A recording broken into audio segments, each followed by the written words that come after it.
They should be the most innocent members of society. But children can be capable of the most horrific, premeditated, and violent murders. I thought they are so sadistic what they've done to my son. Evil. Just pure evil. What drives these children to kill strangers, their family, even their closest friends? I have completely blocked him out of my life. I've pretended like he has died along with Ellie. With access to police officers and their evidence, charging a 16-year-old with murder is heartbreaking because they are children, they are kids. and the insight of a leading criminologist.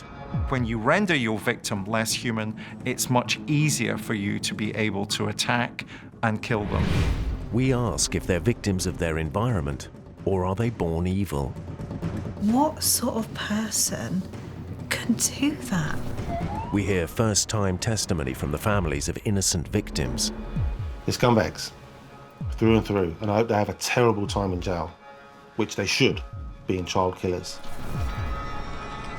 As they reveal the devastating impact of losing a loved one. 20 minutes, that rolling took her to go. And, yeah. And she died in my arms.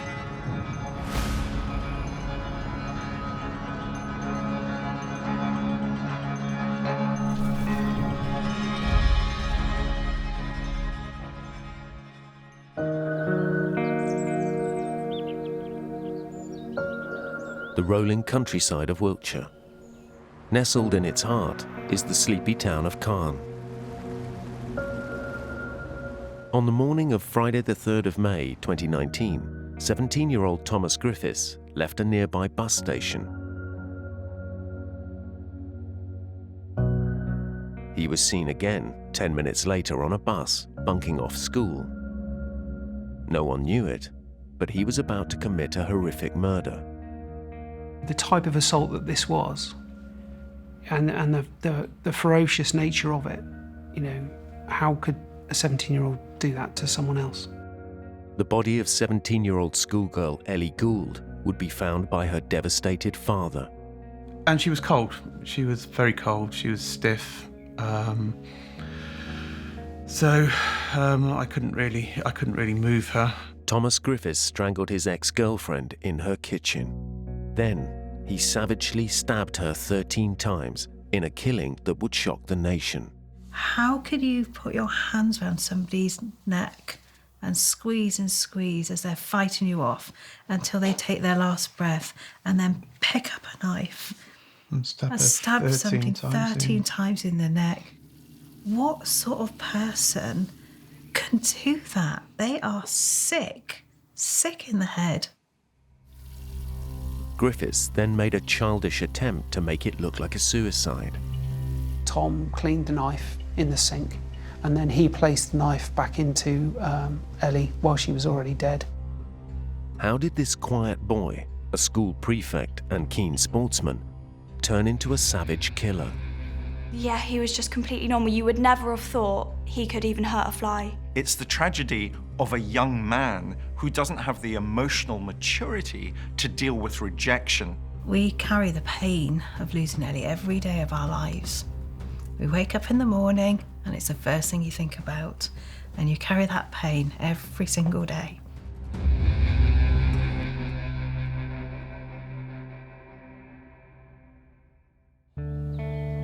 In this idyllic part of rural southwest England, 17-year-old Ellie Gould had a bright future ahead of her. Yeah, she was on the brink of adulthood. She was blossoming into this beautiful young lady. She's working hard at school, studying hard for A-levels. She just got herself a little job waitressing with the National Trust, and she was learning to drive. She was looking at universities. Ellie attended Harden Hewish School in Chippenham with her group of close friends. Something just jumped out to me. Like she was just so quirky.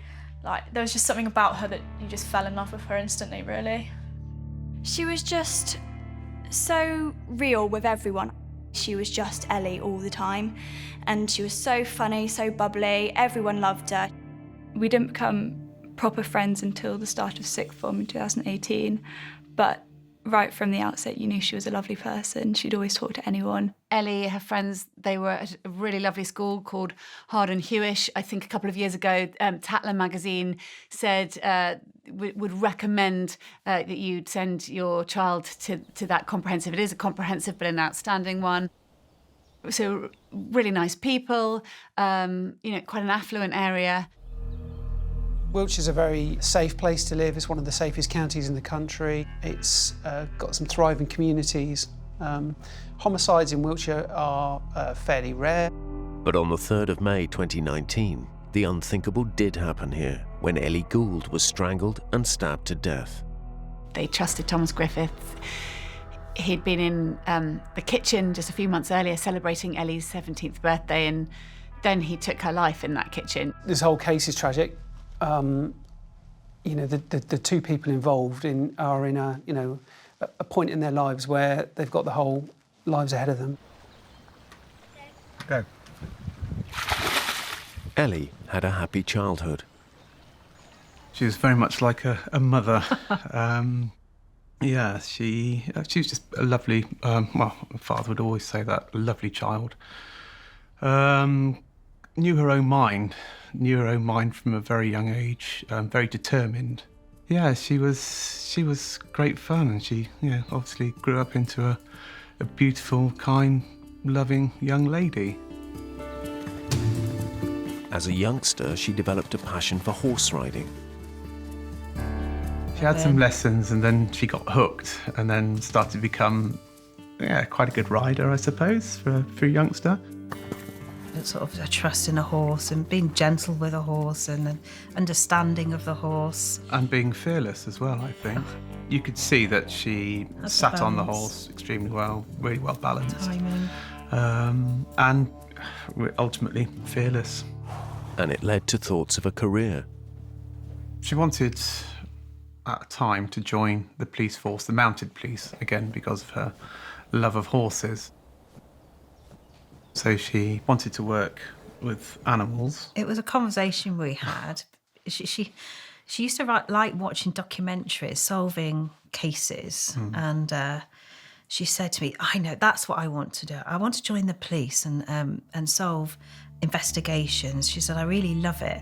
I will tap your head in. Fatefully, in January 2019, she started dating Thomas Griffiths, a classmate at her school. He was her first ever serious boyfriend. And she said to me one day when she came home from school, "Oh, Mum, my boy's asked me out." And I said, "Oh, that's nice. Do you know him? How do you know him?" "Oh, well, he's friends of some of the boys." Ellie had been chasing him for a few months before they actually got together. So they had sort of been on and off, or at least been in contact for a while before they actually became an official relationship. To Ellie, Griffiths was a real catch.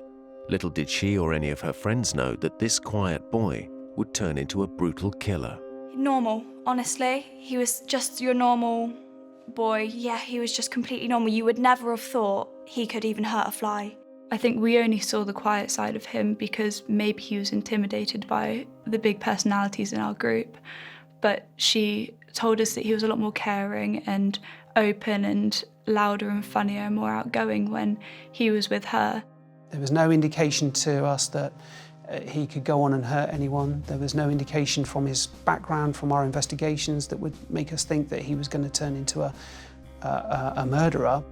Ellie's mum and dad said nothing at the time, but they did have reservations about Griffiths. I wouldn't have paired him with Ellie. No. I'd say that. They were, to me, it just seemed like a mismatch. I couldn't see what she found fun about him, or why she wanted to be with him. So that was odd to me, but I just thought it would run its course. Griffiths' mother worked in a school supporting kids with special educational needs. We don't know anything about his family. All we know that his mum is a Senko teacher at a primary school in Chippenham. Obviously, she's had professional training to spot traits in children. So we find it hard to believe that she didn't spot anything in her own son. Thomas Griffiths was known to be a good student and a school prefect. He even excelled at sport. People who are performing sport at that level have often been trained to hide their emotions. They perform in the moment. Nothing else matters in the moment other than their desire to win. And I wonder if some of those things might give us an insight into his personality. Griffiths was doing well at school and had a happy family life. There were few clues as to why he would soon commit such a brutal murder. There's a tiny minority of murderers that I've worked with whom I would describe as being deeply unknowable. There's literally nothing that I can find out about them or that they're prepared to talk about which would explain their actions. And I rather get the impression that Thomas Griffiths fits into that pattern. He's deeply unknowable. I could partly understand it if it was somebody that had been dragged up through the care system, who had been rejected, who felt unloved, but Griffiths had everything. He had a stable upbringing, supportive parents, everything he wanted, but he couldn't take rejection. Just a spoilt monster, an evil monster. In the sleepy Wiltshire town of Cairn, 17-year-old Ellie Gould had dreams of university and then a career with the police. But those dreams were cut cruelly short in May 2019, when she was strangled and stabbed 13 times by the boy she'd been dating for just 3 months. Couldn't comprehend why or how anyone could do that to another human being. You know, why would he have? And to somebody that he was supposedly nothing fond obvious. of.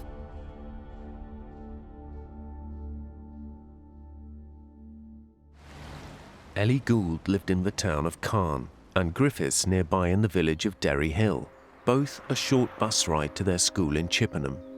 I've been a journalist here in the West Country for 20 years, and the majority of stories I've done in Wiltshire, it's a rural place, it's really beautiful. You wouldn't describe it as sleepy, but it's, quite affluent pockets. The crime rate is very low because there's not any huge city or town.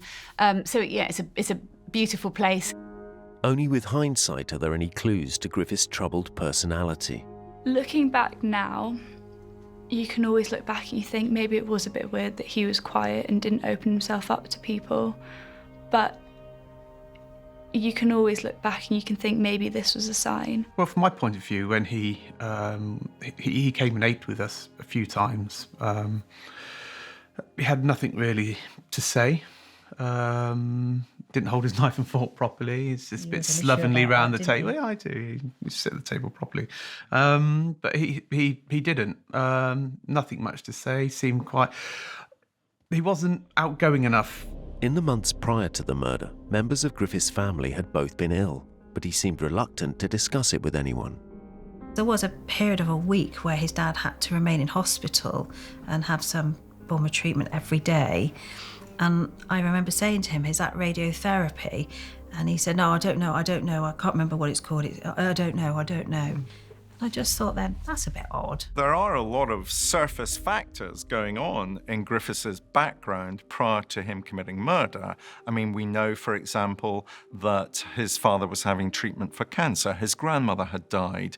He's preparing for his mocks. But that, to me, doesn't provide him with an excuse to kill. Every young man, and lots of young women too, are going to experience exactly the same circumstances as Thomas Griffiths, but that doesn't lead them to go on to kill. But he wasn't a big character that you could say, yes, these are the character traits that he has and he is this type of person.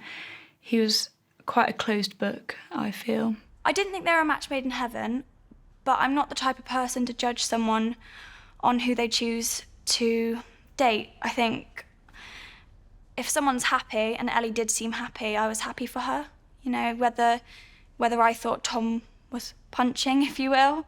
I don't think I would ever say, you know, their relationship was an odd match, because I think she was happy, he was happy at the time, and just seeing Ellie happy just made me happy for her.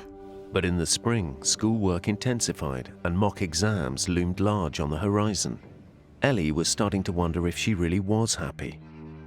I just remember her mentioning to me how she didn't like she wanted to be able to focus on herself and her friends and A-levels. I just think she got fed up with him having to see him every night, or him getting grumpy if they didn't see each other. And I just think she realised herself, I don't want to be in this situation. He'd started talking about marriage and kids and things that had made her realise that he thought about it so much more seriously than she did. And she told me that she would look back on her teenage years and she would regret being tied down by someone for so long. The thought of marriage at such a young age horrified Ellie. The beginning of a new school week saw her confide in her close friend Harriet. We sat down during one of our free periods and we spoke about it. And she told me all of her feelings and how she just felt weighed down by him and she didn't want to be with him anymore. But we weren't alarmed by how he would react to that. She was confident that she would be able to tell him how she felt and he would accept that. Sensing he was losing Ellie, though, Griffiths became more possessive. On the Thursday morning, we all went into school as normal, and I came back from one of my lessons at lunchtime, and all of the group were sat around our table in the study room playing a game. We were all stood up laughing, and obviously I went and joined in. Our group was a bit silly, and we decided we were going to play Hungry Hippos live action. And so someone was throwing like M&Ms or something silly like that into the air, and the whole group were jumping onto the table trying to get them as quick as you can. And Ellie was trying to get involved, and you could sort of see from the outside that Tom was sort of trying to hold her back, trying to make sure she was sat with him and that sort of thing. And I think that was from my point of view, it just looked like him holding on for dear life to the relationship and wanting the attention that she perhaps wasn't giving him.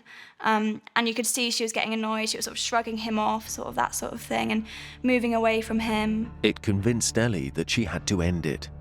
So that evening, she talked to her mum. And in my head, I had those warning signs that this is somebody becoming quite possessive, which is why I said to her, Ellie, you don't want to go out with somebody like that. And she said, no, I don't, Mum, I'm not. Don't worry, she said, I'm going to sort it. And I said, well, what are you going to do? And she went, it's fine, Mum, I'll sort it. Ellie texted Griffiths, telling him it was over. So she broke up with him the Thursday evening. And I remember this is all through social media again, but she was just saying how he was denying it, saying, no, we're not going to break up. Like, this isn't what's good for us. Like, we should just stay together. He was sort of, begging to have her back, that sort of thing, saying that they needed each other, they loved each other, that sort of thing. But Ellie had made her decision. Griffiths didn't take the news well, and the next morning he decided to confront her. He walked into the common room, supposedly, asked around, said to somebody, does anyone know where Ellie is? And I think somebody said, I think she's coming in at lunchtime with Ellie Welling because they've got no lessons this morning. She's at home revising. So Griffiths walked out of school to Chippenham bus station. He's seen on CCTV on a bus which pulled up around 200 yards from his home. And what we do know then is that he said he took a bus home. And that element of his story was absolutely true. We've got CCTV on that bus of him coming home, but what that showed us is the clothing that he was wearing. Griffiths got home to an empty house and changed his clothes. But he was disturbed. His mother came home, and he didn't want to get caught out by his mother about not going to school, so he hid in the wardrobe in his bedroom. After his mother had left, he took her car keys and, despite not having passed his test, drove away. We were able to say that around about, just before 11 o'clock on Friday, that his phone changed masts from near his home address in Derry Hill to a cell site mast in Calne. And that was the first piece of evidence that we had to suggest he wasn't at home at that point. Griffiths had left school, gone home and changed, hidden from his mother, stolen her car and driven to Ellie's home. What happened next would send shockwaves through the community and shatter her friends and family.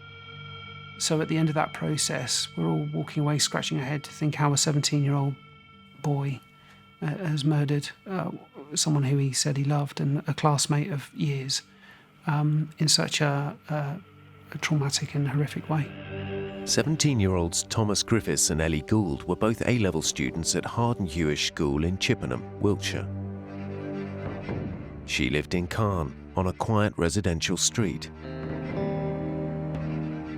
He was from Derry Hill, a village perched on the A4 between the two towns. They'd been an item for just 3 short months.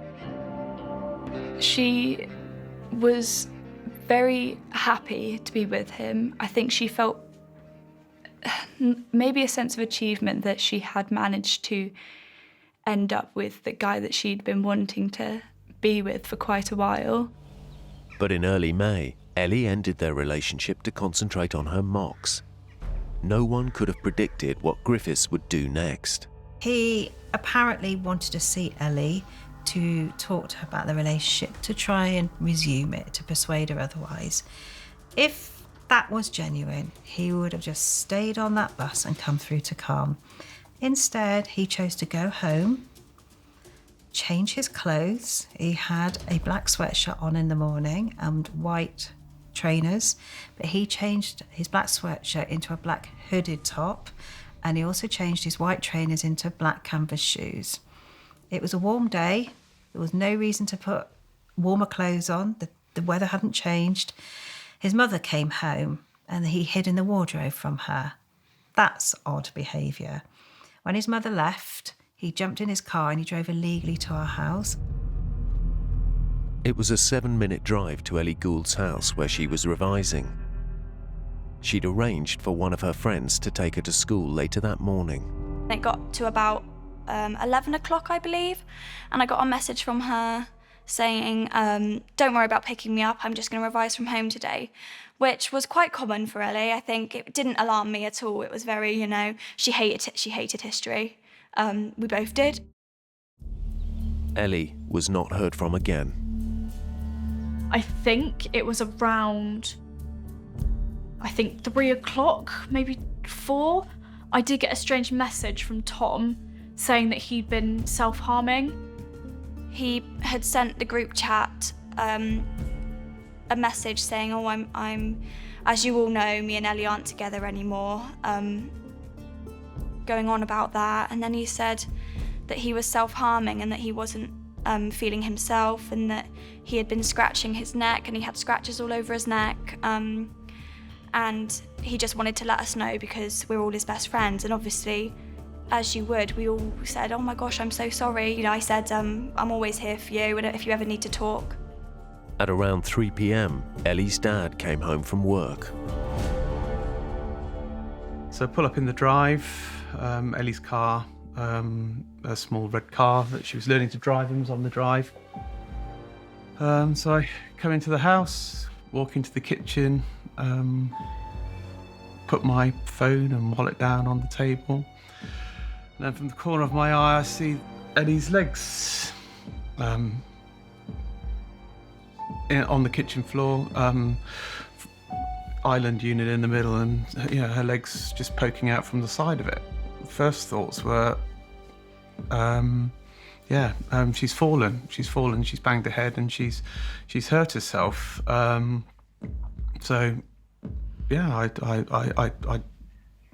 bent down to see if she's okay, and she was cold. She was very cold. She was stiff.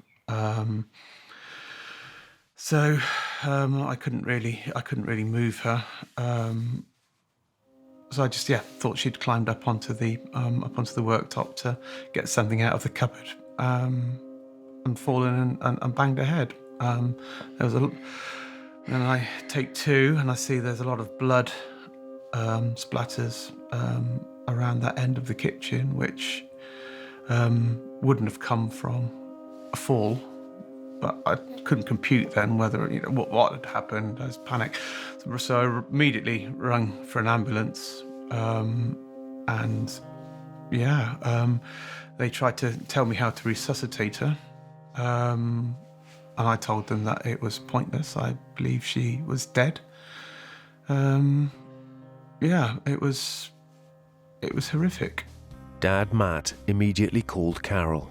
Said Ellie's hurt herself, and I need her help. I didn't really Quite want hysterical. to. You said, Ellie's had an accident, Carol, you need to come home. Drive carefully. Ellie's had an accident. They were the words I remember. And I could tell by your voice, it was, you can never imagine what you're going to walk into.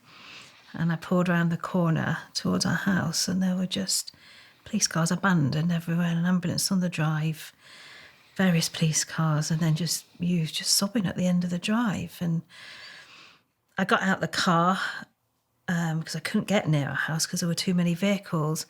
And I ran towards Matt and said, "What's happened? What's happened?" And you couldn't really speak to me, could you? And I think you said, "She's dead, she's dead." And it was just like, what? How? What's happened? Ellie Gould died that day in the kitchen, the same kitchen Griffiths had sat and eaten in with her family. We sat in the police station, didn't we, in that family suite, just stunned, just trying to... What has happened? Disbelief, just complete disbelief. Ellie had been strangled and had 13 separate stab wounds to her neck. We were able to say that there was significant compression of her neck. And the location of the stab wounds, of which there were at least 13 in the left side of the neck, suggested that the likelihood is that she was incapacitated from that compression of the neck, from that strangling, and that the wounds caused were catastrophic. There would have been very little anyone could have done. He uses overkill. Now, by that, I mean he uses more he attacks her more than is necessary to actually kill her. And usually when I'm dealing with issues of overkill, that implies that the person is out of control. They're definitely not in control at the moment they are committing murder. The murder weapon was a knife from the Gould's own kitchen set. But forensics noticed something unusual. The position that Ellie was found in was she was found face down in the kitchen. She was laying on her front, and the knife that was used was still inside her neck at the point she was found by her father. What the officers were able to say was that Ellie's hand was on the knife. Her right hand was on the knife, so it was across her body, and it was holding onto the knife. So she was lying face down, she was lying on her arm, and her hand was on the knife. Suicide was quickly ruled out by detectives, and the hunt for Ellie's murderer began. Most homicides in a domestic setting are generally committed by people they know. 70% of female victims of homicides are known to the offender. Door-to-door inquiries immediately proved fruitful and focused suspicion on just one individual. We knew that a neighbour had seen someone approach the front door of the premises, and the description of that person fitted the partner of Ellie Gould, Tom Griffiths. Griffiths had been dropped at a friend's house in Cairn that evening by his mum. And when he was seen by officers, he was displaying fresh marks down his face, which looked like scratch marks, and they looked like classic defence wounds. And based on that, and quite rightly, he was arrested on suspicion of murder of Ellie Gould. They said, "We've arrested somebody and we have an update. We're investigating a murder." I remember just feeling like I'd been thrown against the wall, just the shot. Murder. And we both said, who would murder Ellie? Who would come into the house and murder her? And that's when the police officer said, most of these cases, it's somebody that's known to them. And we just looked at each other and said, it's the boyfriend, isn't it? It's that Griffiths, it's the boyfriend. Griffiths had no intention of admitting his crime and denied being near Ellie's home that day. His initial kind of response upon being arrested is my girlfriend okay? I haven't seen her today. So he's immediately already starting to lay the foundation stones of his lies and deceit. But detectives had a number of leads that would prove too convincing for Griffiths to deny. We looked at his mobile phone, and it was a smartphone with location services which were enabled. And what that told us was that Thomas left his home address at between 10:45 and 11, and around just before 11 o'clock that he arrived at Ellie's home address, and he stayed there until 11:51. Detectives then started their trawl of local CCTV, including from buses travelling between Ellie's house and Griffiths' home. We obtained footage of a silver Fiesta from a bus, and we had a perfect reading of the vehicle registration number of that Ford Fiesta, and of course it came back as Tom's. So we now had absolute categorical evidence that he had been driving back at the material time. That again was shown to him in interview. He said, "Wasn't me driving." And the evidence didn't stop there. We found a pair of trainers at Thomas's house. They were fast-tracked immediately to our forensic labs. There was a perfect DNA match for Ellie. When Ellie's phone was examined, detectives found the text that was sent to her friend Ellie Welling, telling her she wasn't coming to school that day. We suspect that Tom sent that message in efforts to be not discovered, and for her body not to be discovered. And again, that's quite chilling if you think about it. After just a weekend of investigation, detectives were convinced they had the killer and charged Thomas Griffiths with murder. So at the end of that process, we're all walking away scratching our head to think how a 17-year-old boy has murdered someone who he said he loved and a classmate of years in such a traumatic and horrific way. Griffiths would still not admit the killing, but charging him gave detectives time to uncover even more evidence. When we did some further digital forensics and looked at Thomas's Wi-Fi router, we could see when he came back from Ellie's house. And what we saw within about an hour of him returning was that he left the house for about 18 minutes. Again, his phone dropped off the router and reconnected 18 minutes later. And where Thomas lived was nearby woods and pathways leading to those woods. And the police search team did an exact walk of 9 minutes from his front door out into those woods on a footpath.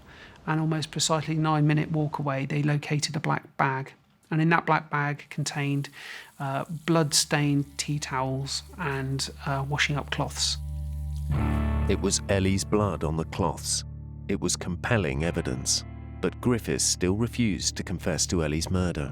He says he lost control to the point he has no recollection of what happened, and his next recollection was that he had stabbed her and she lay dead. I will tap your head in. 17-year-old Ellie Gould was found dead on her kitchen floor by her father. She'd been strangled and stabbed in the neck 13 times. By the time her friends found out what had happened, her boyfriend and their school friend was already in custody. I got a call from my dad saying, can you come home, the police are here. And I got home and my mum opened the door and we all sat in the living room and they asked me a few questions about Ellie. And then they just, I can't remember exactly how they said it, but they just went, oh, okay, yeah, Ellie Gould is dead. And I just burst into tears and my mum burst into tears. And that's when it hit me. That's when I realised Tom's done something. Over the weekend, news that something had happened spread over social media. So I just sort of woke up around, I think it was around 10ish. I sort of went onto Facebook and started looking at all these articles that had come out. And I thought, okay, Springfield Drive is where Ellie lives. And so I was sort of thinking, what's her house number? What is her house number? And then I decided to message her. I messaged her the most ridiculous message. I said, you're not dead, are you? And then, sorry. And then we started up. It didn't hit me as hard until a couple days later when I realised, oh God, it was him, that sort of thing. And because I think I was too focused on the fact that Ellie was dead, that it didn't even hit me that hard to think that it was Tom. I think the police said to me when they were doing my, when I was doing my statement, I said, have you got anybody? And I think they said that they'd arrested a teenage boy on suspicion. I thought, there aren't many teenage boys that would want to take a 17-year-old girl's life. And I thought, it's Tom, isn't it? Thomas Griffiths was arrested at a friend's house in Caen on Friday the 3rd of May. That Sunday, the 17-year-old was charged with the murder of Ellie Gould. There was no red flags, no warning signs that he was so angry that he was going to come and do what he did, which is what makes him so dangerous. Griffiths appeared at Bristol Crown Court for a plea hearing. In his defence statement, he admitted responsibility for Ellie's death but denied murder, saying he couldn't remember how or why he killed her. He says he lost control to the point he has no recollection of what happened, and his next recollection was that he had stabbed her and she lay dead. I find it hard to believe that he didn't know why he'd killed her. And the almost easy and petulant way to get out of having to explain yourself and take full responsibility for what you've done. What you've done is to say, I can't remember. Sorry, I can't remember. I want somebody who's killed to be able to explain their behaviour and to have taken the appropriate steps with qualified people whilst in custody to ensure that they will never engage in that behaviour again. And that's why ultimately people who've killed have to start talking about why they did what they did so that we can work with them to stop them committing that kind of crime again. He's the only one who can say exactly what happened, and one day I really do hope he has the courage and the humility, I think, as well, to tell the Goulds exactly what happened so that they know. Griffiths returned to court in November to be sentenced. Ellie's friends and family were there that day. Disbelief that there was a young man standing in his prom suit, which had such a different meaning a year ago, was capable of such a monstrous crime. He wasn't some big, beefy, violent-looking man. He was some weedy little kid, but with a very sick mind. It was hard to look at him, but I stared him out the whole time, and he just kept his head down, the little coward. He would not look up. You're sitting there as a journalist thinking, how do these two characters match? How did this happen? It wasn't that he was in care. It wasn't that he was from a really rough, broken family. You feel that, he was from a stable family. He had an amazing schooling. He had friends. As a journalist, you always are looking for, I wonder why he did that. What was the motivation? During the hearing, Griffiths' barrister delivered a character reference. And I know all of us that were there were so angry at how his attorney painted him out as a good person. A good person doesn't kill someone, especially someone that is valued by so many people and someone that you're supposed to love. And we were so angry that they were trying to make excuses for him. There was no excuse. The court learned that Griffiths had never been in trouble before, that he'd recently been made a prefect, that he'd played rugby for the school and completed his Duke of Edinburgh award. Griffiths' family illnesses and approaching exams were also included to explain his apparent stress. The judge that day had to consider whether or not the murder was premeditated. So there's quite clear premeditation, it seems to me, in terms of him going round to Ellie's. But in the crime itself, that seems to be much more in a frenzy. That seems to be much more spur of the moment. It does lend itself to think that it's premeditated, but you can't prove it. We couldn't prove it. The knife that was used was a knife that was from Ellie's house, so he hadn't taken a knife to the scene, or not the one that we could prove was taken to the scene. The judge handed down a 12.5-year sentence.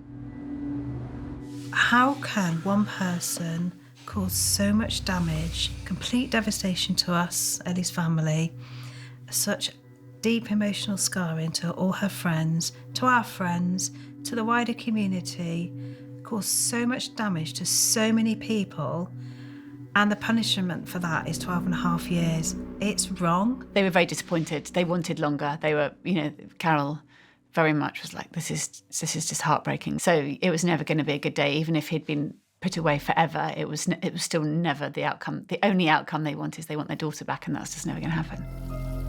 Griffith's sentence reflected the fact that in law, he's treated as a child, not an adult. Ellie's parents have been campaigning tirelessly to have that law changed. Somebody a day off their 18th birthday cannot be treated in the same way as a 10-year-old in terms of sentencing. And I'm just flabbergasted that a High Court judge and top barristers in this country think that that was correct. It just does not make sense. And Ellie's closest friends have launched their own campaign. We have definitely felt it our duty to keep her legacy alive. Her name needs to be spoken about. She was a wonderful person, and we have launched a campaign in her name to try and have self-defense lessons put into the mandatory national curriculum. If we can stop this sort of pain happening to anybody else, we will try our hardest. We would never want anybody to go through the suffering that we've been through.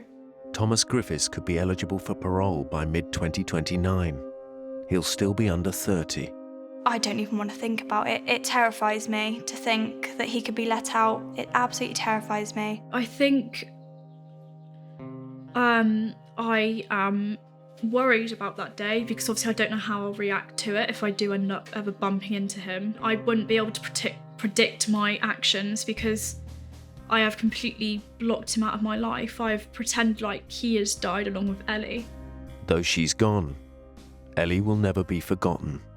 There's a memorial at our sixth form in the courtyard. We got to design it with Carol and our head teacher.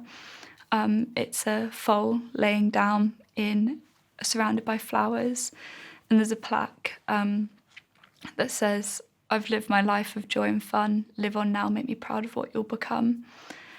Because as the type of person Ellie was, she would want everyone to continue and to be happy and live like she did. We didn't really realise how much she touched other people's hearts until we got the letters from a lot of the school children that didn't even know her, sent us little notes. And one sticks out that said, "I didn't really know Ellie, but whenever she passed me in the corridor, she always smiled. And I wasn't a confident person, but it made my day." And I think that was the sort of person she was. She was, she wanted everyone to be happy, and she just smiled at them, and there were no edges to her, really. I remember her as this lovely, bubbly girl, and she brings sunshine into my life, really. I've actually got a tattoo of a sunflower on my arm because it reminds me of her. And I think that's how I remember her, just as this bright, yellow, bubbly little thing. We carry the pain of losing Ellie every day of our lives. We wake up in the morning and it's the first thing you think about, and you carry that pain every single day. And you try and carry on with life as best you can, but the pain will never go.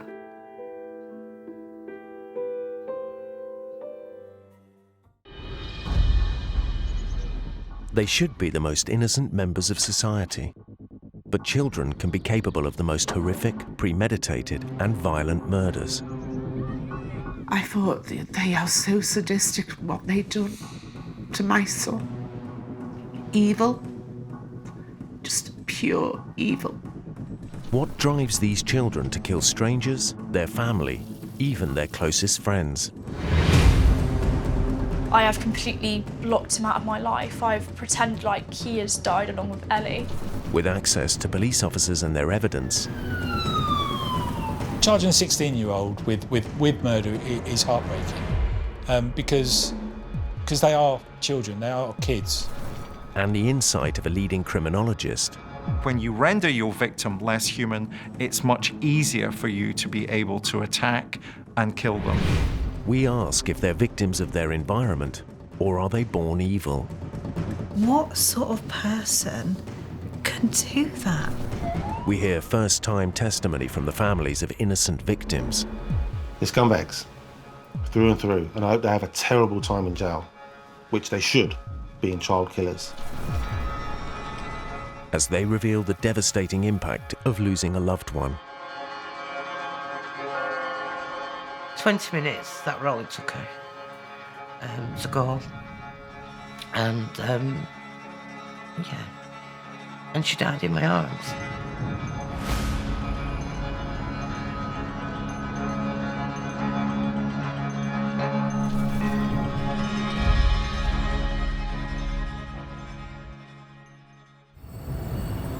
The 10th of March, 2019, London. Police officers have been hunting 2 teenage killers. Oh, it's through the conservatory. Through the conservatory next door. Police officers! Over you are! Hands there, you are! Police officers, do me down! Show me your hands! Show me your hands now! One of the teenagers was 16-year-old Aaron Isaacs. Didn't surprise me. It didn't surprise me that one of the assailants was 16. The 2 teenage boys are suspected of murdering 17-year-old Jody Chesney, who'd been stabbed while she was sitting with friends listening to music in a park. You could hear her screams. I've never heard them screams before in my life. They're like worse than horror movie screams. Detained! Got him? Yeah. Under arrest, mate. Suspicion of murder. What? Murder. Killed no one. Jody was a 17-year-old girl who was in the park on a Friday night, which should have been an every normal Friday night occurrence with her and her friends. Members of a drug gang, they targeted Jody and ruthlessly stabbed her in a case of mistaken identity. Like, what they done was disgusting and they don't deserve being thought about, you know. 16-year-old Aaron Isaacs was a runner for the gang. He gets used as a runner by a much older man, and therefore he feels invested in the drugs trade. This random attack on an innocent victim shocked the community and wrecked a family. No one could comprehend what's happened. It was so quick and so sudden and so senseless. Why? I remember saying, why Jode? Not Jode. Paramedics rushed Jody to hospital, but she died on the way. I know that my face would have been the last face she would want to see. And if I was there, she'd have felt safe. But I weren't. Jody Chesney was born on the 18th of June 2001 in Barking, Essex. She was painfully shy as a young girl. And I mean, it used to, grate on me, because I'm not shy. But she had this thing where it was just shyness. She wouldn't say boo to her. Goes, behind closed doors, you couldn't shut her up. But when she went into primary school, there was a teacher there, I can't remember her name, but she really brought her out of her shell. Like, she would sort of make sure that Jody was included in things, and like Jody would have to stand up and say words in school and all that, and that's sort of unknown for Jody. She wouldn't want to do that stuff, but a teacher sort of helped her out with the shyness. And then she was fine. Past primary school, that really helped her. Sort of helped her socialise. Jody's parents separated when she was 6 years old, and she moved with her dad and sister to East London. I was a single father then, with 2 kids. So I had to give up work, and it was about a year of sort of readjustment. And then so I got back to work, and my mum would pick them up, and I'd get home about 6. So yeah, single father for quite some time. Her extended family played an important part in Jody's life, including her uncle David, a local church leader. It's a big family and continues to grow. We are a close family. We're not in each other's pocket, but we do see each other very regularly, particularly for celebrations. And we're in each other's houses quite often. At 16, Jody joined a sixth form college where she was studying psychology, sociology, and photography. She used to go up into London on her own with her little tripod and the camera that I got for her, take photos for her college projects. And she'd do all that on her own. And I mean, that's scary when you think about it back, going to London on your own, but that was the sort of girl she was. She was dedicated at school. She wanted to do well. She would meet her closest friends after she joined college. Well, she got, I think from the age of 16 onwards, that was their clique. They had a group of friends, they're all a little bit quirky, a little bit weird, a little bit alternative. That's why I suppose they sort of gravitated to each other. She was honestly the kindest soul I've ever met. I don't think she had a bad word to say about anyone, and that was really different from a lot of the other people I'd met, to meet someone so caring, no matter what. We had the same sense of humour, the same music taste. I knew that we were just going to be good friends, you know? Like, she was so random. Like, she'd come up with the most random things completely out of blue. But Jody wasn't random about her future. I knew that she wanted to do something with photography. She was really into it. She also did want to do something with animals, but she didn't know what. Like, I'm pretty sure that she wanted to do something like animal photography or something like wildlife photography. I think she probably would have gone ahead with the photography, you know. She loved it, and she was good at it. You know, very good. So she would have done that, I reckon. Growing up in this part of the country was a challenge. The area's rough, no doubt about it. It's a rough old area, but I'm used to it. I grew up here, and generally, they're good people. But like I say, the area's, there's a lot of crime. You fall asleep to the sound of sirens, helicopters going up above searching for people. That's almost nightly. There's always something going on. It's pretty rough. Inner city crime has exploded in recent years, driven mainly by drugs and the gangs dealing them. We know that young people from the inner city are going to be recruited and trained and exploited to sell drugs in towns near the cities where the drugs gang wants to move into. That does mean, therefore, that young people are really going to be trapped by those drugs gangs. 19-year-old Svensson Ongakwi ran a local drug gang in this part of London, and 16-year-old Aaron Isaacs worked for him. But running drugs for inner-city gangs carried deadly risks. Knife attacks have rocketed here. From my experience, unfortunately, young kids are drawn into a life of violence and drugs, which is what, Aaron Isaacs was doing on the night of this murder. He was involved in drugs along with Svensson Ongakwi, and it is really sad that that's what his life was around, dealing in drugs, which obviously brings its own misery to those that then take drugs and their family. Somehow they feel that by being part of the drugs business, that they are going to make money, they're going to have status, that they're going to have greater success much more quickly than they would have if, like Jody, they stayed at school, they studied hard, they would go off to university. So while these two teenagers were drawn more into a life of crime, Jody's life was a world away. She'd done so much. She achieved the Duke of Edinburgh Silver Award. She was on path to get her gold. But the silver's quite a feat. Duke of Edinburgh Silver's quite a feat. And she'd done all the work. She loved it. I lost track of all the stuff that she was doing. She was always busy doing that sort of stuff. She just loved to help people as well. She really did. She's the kindest person in the world. I mean, there's no one more true and kind than Jody. There's not an ounce of malice in her. Not one bit of malice at all. She liked to help people. She liked to be good, kind. She was funny. Jody had planned to spend the evening of the 1st of March 2019 with her mates, while her dad was planning his own night out in the city. The morning of the day that Jody was killed, was my birthday. So I'm having a coffee in the kitchen, same as every day.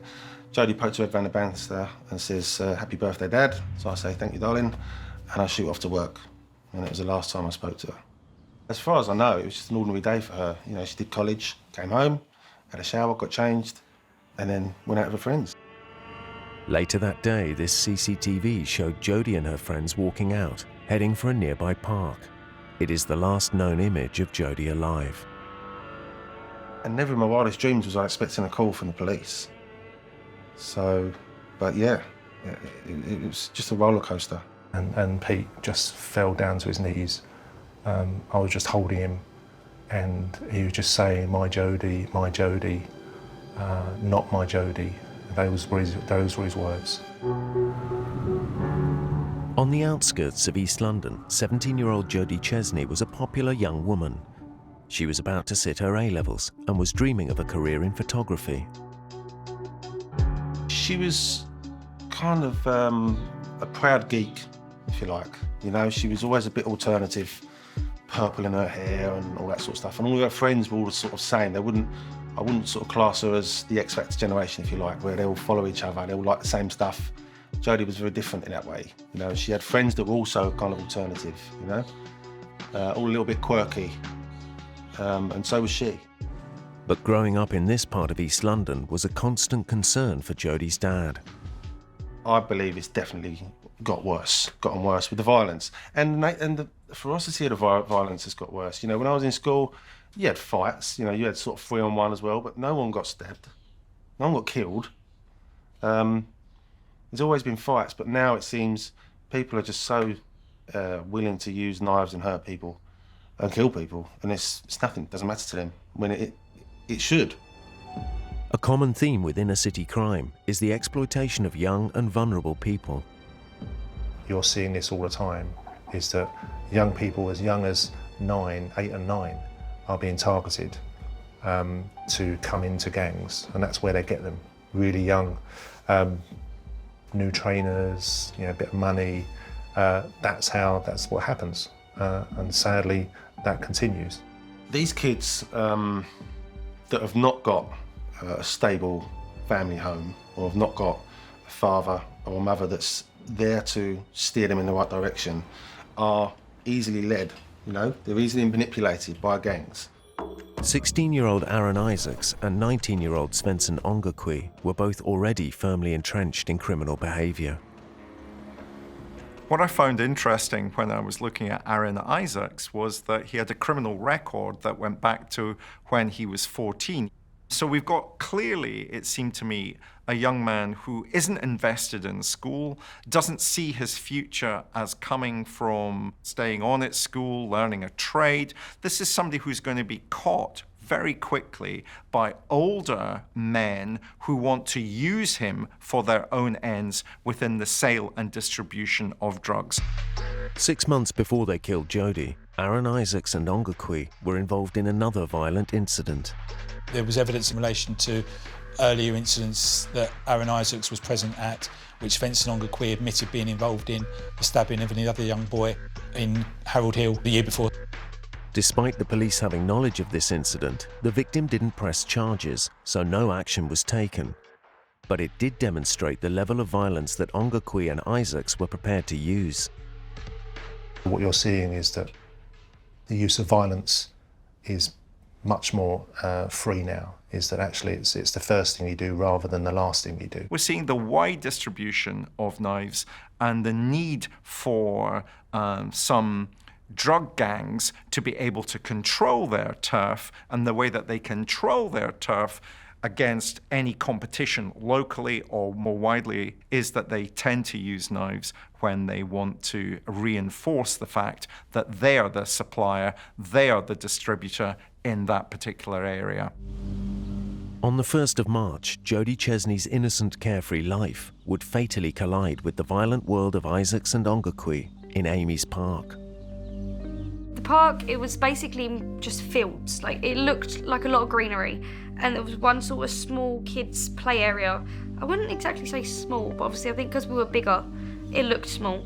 And, you know, it had like a sort of climbing frame thing, and maybe it had some swings on one side, and then there was just 2 benches. So it was just quite a nice little area for us to sit in. I think that's normally where we just went and sat. Once college had finished for the day, Jody came home to change before heading to Amy's Park with her friends. She was caught on CCTV walking along the street at 10 to 6 in the evening. In the city, her dad was enjoying his birthday celebrations with workmates, friends, and his brother. I'd just started a new job in November, so I was sort of 3 months in, and it was a sales position, and I was really going for it. You know, it was doing really, really well, really succeeding with the job. I was over the moon with that. You know, I got a huge pay rise. Everything was going beautiful. You know, everything couldn't have been going better. So I left work, straight to the bar. My friends came down, some of my family came down, and yeah, we was just celebrating the birthday with a few drinks. Nothing new there. Everyone was having fun. It was a great time. We were having good conversations. The drink was flowing. I wasn't worried about Jody. You never really had to. You know, she was so sensible. She was always with her friends. You know, I mean, I know it was dark and they were out quite late. They were out sort of 9, half 9. But that wasn't out of the ordinary. You know, they should be able to sit in a park. It wasn't that late. Jody's friend Clarice was last to arrive. It was very, very dark when I got towards the park. I have to admit, I put the flashlight on my phone so I could see where I was walking, because I've not got the best eyesight, and I know if I'd fallen over, they wouldn't have shut up about it. And originally I didn't know where everyone was, because I could hear the music that was being played, so I knew they were in that direction, but there was people sitting on both benches. We were sitting there, we was all having fun and stuff, and basically there was 2 people sitting on the bench opposite us, and I was like, you know what, just sitting there, you know, but they did look a bit sort of dodgy, you know. They were like looking back at us, they weren't even speaking to each other, they were both on their phones. Every now and again they would turn around and look at us.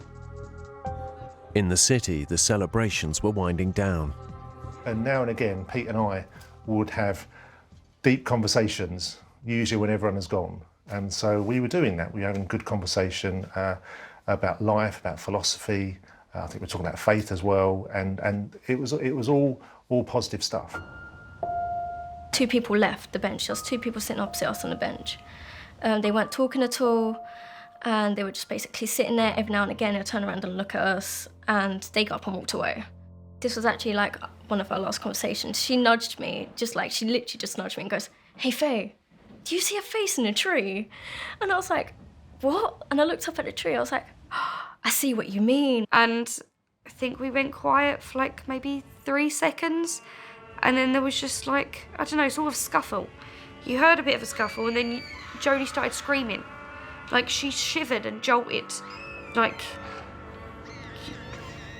someone had just poked her back, or like something had just touched her back, and you know when you get the shivers. Jody started screaming, I stood up, I looked around, gone, oh my God, has she been stabbed? And I freaked out sort of thing, everyone's sort of freaking out. In the dark, Jody's friends tried to help. And you could hear her screams. I've never heard them screams before in my life.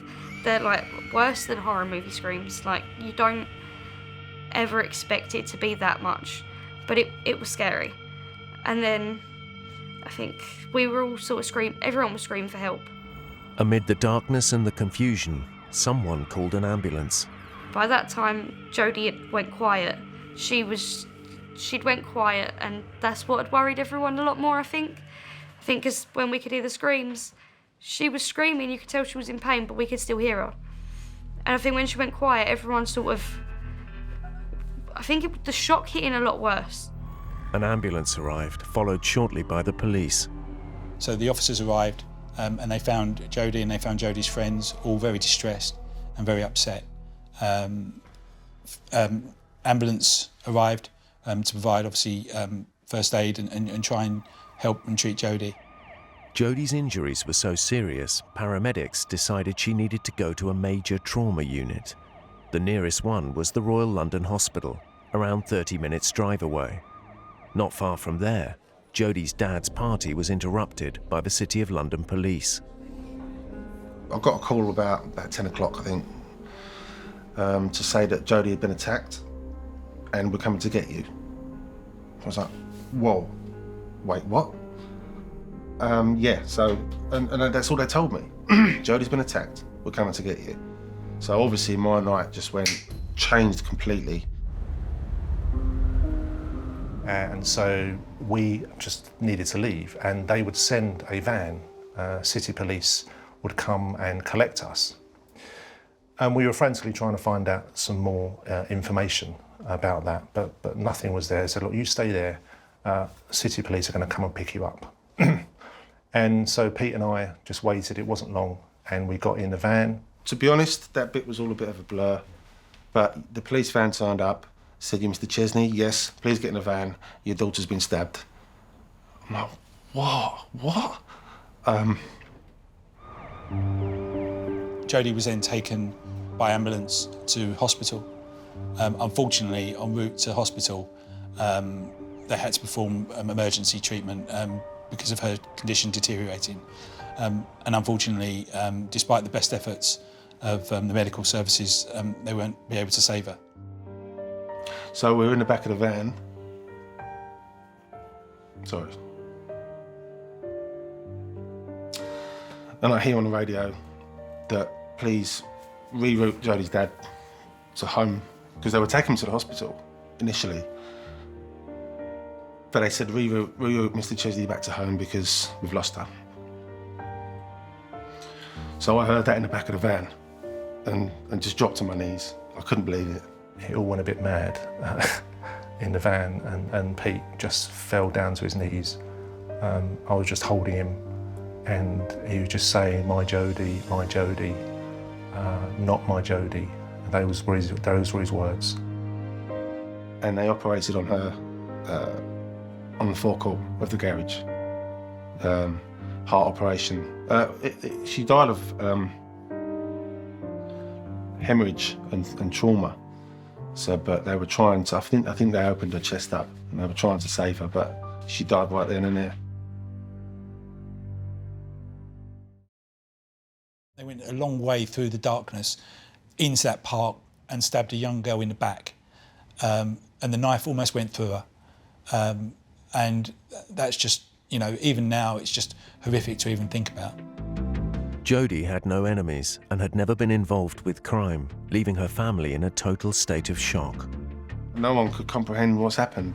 It was so quick and so sudden and so senseless. Why? I remember saying, why Jode, not Jode?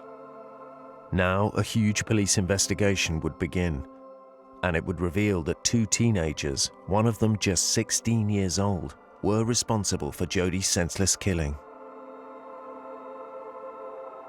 They've now had their lives ripped apart by the actions of these people, and their lives are never going to be the same. The lives of, you know, Jody's family are never ever going to be the same. On the evening of the 1st of March 2019, 17-year-old Jody Chesney was stabbed just once by unknown assailants in Amy's Park near Romford in Essex.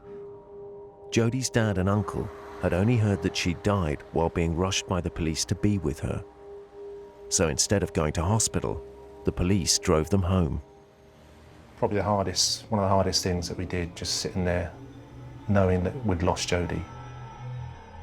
And even though we were together, probably being as lonely as we could, even though we were all together, it was a lonely place. Pete did thump inanimate objects, thankfully, although the walls wouldn't have been taken kindly to it. So Pete is that sort of person. It's a lot of anger. Obviously, horrendous sadness. But I mean, I turned on the policeman and all that, told him to, said a few words to them, and I was angry. I couldn't believe it. I was punching the gate, just manic. Jody had never been involved in any form of crime. It seemed that the attack was totally random. She was a kid in the park. So not really the wrong place at the wrong time, really, is it? I don't really understand that phrase, but they were in the wrong place in the wrong time. They shouldn't have been there. She was perfectly within her rights to be there. The police faced a monumental task to find Jody's killers. We had no leads, no identity of the suspects, and we had no motive for why this happened, and they're the things that we really need to progress the investigation. And that just kept flashing through my mind is, you know, oh my God, how are we going to solve this? You know, there's a number of things we would look at in terms of obtaining evidence, but it was just, at that initial point, it was just going to be very, very difficult to find out who was responsible. Crime scene photographs from the park reflect the chaos that ensued after Jody was rushed away. The scene itself was huge, so the officers had cordoned off the whole sort of playground and park area. So the scene itself was quite big, but it was quiet, it was eerie. Whilst there was a lot of media there, and we had officers manning the cordons and the crime scene, and there was local residents sort of watching from outside. It was quiet, but the area was huge, and at that stage we had no idea who was responsible. As the investigation was ramped up, Peter had the trauma of having to say goodbye to his daughter. I saw her in the mortuary. I went to see her.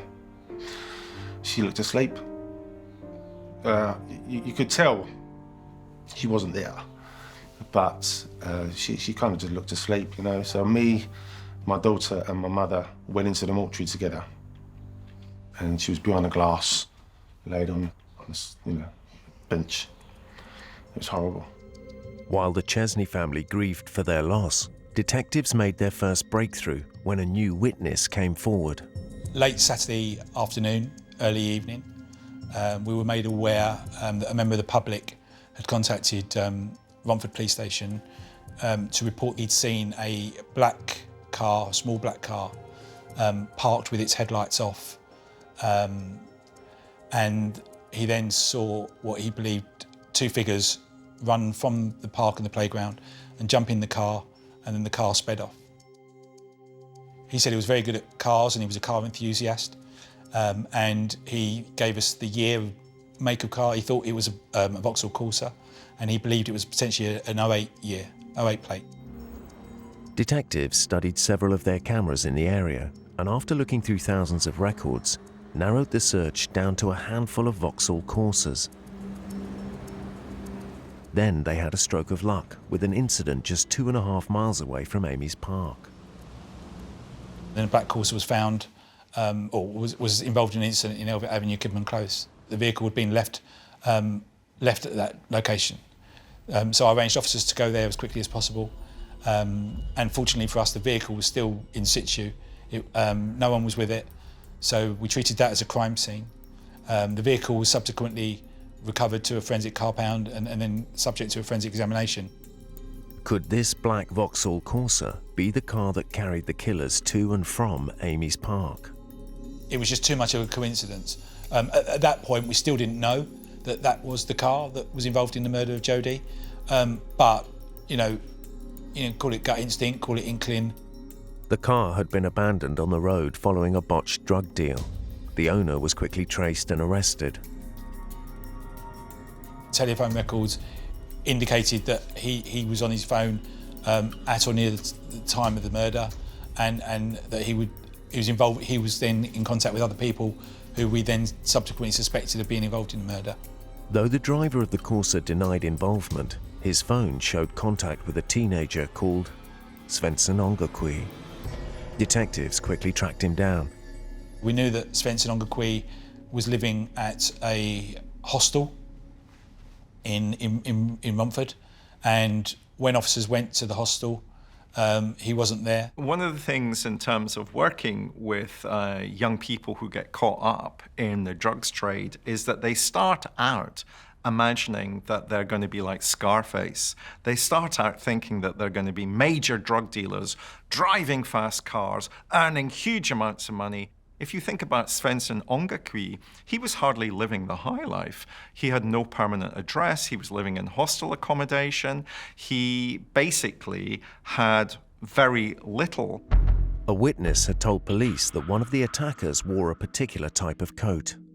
We recovered CCTV of the hostel on the night of the incident, which showed us that Svensson Ongakwi was wearing distinctive clothing in that he had a jacket on or coat on with fur hood. And then detectives unearthed CCTV from a local cafe that showed Ongakwi meeting with the driver of the Corsa on the day of the murder. He can be seen here with the fur-lined coat that matched the description by the witness. So police kept looking for him, and 9 days after Jody's murder, eventually found him at a house owned by the relative of a 16-year-old boy called Aaron Isaacs. There he is. He's on that roof left. As officers went into the address, both Svensson and Aaron Isaacs went out the back of the house, and Aaron Isaacs tried to go over the back fence of the garden, and Svensson Ongakwi climbed onto a conservatory, which he then subsequently fell through. Oh, he's through the conservatory. Through the conservatory next door. Come round. Police officer! There we are! Hands there, you are! Police officer, do not move down! Show me your hands! Show me your hands now! At that point, Svensson was arrested for the murder. Detained! Yeah. Suspicion of murder. Murder.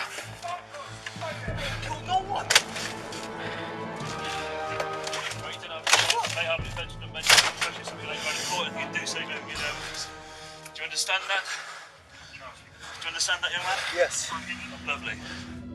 Though officers had come to arrest Svensson Ongakwi, they also came across Isaacs. And when Aaron Isaacs was detained, he claimed not to know anything about why the police were there or what Svensson may have been involved in. But providing shelter for their main suspect raised police suspicions. So, because at that stage we didn't know who was involved in the murder, we took the decision that Aaron Isaacs would be arrested for assisting an offender, which would allow us to obviously question them around their knowledge of the murder. But detectives found no firm evidence on Isaacs, so he was released on bail. Hence his face is blurred in this footage. But the evidence against Svensson was conclusive. Forensics had found a palm print on the bonnet of the Vauxhall Corsa. It matched Ongakwi's.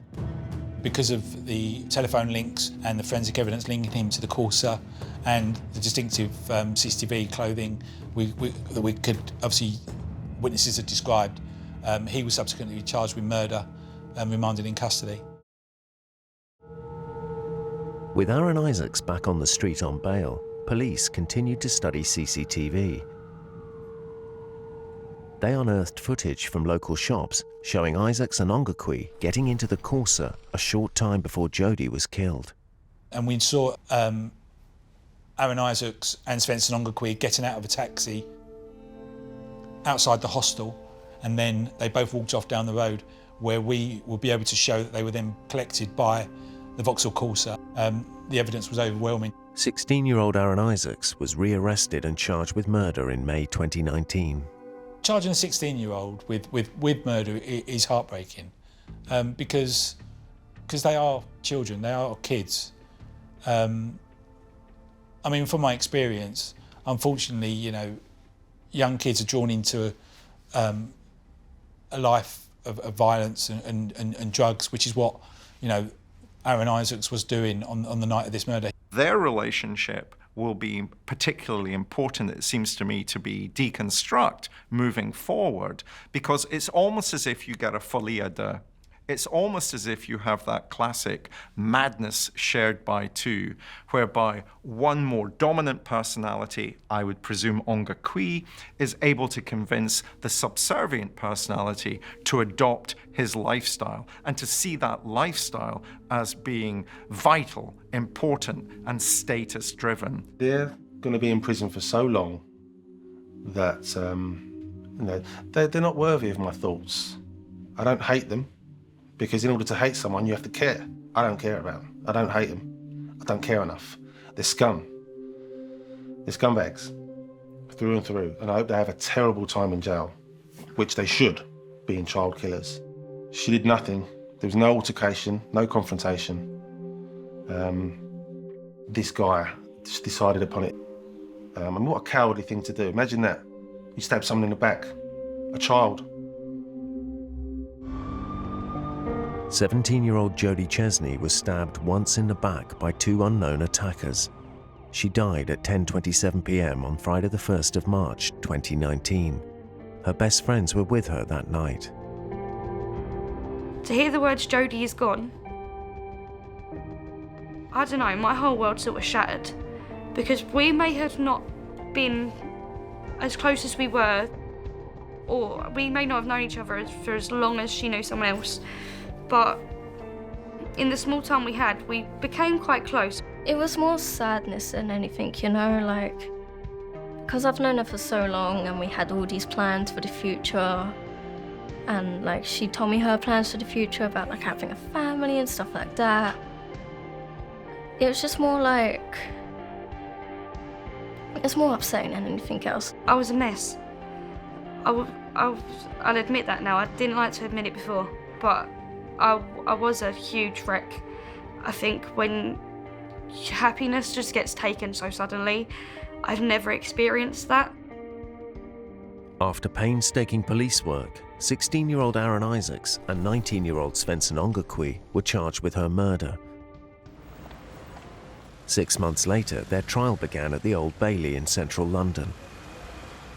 For family and friends, it meant coming face to face with Jody's killers for the first time.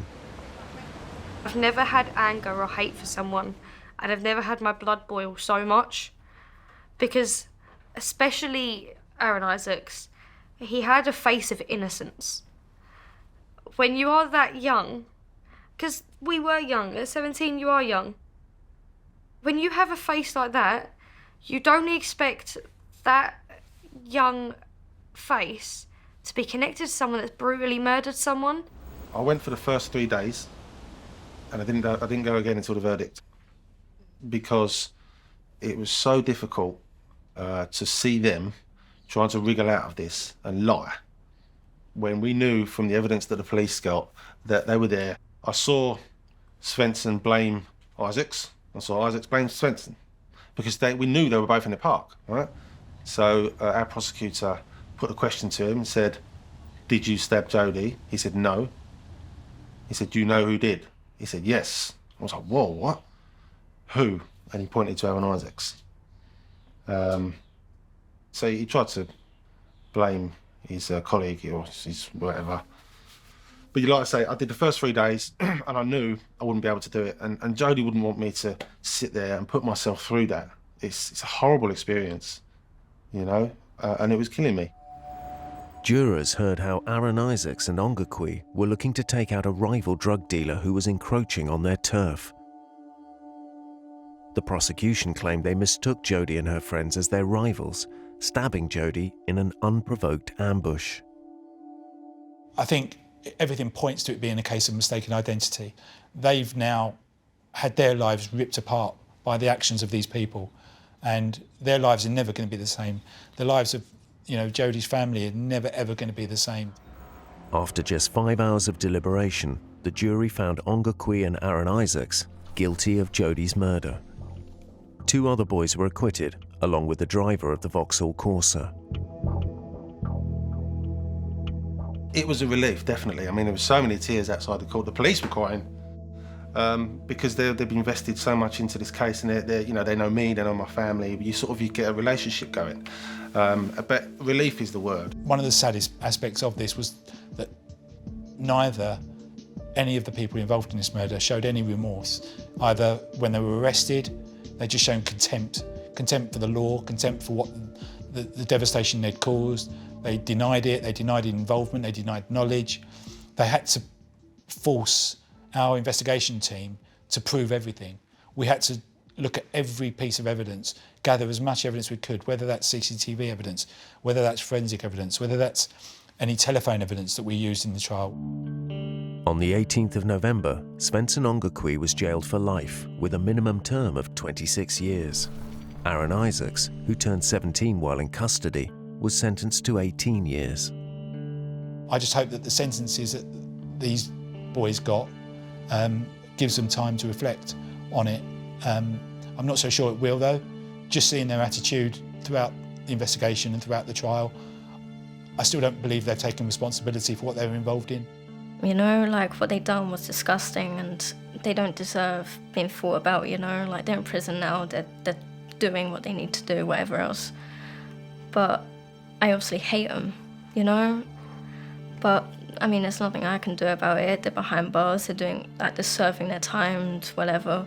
The tragedy is simply that we have to be able to hold on to these young men for much longer periods of time in school, because if we can do that, then we make inroads into a pernicious culture that would simply try to exploit young people for that culture's own ends. And I'm talking there about organised crime and drugs. Now, Jody's family are doing everything to keep her memory alive. I want to sort of create a legacy, if you like, for Jody. You know, I want to do something good in her name, because she was so good and kind to people. I want to sort of carry that kindness on as if it's her doing it. Do you know what I mean? So the Jody Chesney Foundation was set up and registered. The foundation was formed to help and educate parents and young people about the danger of carrying and using knives. Because I know the impact that losing Jody's had. If we can stop that even for one person, then all this is worth it. Jody's murder was a completely random attack, but there are elements of the attack which reveal a much broader picture about what's happening in our towns and cities across the United Kingdom. Some 300 people were fatally killed through stabbing incidents in 2018. Now, that's a huge number of people who are going to be murdered. But it isn't just the police's problem. We need a public health approach to knife crime. It needs all the services, all the agencies. We need schools, we need parents, we need everyone to work together. It's not just the police that can stop knife crime on their own. Yet another knife attack in the UK had snuffed out the life of an innocent victim. Jody's family and friends are left only with memories. She was amazing. She was the sweetest person I've ever met. She had a full-on heart of gold. I don't even know how to explain it, because I've never met someone as good as her. I don't think I ever will, just because she was so unique and so different, but in all the right ways. When I think of her, and I've got a picture in my head of exactly what she looks like, and that doesn't go away. And it's her holding Woody and smiling, her geeky smile. And so that's the picture I see of someone who is happy, someone who lived life to the full, someone who loved people and loved animals and would do anything for you. And that's the sadness of this, is that whilst it makes me happy that I can think of her like that, it also makes me sad that she's not here. I would have said to her, don't worry, you're going to be fine. I would have reassured her, and she would have believed me as well. The last person she would have wanted to see was me, and I wasn't there. That killed me.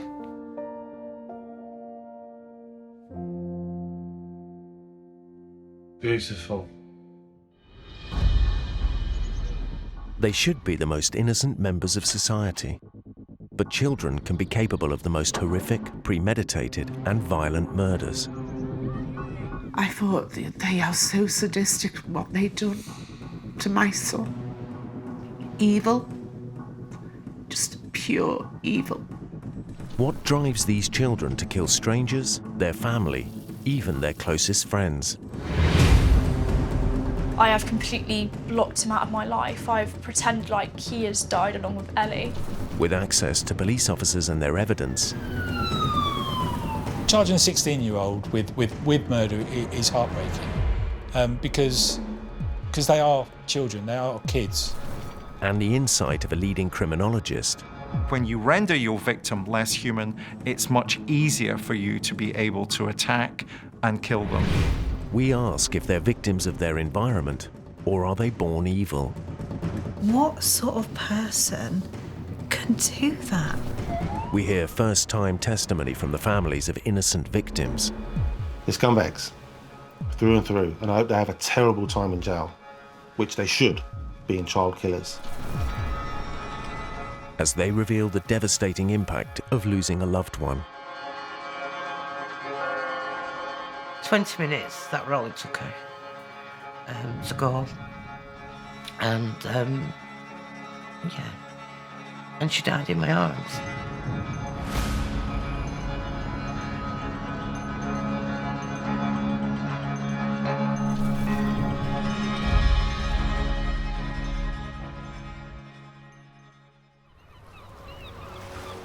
On the 13th of November 1999, in Litherland, north of Liverpool, at 3:31 a.m, Merseyside police received an emergency call from a young, male, anonymous source. Emergency services required. Ambulance. There's a lad needs help in muffling calf. How badly injured is he? Dunno. Think he's dead. Police and paramedics raced to the scene, Moss Lane Park, and began to search. Nothing was found, but the call wasn't a hoax, because the next morning a man walking his dog through the park came across a body. Right from the beginning, it was clear how horrendous it was straight away. The injuries that Michael had sustained were appalling. The body was that of 15-year-old Michael Moss. His mother has never spoken of her ordeal before. I still can't believe it. When this first happened, what did I want to do? I wanted to kill them. I wanted to kill them. This brutal and violent killing would come to be known as the Reservoir Dogs murder. They took penalties with his head. They lined him up. They pretended they were playing football and they were taking penalties. They jumped off climbing frames, 2-footed onto his head. They cut his body beyond recognition in certain parts. They played games with his body. It had a massive effect on the community. There was just massive shock and grief. Shockingly, the killers were just 15 years old. I don't think you can rehabilitate evil. I'm sorry. Those 3 boys are evil. You cannot rehabilitate evil. Michael Moss was born just before Christmas in 1983. He was a good child, lovely little baby. I had to go back to work. We just moved in this house. So I had Michael on the 22nd of December, and I was back on work on the 31st of December. So because we just got this house and we had 3 children, and, you know, my husband worked, he was an electrician, and having 3 children, you know, I needed to go back out to work because we needed more furniture for the house, really. Michael was just a typical child from Liverpool. He loved football.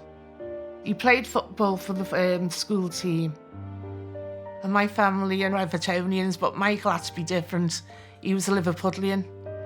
And as he got older, he grew fond of anything mechanical.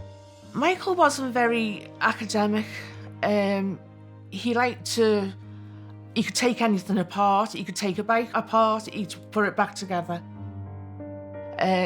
He loved motorbikes. He liked car racing. He liked motorbike racing. And he loved football. And he loved going out with his friends. But above all, Michael loved his dad. Michael was very, very close to his dad because of a night time I had to go out to work. So my husband Brian would come in from work and he'd take over the children while I went to work. But when Michael was just 11, he and his close family would have to deal with a terrible tragedy. Everything changed. My husband went to work one day and he didn't come home. And we were all devastated by that. My husband had gone to work and he had a brain hemorrhage. It was only during visiting times that Michael realised the father he doted on had been replaced by an angry and unpredictable man.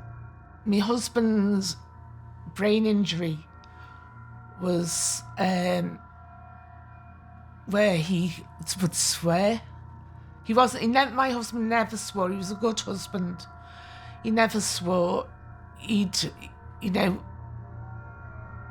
had anger issues as well. He just wasn't nice to us. He used to spit at us, but that wasn't my husband. That was the brain injury. And Michael, he couldn't quite grasp. He couldn't, he was upset that wasn't his dad anymore. Michael's dad never came home from hospital and passed away that year. The effect on Michael's mental health was devastating. I don't think it's an exaggeration to say that the key event in Michael's brief life was the death of his father when he was 11 years old, and he was particularly close to his father. Now, young people experience bereavement in much the same way that an adult would experience bereavement. The range of emotions would be anger, regret, surprise, depression, anxiety. If you're only 11 years old, you're suddenly faced with a series of emotions that you've never previously experienced and don't, at that stage in your life, have the psychological infrastructure to be able to cope with those emotions. And therefore, unsurprisingly, in Michael's case, it means that he no longer wants to engage with school.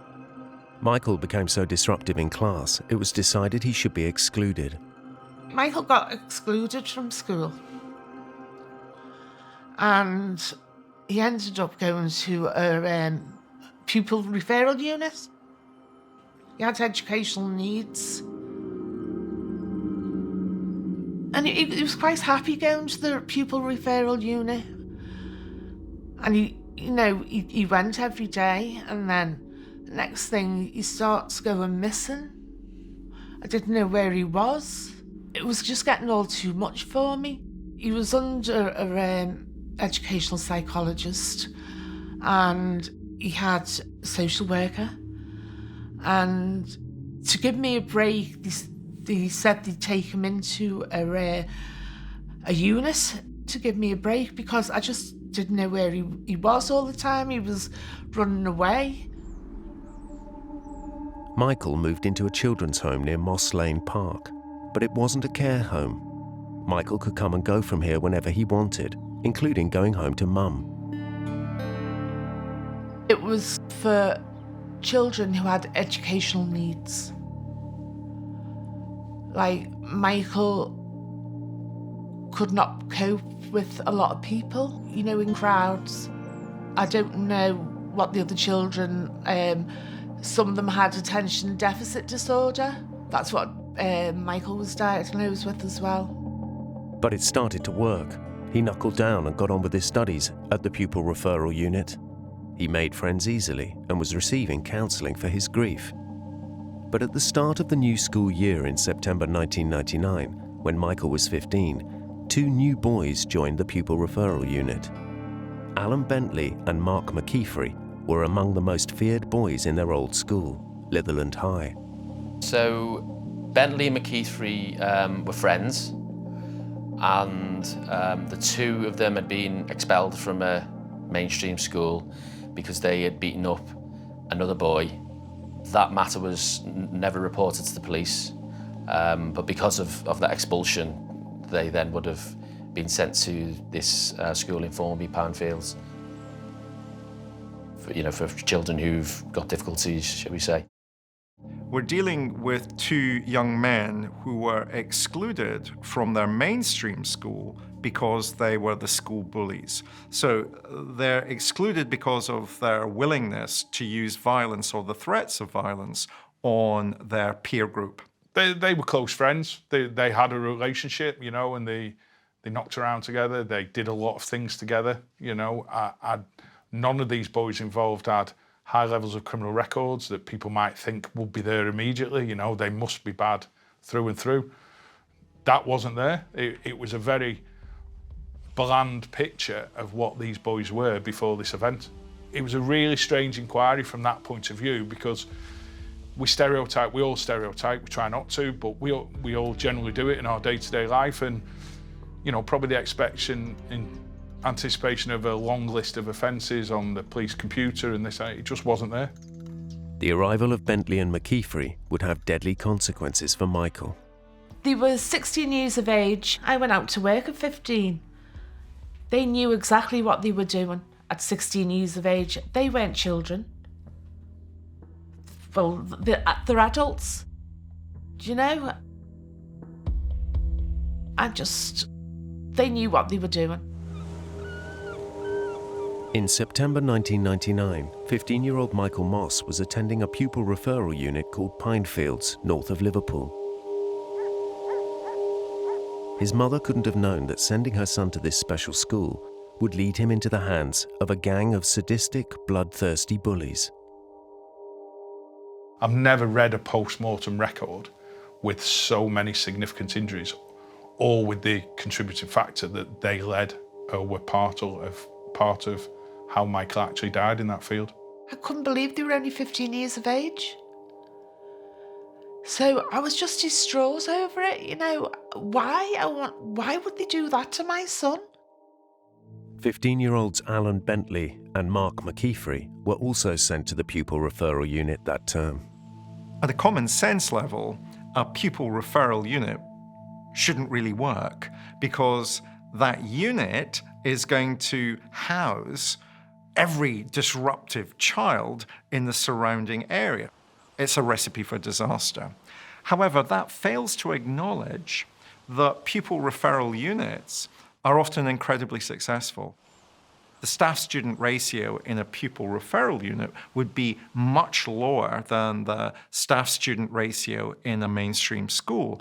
So pupil referral units have got staff who are also trained in particular ways to deal with young people who are causing problems.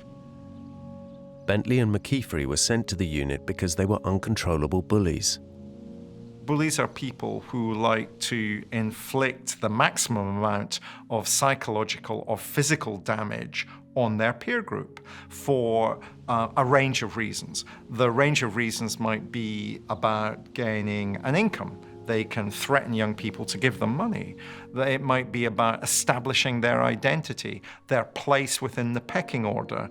It might be a way of performing masculinity. It might be a way of establishing themselves in a culture in which they don't feel particularly secure. The boys were sent to the referral unit to receive a more targeted education, but it didn't seem to be working. McKeefery and Bentley didn't seem able to adjust their behavior once they had been in the pupil referral unit. And that, for me, is the key issue. The fact that there were bullies in mainstream education, they remained bullies in the pupil referral unit. 15-year-old Michael Moss was at the same unit for his own special educational needs. He knew who the bullies were and kept his distance. But he'd started seeing Bentley's ex-girlfriend. And when Bentley discovered that she and Michael were dating, he was furious. That had incensed Bentley, and he was intent upon revenge. He passed the message once saying words to the effect, "Tell Mossy I'm going to kill him. I'm going to boot his head in."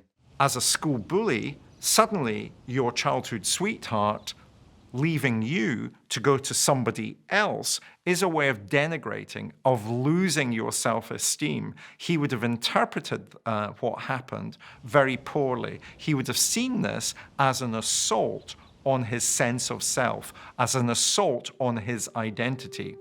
Though incensed, Bentley didn't act immediately. He bided his time.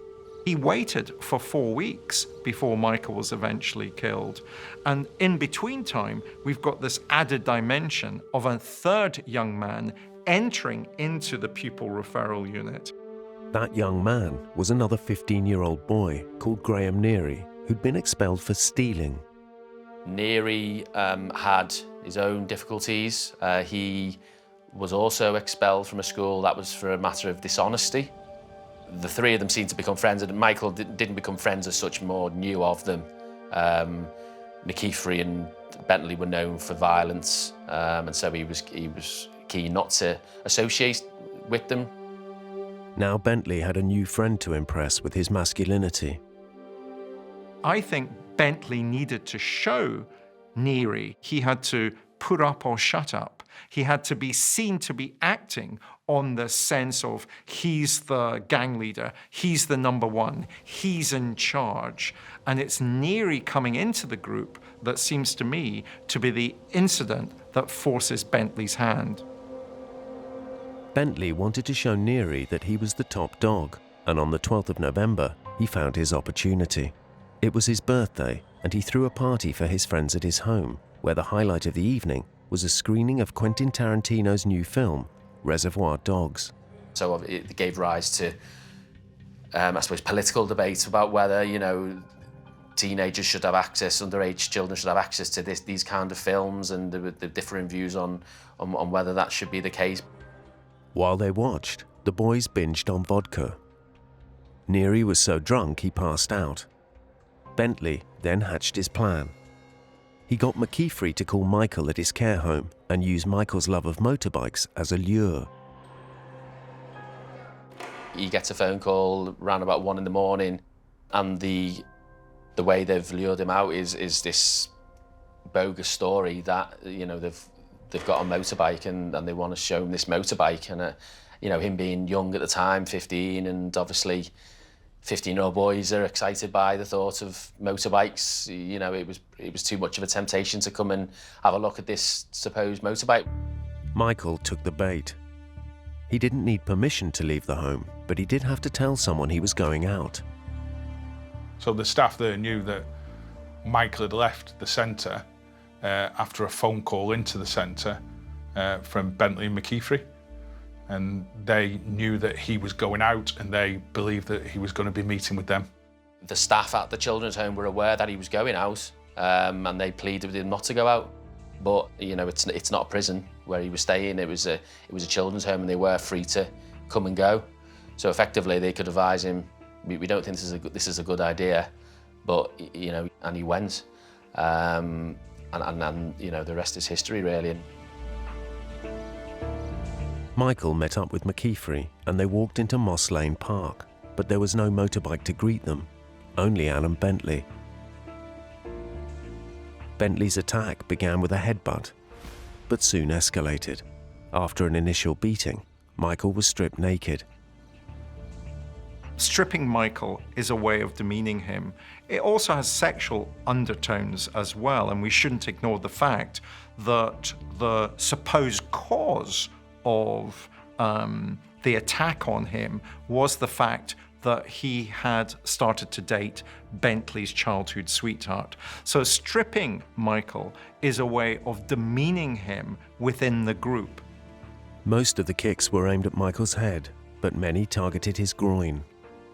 This seems to me to underscore the fact that there were sexual undertones at work here, that attacking the groin was to render Michael less sexual, less potent, given the fact that he was now dating Bentley's childhood sweetheart. This is a way of demasculating, emasculating Michael. And so we should underscore and not ignore the fact that there are pseudo-sexual elements to what we see happening whilst Michael is still alive. The beating stopped, and Bentley and McKeithry went back to the party to boast to their new friend. They go back to where they've been with Neri, wake him up, he's asleep, they wake him up, they tell him to come, they want to show him something. What followed is how this horrific attack became known as the Reservoir Dogs murder. Bentley and McKeithry took Neri back to the park to show him their handiwork, and then the violence continued. They'd gone away and then they'd come back and they carried on with the assault. They took penalties with his head. They lined him up. They pretended they were playing football and they were taking penalties. They jumped off climbing frames, 2-footed onto his head. They cut his body beyond recognition in certain parts. They played games with his body. Bentley smashed his bottle of vodka and began stabbing Michael. They'd chosen to scratch onto the back of Michael's body. They played a game of noughts and crosses, which none of it makes sense. I can't, in my 27 years of being a cop, understand why anybody would jump 2-footed onto someone's head from a 6-foot playground, let alone scratch a game of noughts and crosses. Michael died in the park from a broken neck. But it didn't stop them. Incredibly, the torture continued as Bentley played out an act he'd seen earlier that night in Reservoir Dogs. The case is fairly notoriously known as the Reservoir Dogs murder because of, you know, the awful details in which one of the killers uses the jagged edges of a broken bottle and effectively tries to slice his whole ear off. Post-mortem behaviours are often very helpful for a criminologist or a forensic psychologist in thinking about what might have motivated the attack in the first place. And in relation to the post-mortem behaviours after Michael has died, we have this extraordinary incident whereby his ear is going to be cut off. Again, that's about denigration. Again, that's about making Michael, even in death, less human than the perpetrators. He is less sentient, he is less visibly obvious as being human like you and me. When you render your victim less human, it's much easier for you to be able to attack and kill them. At 3:31 a.m., a 999 call was made. An ambulance rushed to the park, but nothing was found, and it left empty. We were aware that there had been a call because ultimately the ambulance came out in the early hours of the morning, but due to the dip where Michael lay, he went unsighted at that very first call. I don't believe it made any difference. The injuries that Michael had, yeah, to me, Michael will have been dead, or he'd been very, very close to death. It's believed that the 999 call was made by McKeithry, but he's never explained why. Whether it was a trigger of guilt, whether it was a feeling that this has gone too far, whether it was a cry for help, I don't know. I couldn't tell you what that was. So this phoning of the ambulance seems to me to be simply a very weak attempt to establish some kind of alibi for the three perpetrators at a later date. In other words, they could say, oh, we called an ambulance and he was alive, he must have died later. It's not our responsibility. I simply see this as a deflection, a childish, amateur deflection, but a deflection nonetheless. 15-year-old Michael Moss died that night, a victim of a brutal and unprecedented attack. The murder horrified the community, but it would lead to a first for the criminal justice system when Liz would come face to face with her son's killers. Yeah, I was angry. I was angry, and you're not allowed to say nothing to them. And I couldn't help myself. And I just said, you can't look at me now. I said, you still can't look at me, can you? 15-year-old school bully Alan Bentley had been dumped by his childhood sweetheart for another boy, Michael Moss. The feelings of rejection made him incandescent with rage. The motive certainly seems to be in the jealousy and the revenge wanted for the kind of being spurned by his girlfriend. Bentley and two of his friends, Mark McKeithry and Graham Neary, lured Michael to a park in the middle of the night and brutally beat him, tortured him, and played with his body. Detectives had never seen anything like it before. The injuries that Michael had, over 100 injuries, the majority above the shoulders. Not pleasant. Not pleasant for seasoned police officers. At 7:30 a.m. on the 13th of November 1999, a dog walker came across a body in Moss Lane Park, Litherland, near Liverpool. Detectives were on the scene quickly, as Copy Lane Police Station was less than a mile away. It was taped off, if you could picture the scene, and walked up through the tape up to the senior investigating officer, and the forensic investigators were already there. It was clear as soon as I arrived that it was a child, a young boy. Made all the matter worse that he was lying naked. Uniformed officers had already begun house-to-house inquiries of the area, and that included knocking on the door of Michael's care home, not far from the park. So it initially come up that there was a young boy fitting a similar sort of age was missing from that centre. And the staff were clearly upset, clearly highly traumatised, but at that stage they were in the same position as us. They didn't know that this was definitely Michael that was lying in the field less than half a mile away. I was handed a photograph of who we believed it could be. So I had that, and it was a full facial photograph, clear as day, a young boy called Michael Moss. I took that photograph back to the senior investigating officer. We held it directly adjacent to Michael's body, not for a second believing it was Michael because of the picture that we had and the state of the body. And I can vividly remember holding that picture right next to the face, and there was no way from that picture you could identify that as Michael.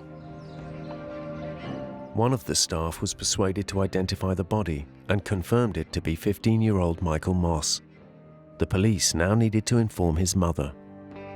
I was listening to the radio, and he said, I heard it on the radio that they found a man's body on Moss Lane playing fields. You know what you've got to do, and you know it's not going to be good. I can remember walking up the path, knocking on the door. You could see someone behind the glass in the door as soon as we got there, as if they knew we were coming. And I looked. I said, it's him, isn't it? So they said, can you just go in? I said, it's him, isn't it?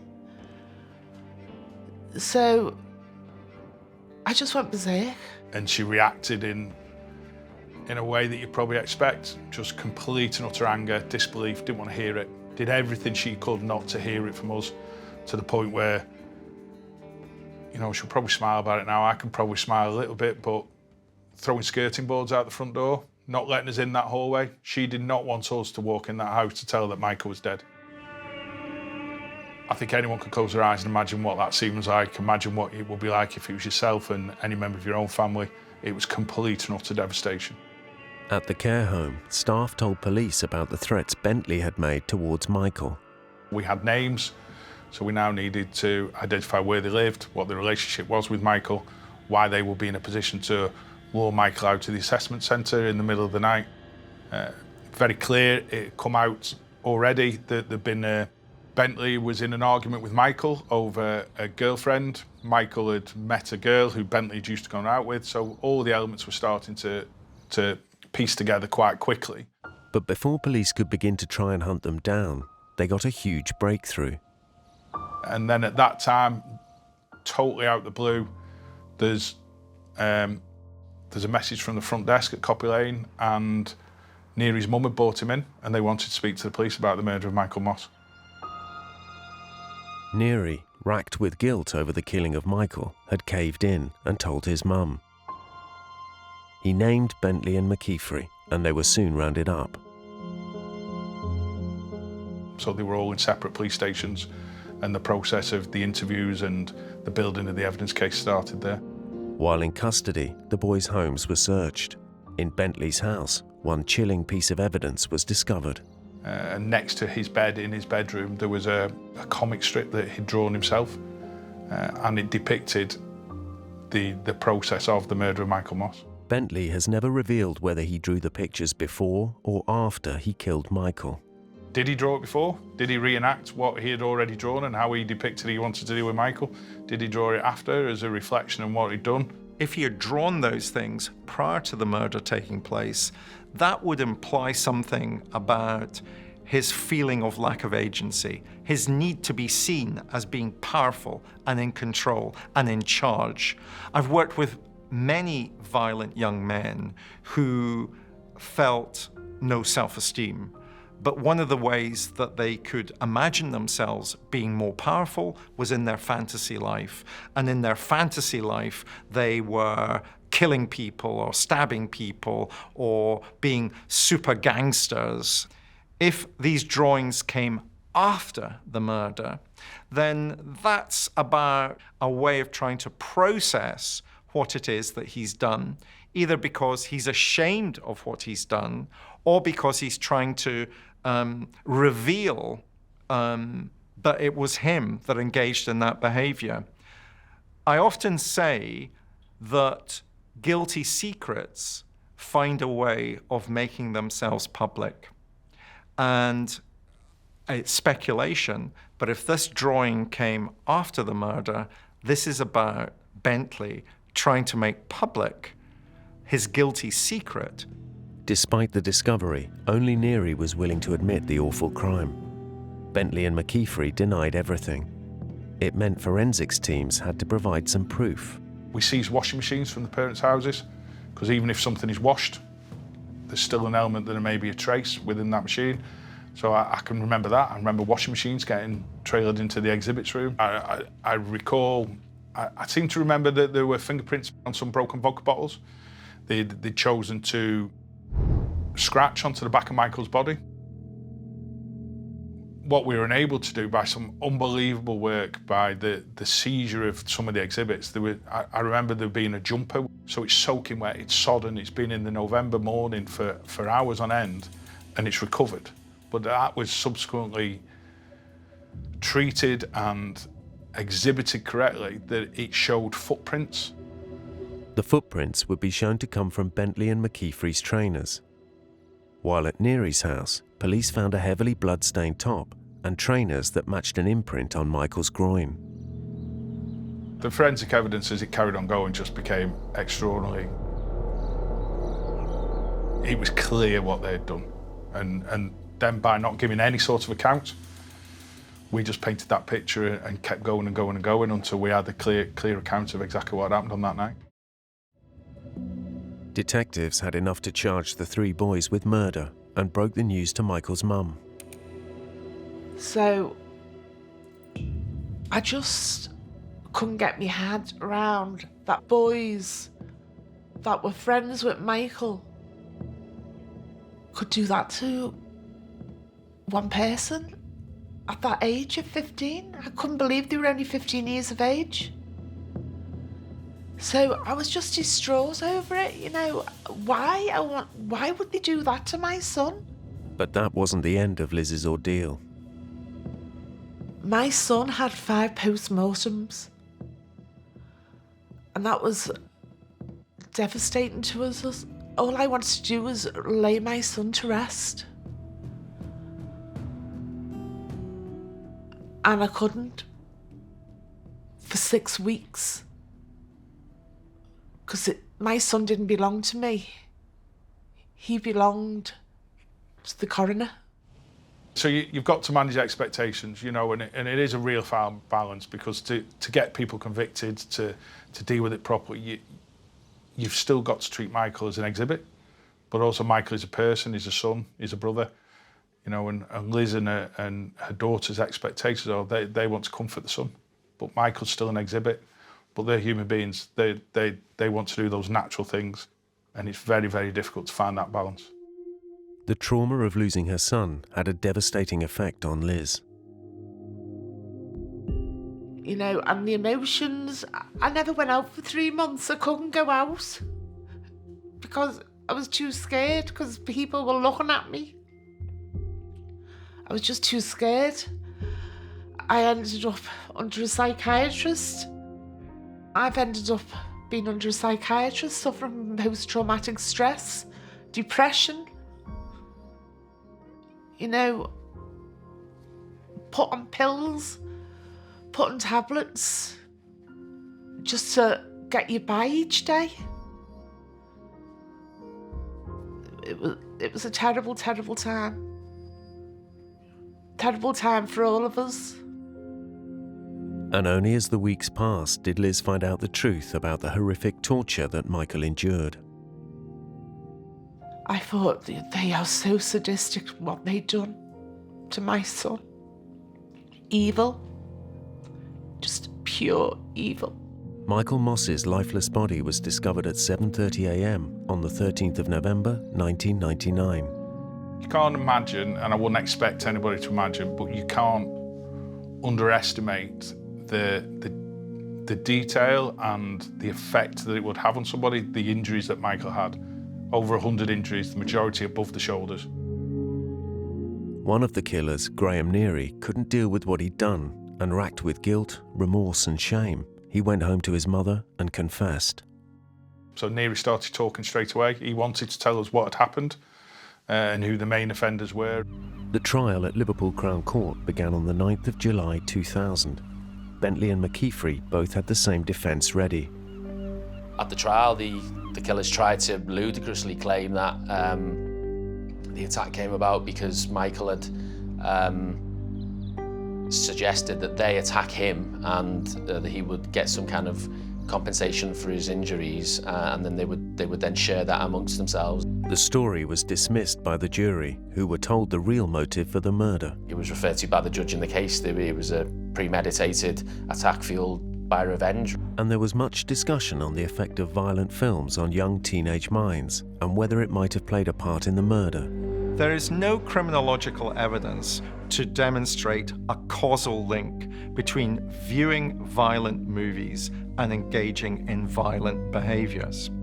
However, at a common sense level, quite clearly some people can be influenced to behave in particular ways as a consequence of what it is that they've seen, either at the cinema or at home on television.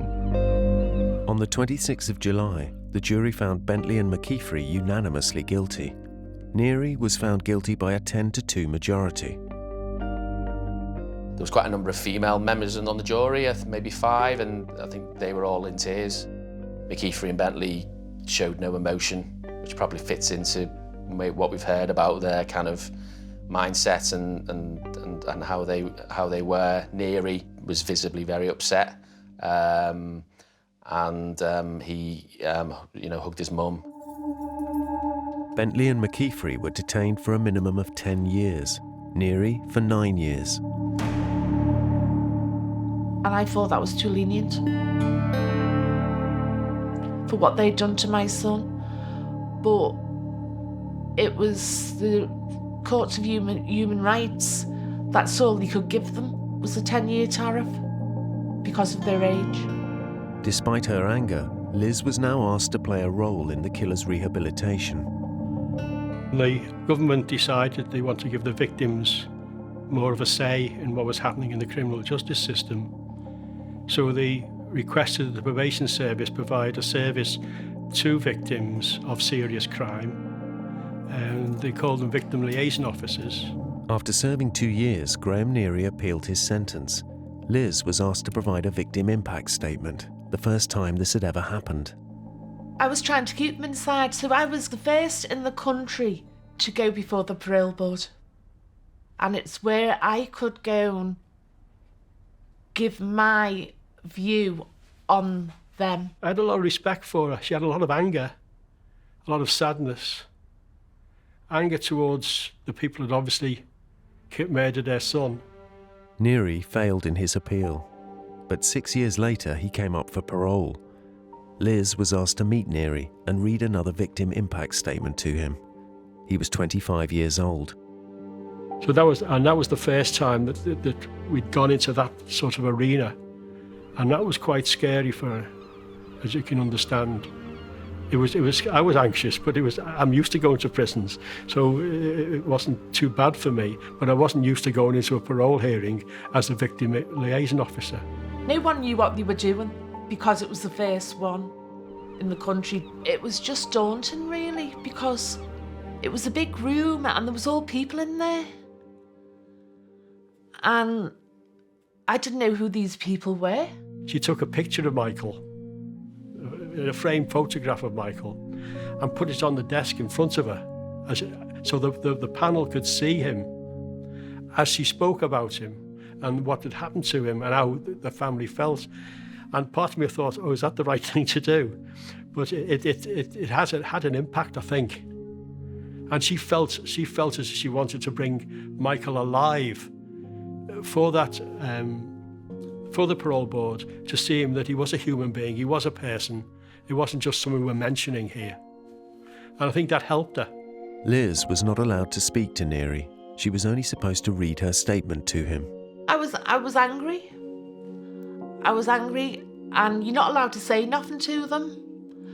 And I couldn't help myself. And I just said, you can't look at me now. I said, you still can't look at me, can you? And it went against me. The meeting had unforeseen consequences for Liz. Neary convinced the parole board of his shame and remorse. It was the beginning of the process that would end up with him and his fellow killers being released. If I had my time over again, I would never do it. You know, I opened the doors for everyone to do it, but now I would not do it. Backfires on you, because they're not interested. Do you know? Once they've made up their mind that they're coming out, they're coming out. I think the pain that she felt doing it, and the anger and the anguish that she felt, I think it was worth it because she felt she was contributing. But mainly, as I said earlier, the thrust was for Michael, and that kept her going all the way through the bad times. Is I'm doing this for Michael, I'm doing this for Michael.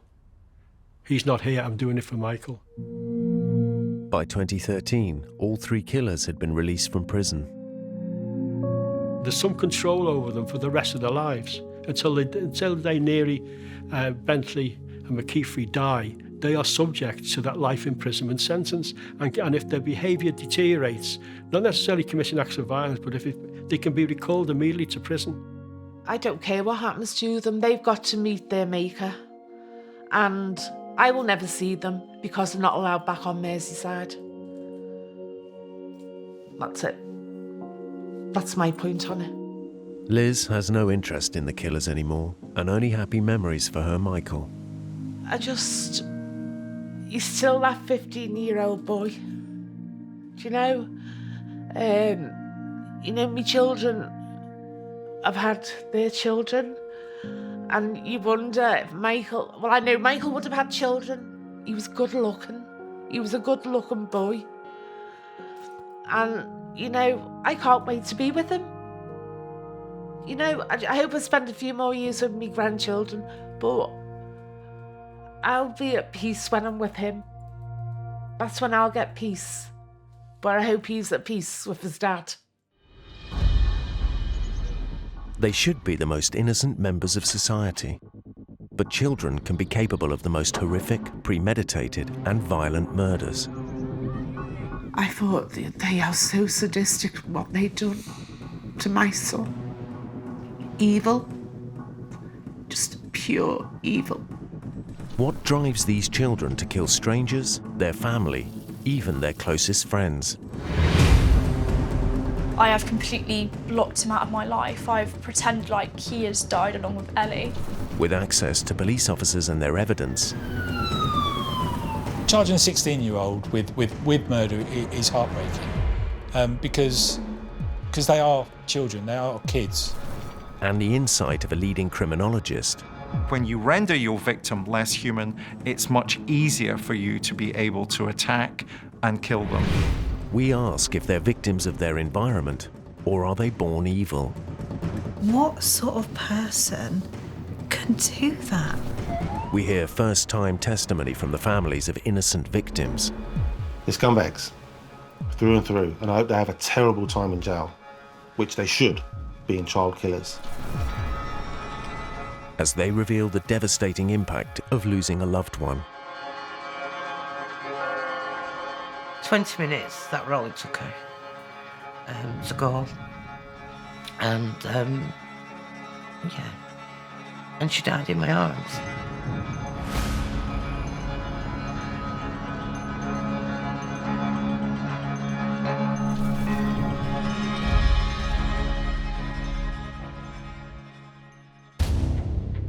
On Monday the 7th of October 2019, in Hinckley near Leicester, CCTV captured 17-year-old Dylan West leaving his house. He was on his way to confront one of his best friends, 18-year-old Josh Taylor. He called him Bonehead.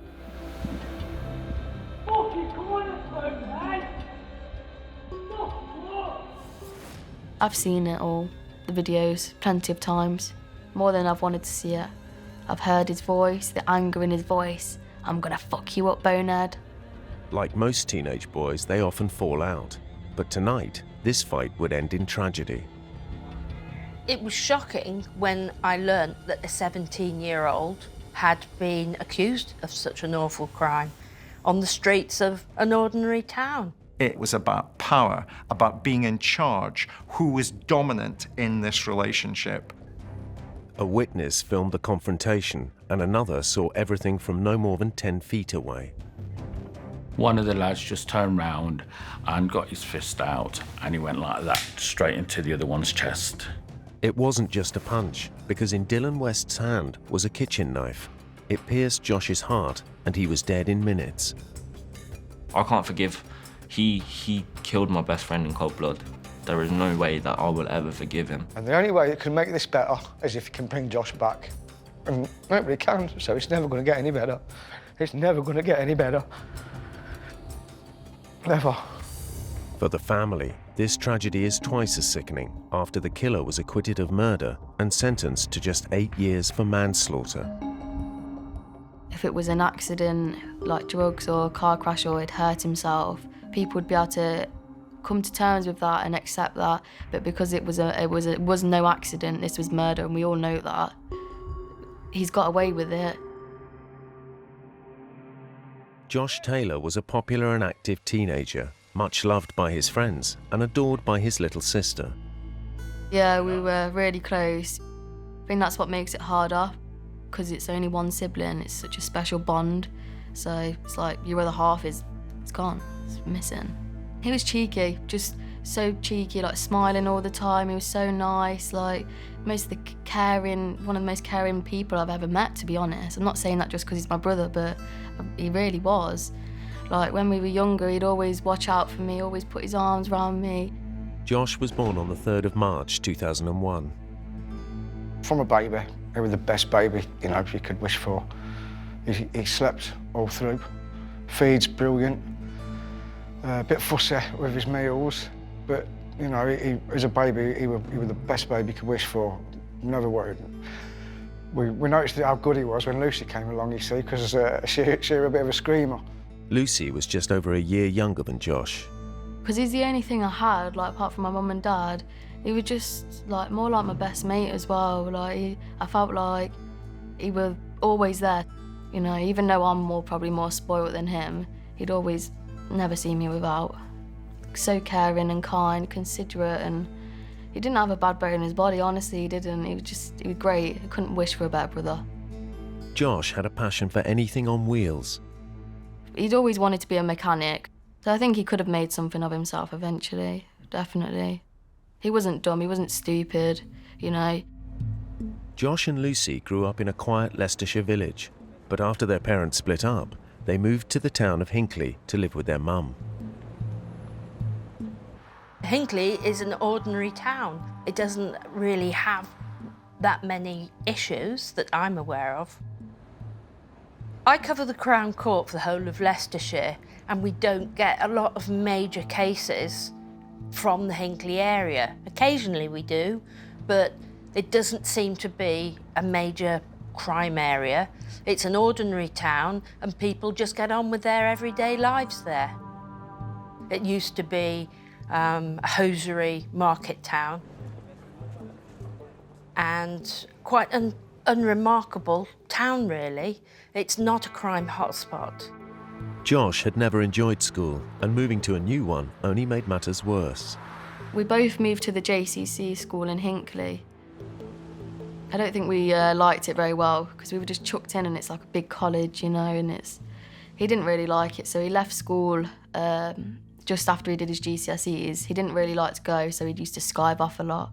I thought, I've got to keep my eye on this one, because he's just like me, and he tried to be like me, and I didn't want him to be like me. I wanted to, you know, I was a bit of a tearaway at school and didn't do very well and come out with no qualification. I didn't want that for him. I wanted him to, you know, knuckle down at school and, you know, get on. In Hinckley, Josh met other like-minded teenagers who also often skipped school. He just doesn't like authority figures, and he just found it boring. Same as most people, do you know what I mean? They don't like school, it's just something we have to do. He was my best friend, he was the closest thing I had to a brother, if that makes sense. Like, we was inseparable. Without him, there was no me, and vice versa. In the friendship group that Josh joined was 17-year-old Dylan West. I met Dylan when he was like 13, and it was the same again, really. We just clicked, we played football, and we just clicked, you know what I mean? And then he ended up being our friend, he was in the friendship group, and we all got along. West grew up in a loving home with his mum. But some that knew him thought West showed signs of being a more volatile character. I don't know how to put it. It just feels like he's been drinking all the time, or like on something all the time. That's how it would be, because and you know when he's angry as well, because his eyes would go really wide, and you'd see like anger in his eyes, and you'd think, what's wrong with you? What's anyone done to you? As I thought he was a decent person, do you know what I mean? As I thought he was a good friend of mine. But obviously what happens behind closed doors is a completely different story. He told us, basically, that his mum had said that like, she was thinking about kicking him out because she couldn't control him and stuff like that. So obviously the side was there, it was just we never really thought about it. And there was evidence of a more destructive temperament that would one day end in tragedy. We had a big paddling pool up in the garden, and obviously Dylan West, he said claiming he was pissed off about something.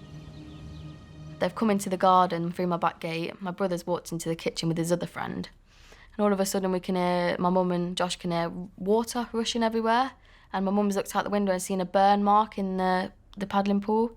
So he's come in the garden and set fire to my paddling pool and then ran off, just out of anger. Never ignore that part of the context that we're dealing with here is childish immaturity. Dylan West was known for engaging in sporadic acts of irrational, violent, often violent behavior. He was showing off. Apparently he's always had this anger in him ever since he was young. But why come into my house and touch things that aren't yours? And especially we'd only had the paddling pool about a week.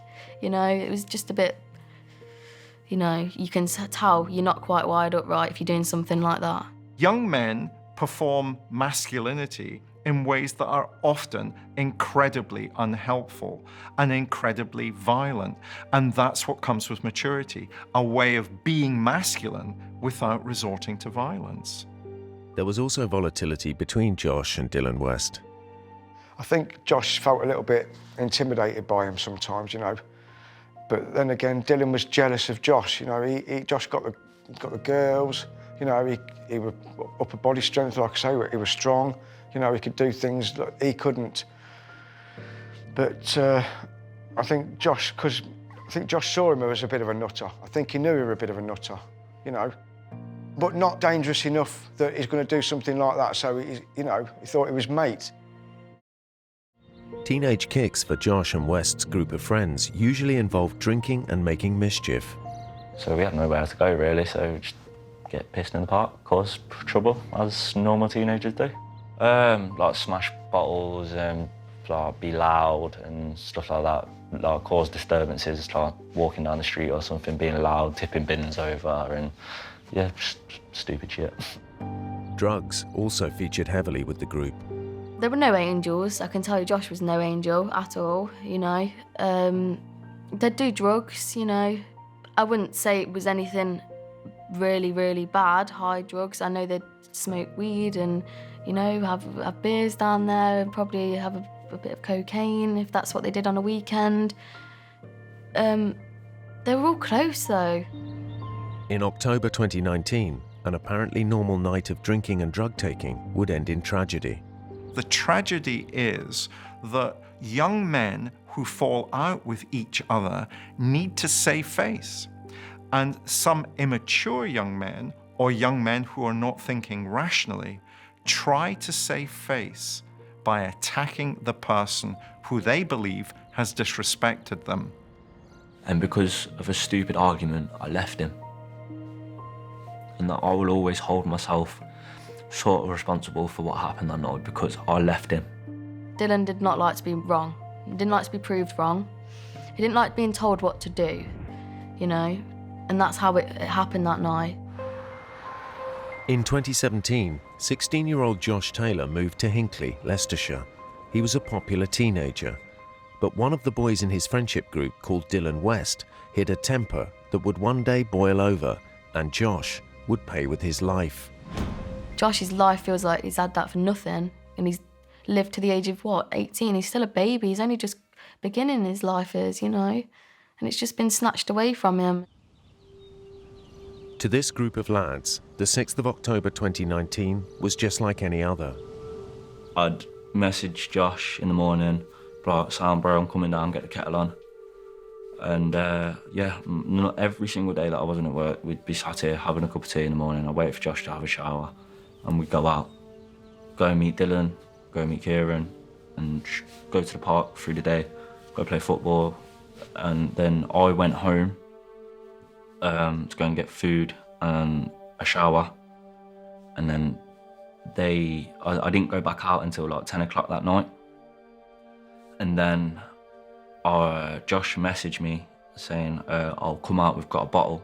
The lads, Josh, Dylan West, Cameron and 2 others, had managed to be served 3 bottles of vodka and headed to Richmond Park, near Josh's home. Richmond Park's just down the road from here. It's where they always go. They went there every single day. It's quite a big open space, to be honest, so they just, you know, they used to have a smoke down there and a drink down there. And there's literally shops around the corner, a big football court, so they'd play football there. A big green bench that they'd sit on, you know, and just listen to music. They'd just chill out there. That's what they'd do. Because there's no place for us to go, do you know what I mean? There's no, like, in the olden days, there used to be like a disco for like the older generation or something like that. We don't have that, do you know what I mean? We don't have it. We have a youth club up the road, but it's not for our taste, do you know what I mean? So where else are we going to go? Simple as that, basically.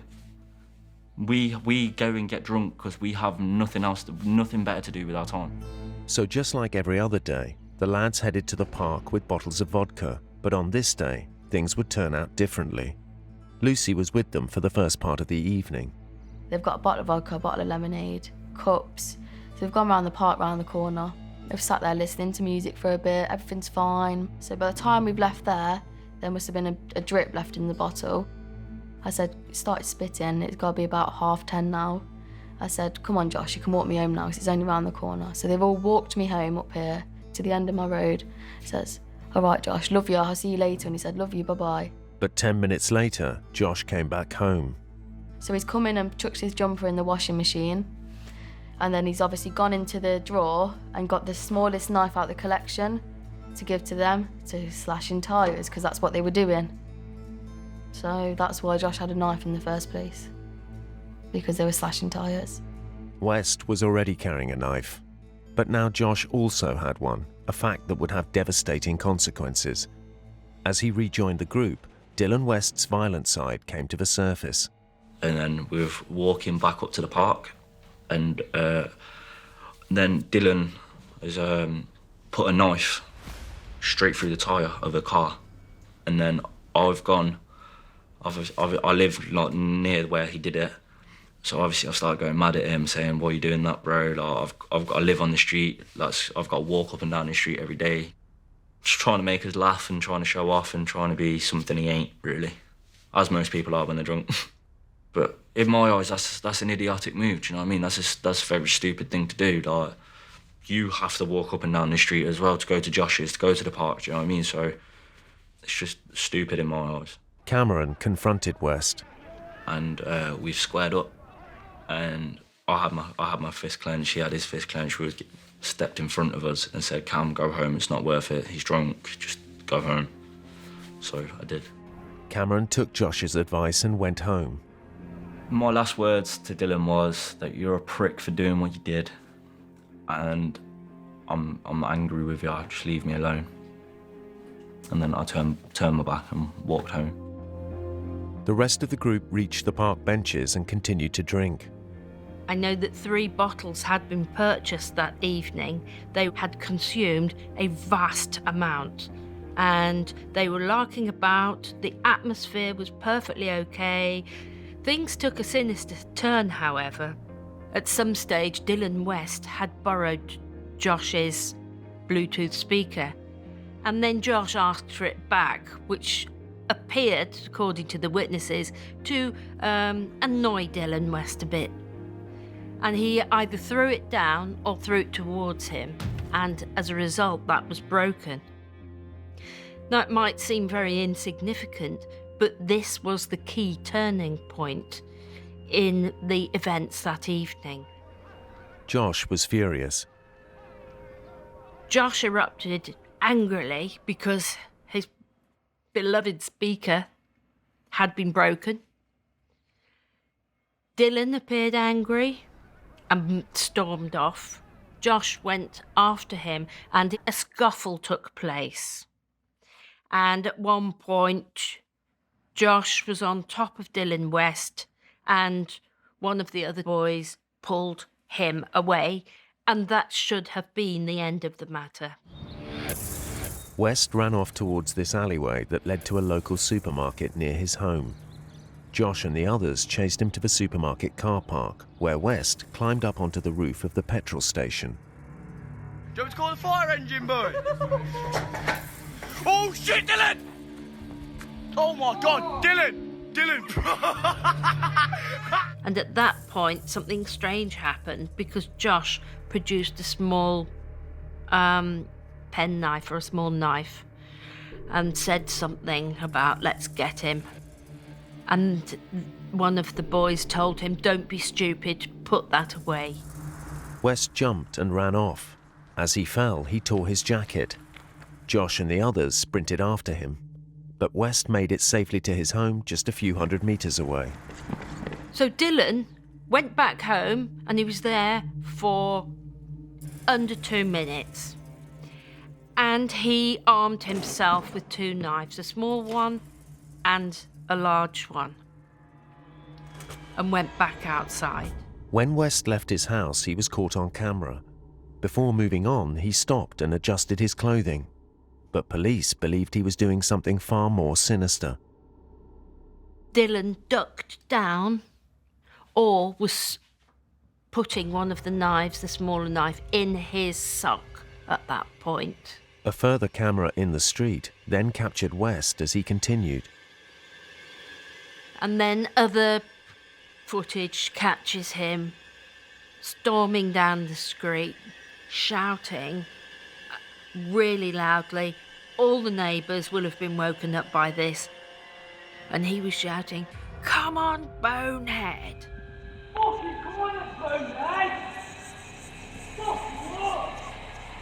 I've seen it all, the videos, plenty of times. More than I've wanted to see it. I've heard his voice, the anger in his voice. "I'm gonna fuck you up, bonehead." That's what he called my brother, bonehead. You know, "I'm gonna fuck you up," over and over and over again. I can hear it in my head.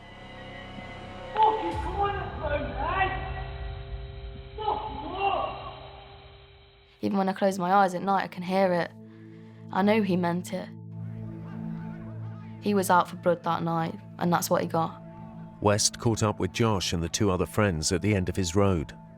A parked-up taxi driver saw what happened next. Yeah, it was approximately 12:30-ish, I think it was 12:30, 12:40 when the lads walked past. Two of the lads were walking ahead, and I don't know what they were talking loud. I don't know if they were trying to annoy neighbours or annoy each other or whatever they were doing. Josh and West were arguing at the top of their voices, but keeping their distance. They had both been drinking heavily, using cannabis, and both had knives. Cannabis use, especially cannabis abuse, will increase your sense of paranoia. Paranoia is an irrational suspicion that someone is out to do harm to you.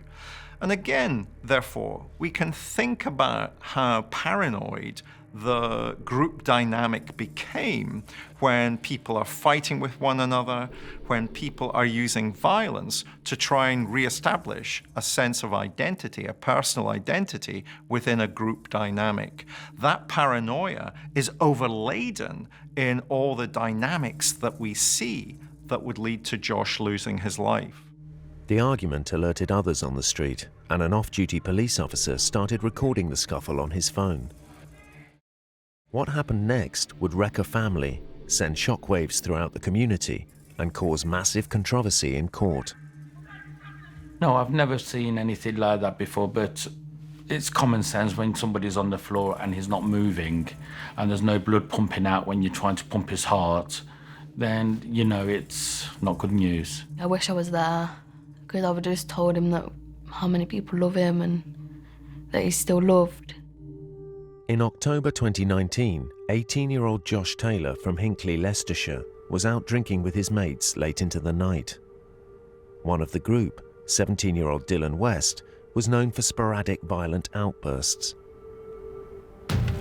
His mother had already said that she can't control him. He got, but we'd never seen that side of him. We'd never seen the angry side of him. After West had broken Josh's Bluetooth speaker, they briefly fought.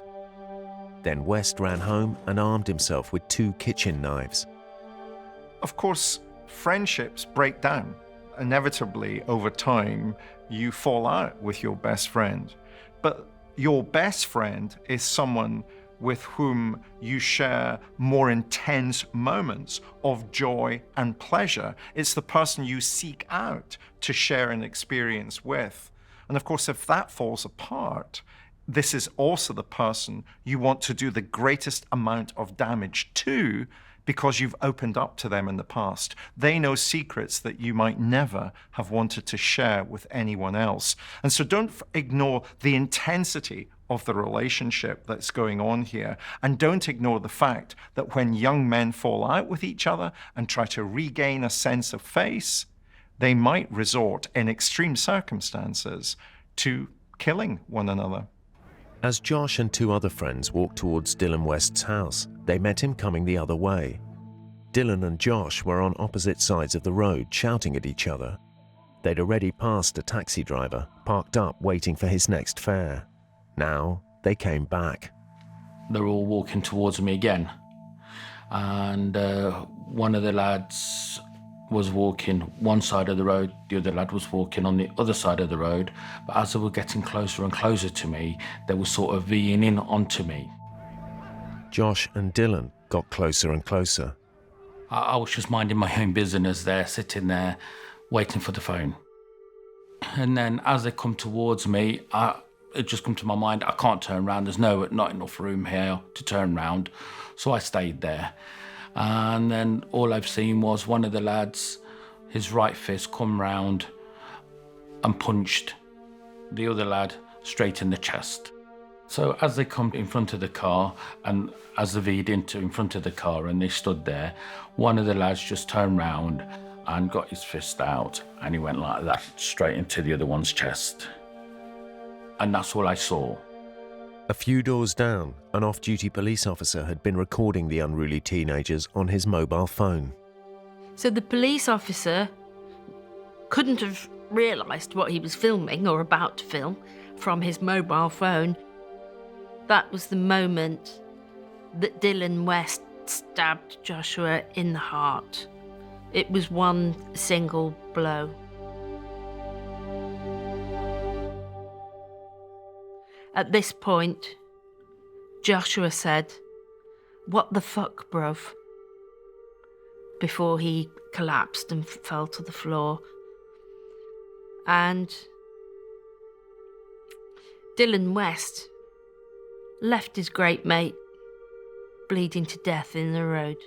What appeared to be an innocent punch to the chest turned out to be much more deadly. Hidden up West's sleeve was one of his kitchen knives. I did not see no knife, no nothing. And then the lad that got punched, he started struggling to walk past my minibus, my vehicle.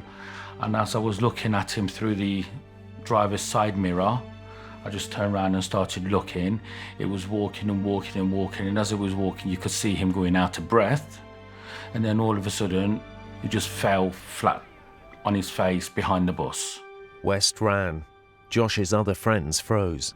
I just drove 20 feet forward sort of thing, dialed 999, and as I was talking to the police, I just took a small drive round the block to go back to where it all happened. There was no other way off the estate anyway, you know, whichever way you go on that estate or off that estate, there's one way in, one way out. Another passing witness stopped their car and ran to help. By the time I got back to the scene again, there was a white Mini parked on the opposite side of the road to where it happened, and there was a young lad, and he was giving CPR to the lad on the floor, and he was on the phone with the ambulance telling them what he was doing and all the rest of it. And I parked on the opposite side of the road as well, where the white Mini was as well, and I walked over to see what the extent of the damage was. All I seen was blood round his chest. Josh lay motionless. His heart had been punctured and he was bleeding to death. I realised when I seen the young lad giving him CPR, the mid-20-year-old lad giving him the CPR, that's where I realised to myself something's more serious than what I thought it was. Yeah, but again, because I didn't see no knife, no nothing, it didn't come to my mind how it happened. Josh Taylor died on that spot in Hinckley from a single stab wound that pierced his heart. Dylan West had disappeared. Police were on the scene quickly. Having identified the victim as Josh Taylor, their next task was to inform the family. The next minute, I've got ding dong at the door at 2 in the morning, telling me Josh is dead, and I'm saying, "You're lying, because I was with him an hour ago." 2 policemen just standing there trying to say that Josh is dead, and I'm saying, "No, you're lying, because I was only with him an hour ago. I'd only felt like I'd been asleep for about 10 minutes, you know." I was thinking, this can't be possible because I was with them. Lucy called Cameron. He sprinted round to Josh and Lucy's house to be confronted by a police officer. A police woman came up to me and said, "Do you know why he did this to him?" So obviously we didn't know anything at this point, so I said, so you're telling me someone did this to him?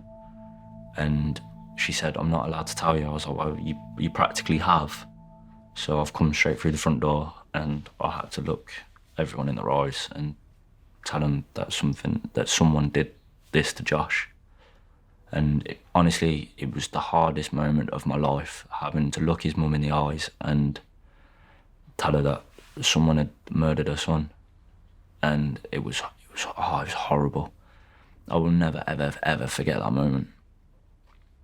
Like, I'm tearing up now thinking about it because it hurts to this day because of that was my best friend, that was my brother, do you know what I mean? And I had to come and tell his family that what had happened to him, and it was the hardest thing I've ever had to do.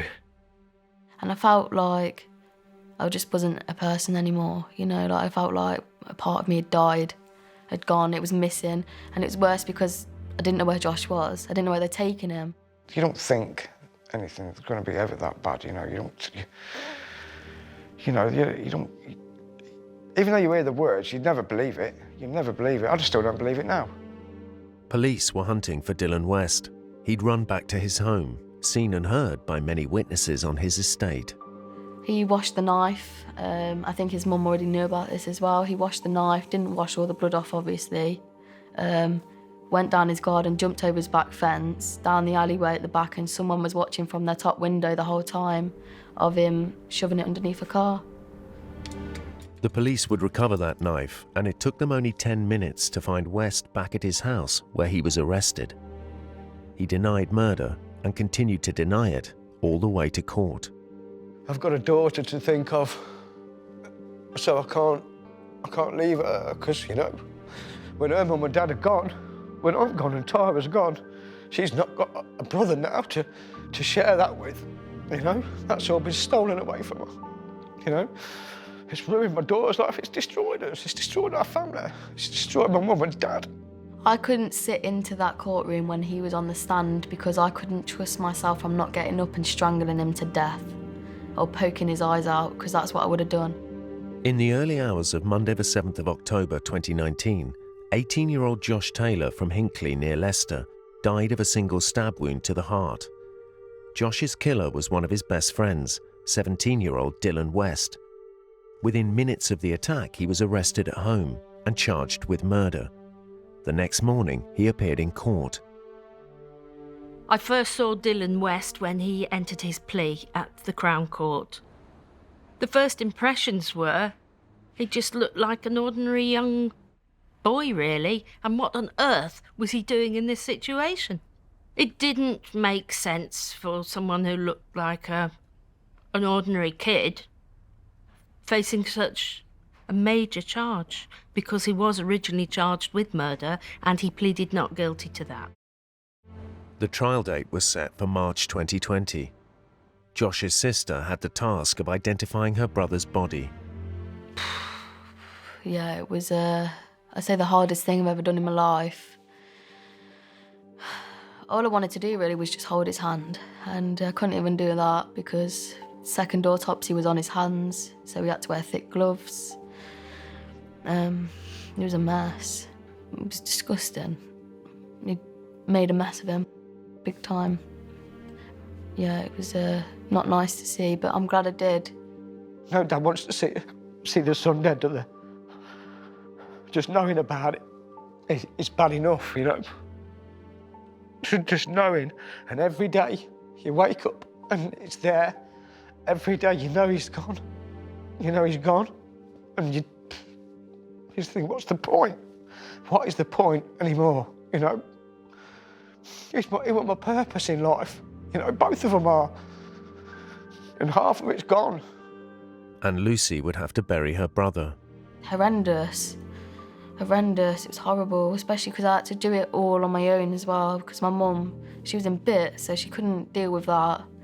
So it was like the flowers, the coffin, the service card, his clothes that he was wearing, everything was done by me, basically. Where it was, where the wake was, the burial. It was all done by me. Dylan West's murder trial was scheduled for March 2020. In the time that passed, Josh's family would have to cope as best they could. sleepless, you know, emotions everywhere. It's crazy because like, I'm one of them people that's always like, oh, I like to do my hair and makeup, and ever since this has happened, I've not been like that. Dylan West's trial began on the 11th of March 2020 at Leicester Crown Court. So there was a 17-year-old boy in the dock at Leicester Crown Court behind a very thick pane of glass, which is completely separate from the rest of the court, fenced off if you like. And then his parents were in the public gallery. Joshua's family were there, and it was just an air of terrible sadness, and you knew that whatever the outcome, there definitely weren't going to be any winners. The prosecution were confident of gaining a conviction for murder, but Dylan West's defence would try their best to argue that this was all just a tragic accident. I couldn't sit into that courtroom when he was on the stand because I couldn't trust myself. I'm not getting up and strangling him to death or poking his eyes out, because that's what I would have done. I wanted to kill him. I was going to kill him. West's defence team claimed that the tears in his coat were not caused by jumping off the roof of the petrol station that night, but that Josh had tried to stab him. He slipped and ripped his coat both sides at the back and on his cuffs and tried to say that my brother was trying to stab him in the back while running after him. Lies.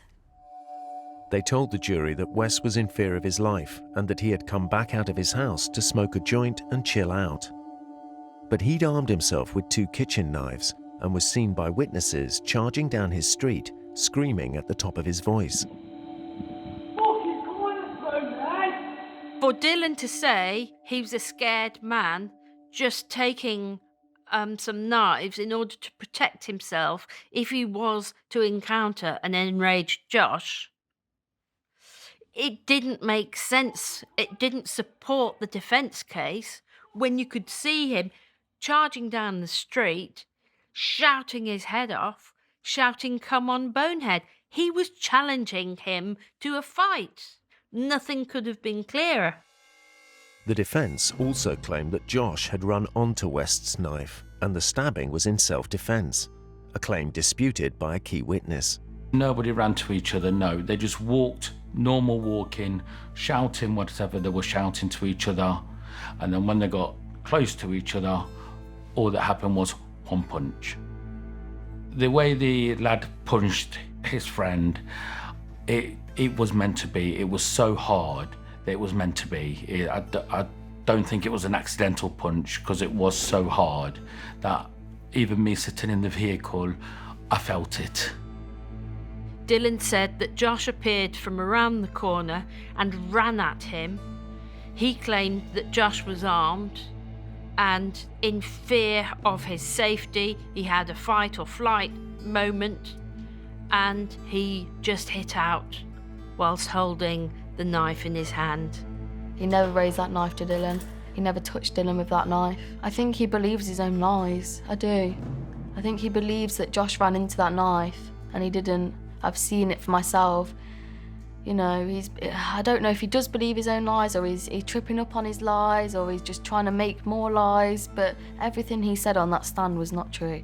The jury were also told of Dylan West's actions after the killing. Why did you get another knife, 2 knives, Dylan? Why did you hide the knife after Dylan? Why did you wash the knife after Dylan? Why did you get changed after Dylan? It was all about that. And I feel like in court, none of that was relevant. The question for the jury to consider was whether or not West had intended to kill Josh. If he hadn't, then they could only convict him of manslaughter. So what did he intend? He was angry in the moment. This happened in the heat of the moment, in drink. It was something that should never have happened. These were 2 friends. It's an absolute tragedy. And the jury must have found this a very difficult case indeed. They did, because on the 23rd of March 2020, they found West not guilty of murder and guilty only of manslaughter. The family were devastated. They were deeply distressed. They were looking for a conviction to murder.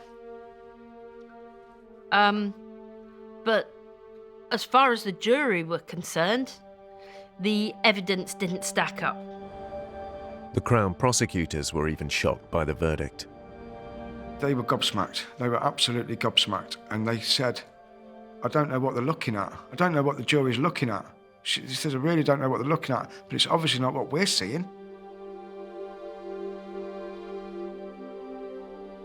Because, you know, he's guilty of murder. He was guilty of murder, not manslaughter. He's a murderer. He's a murderer. Manslaughter means there wasn't a clear, deliberate intent to kill. But when you stick a knife into someone's chest, what is it that you are intending to do? Are you intending that they get up and go home afterwards? Well, Joshua never got up and he just died where he fell, more or less. For the manslaughter of Josh Taylor, West was sentenced to 8.5 years. When West was sentenced for the manslaughter of Josh, the judge said this was an insignificant falling out over a trivial incident. That seems to me to get things fundamentally wrong in trying to explain what happened here, because this clearly wasn't a trivial incident, and nor was the falling out insignificant. In fact, it seems to me to have been filled with meaning. This is about two friends, they had known each other for 2 years, fundamentally falling out with one another. It was about power, about being in charge, who was dominant in this relationship. And therefore, this wasn't insignificant. This was filled with meaning. He did this. Meaningful. It was meaningful. It was meaningful what he did. He meant to take my son that night. He meant to take his life that night. During their deliberations, one of the jury was sent home sick. The remaining 11 delivered their manslaughter verdict by a majority of 10-1. The family don't believe that justice has been done. There are no winners. 2 lives and 2 families have been devastated by this. One of them's no longer with us, and the other one is locked up. With good behaviour, Dylan West could be released from prison in 4 years. I can't forgive. He killed my best friend in cold blood. There is no way that I will ever forgive him. There is no way I will ever be able to look Dylan in the eye and ever call him an acquaintance, a friend, anything.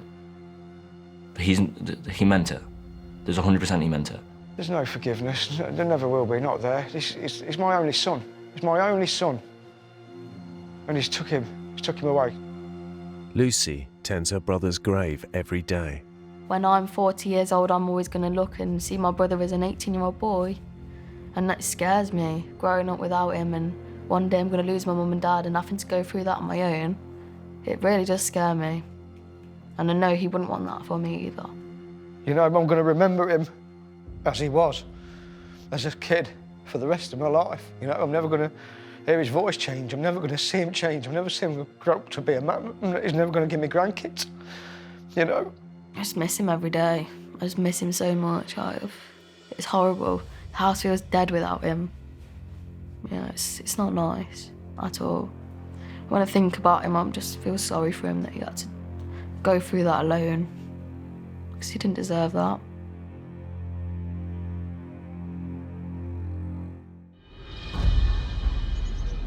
They should be the most innocent members of society. But children can be capable of the most horrific, premeditated, and violent murders. I thought they are so sadistic, what they've done to my son. Evil. Just pure evil. What drives these children to kill strangers, their family, even their closest friends?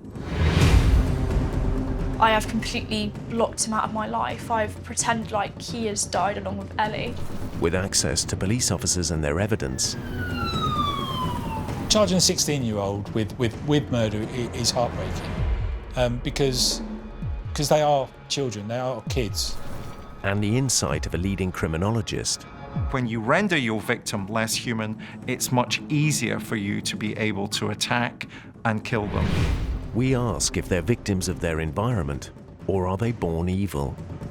What sort of person can do that? We hear first-time testimony from the families of innocent victims.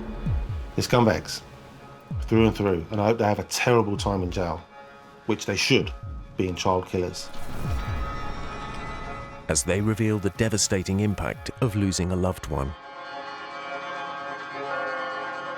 20 minutes, that role it took her to go. And, yeah. And she died in my arms.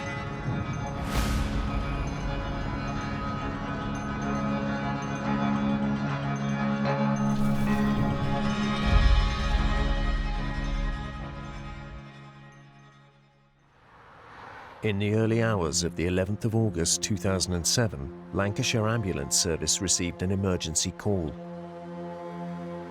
I can see the ambulance, please. Here.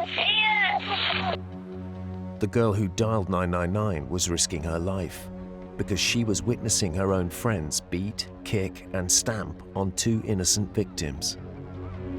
You know, she trained marks both sides of her face. Her ears were massive.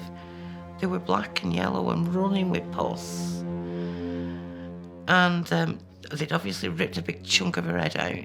The paramedics who attended couldn't actually make out the gender of both victims, particularly Sophie, because of the level of swelling, the bleeding. 20-year-old Sophie Lancaster and her boyfriend Rob Maltby were walking home from a night out when they were set upon by a gang of teenagers. Even if you despise somebody, how can you do that to somebody? You know? You just can't comprehend it. Sophie and Rob were targeted because they were goths. When people feel that the other group is less important than they are, that gives them permission psychologically to do harm to that other group. Sophie was on life support for 13 days, but succumbed to her injuries and died on the 24th of August. They turn the machines off, and they do the best they can for you, you know, they try and make sure that everything's quiet and whatever else, and they turn the machines off. Two teenage boys, Ryan Herbert and Brendan Harris, were convicted of her murder. There was no real reason why they were attacked in that park other than possibly being a bit different from the group. This hate crime sent shockwaves around the world. I don't think you'll ever be happy with whatever sentence they get. You know, is it a life for life? I think so. Sophie Lancaster was born and grew up in the Rossendale Valley near the town of Bacup, north of Manchester. Sophie was always quite a complex baby. She was quite a complex little girl. She liked to spend time on her own, even when she was a baby, actually, when I look back on it now. And then she became quite clingy at one stage, as they all do. She was a combination of, you know, one day she'd be really quite chirpy and out there, and then the next day she'd be really quite quiet and quite introverted, really. And even as she was growing up, you know, going to primary school, she was still the same. And really strong-willed, actually. It was clear from an early age that Sophie was very independent. She didn't have many friends at school, I have to be honest, because I think the difference with Sophie was she was intelligent, and she didn't seem to suffer fools gladly, let's put it that way. She was quiet when she was at school, and she certainly was not a sporty child, let me put it that way. She'd sit just and read a book, and she enjoyed her own space, actually. Sophie's individuality really came to the fore after spending a summer with a friend. Yeah, it started when she was about 12. She'd gone to a friend's house for the school holidays and refused to come home. So she stayed there for 6 weeks. And, yeah, and I remember her, you know, coming home. And I'm stood washing up, and she came in the back way. And I looked at her and I thought, oh my Lord, look at this. She dyed her hair and she came in, you know, looking quite cool, really. And I looked at her and I thought, wow, that's amazing. She's obviously becoming to be who she should be. All teenagers want to belong. They want to have a place within the world. And they're a bit like sponges. They soak up things that they think are important to them, and they look out for like-minded people that they can also join with. It gives them a sense of social identity. The largest town in the Rossendale Valley, just a few miles from where Sophie grew up, is Bacup. Bacup is a beautiful place. It's surrounded by the most amazing hills, countryside, lovely walks. The town centre has been described as one of the best preserved town centres by the English Heritage because the buildings are just stunning, and they're also totally unique. But the former cotton mill town also struggled with an undercurrent of intolerance and violent behaviour. Antisocial behaviour was a big issue back in those days.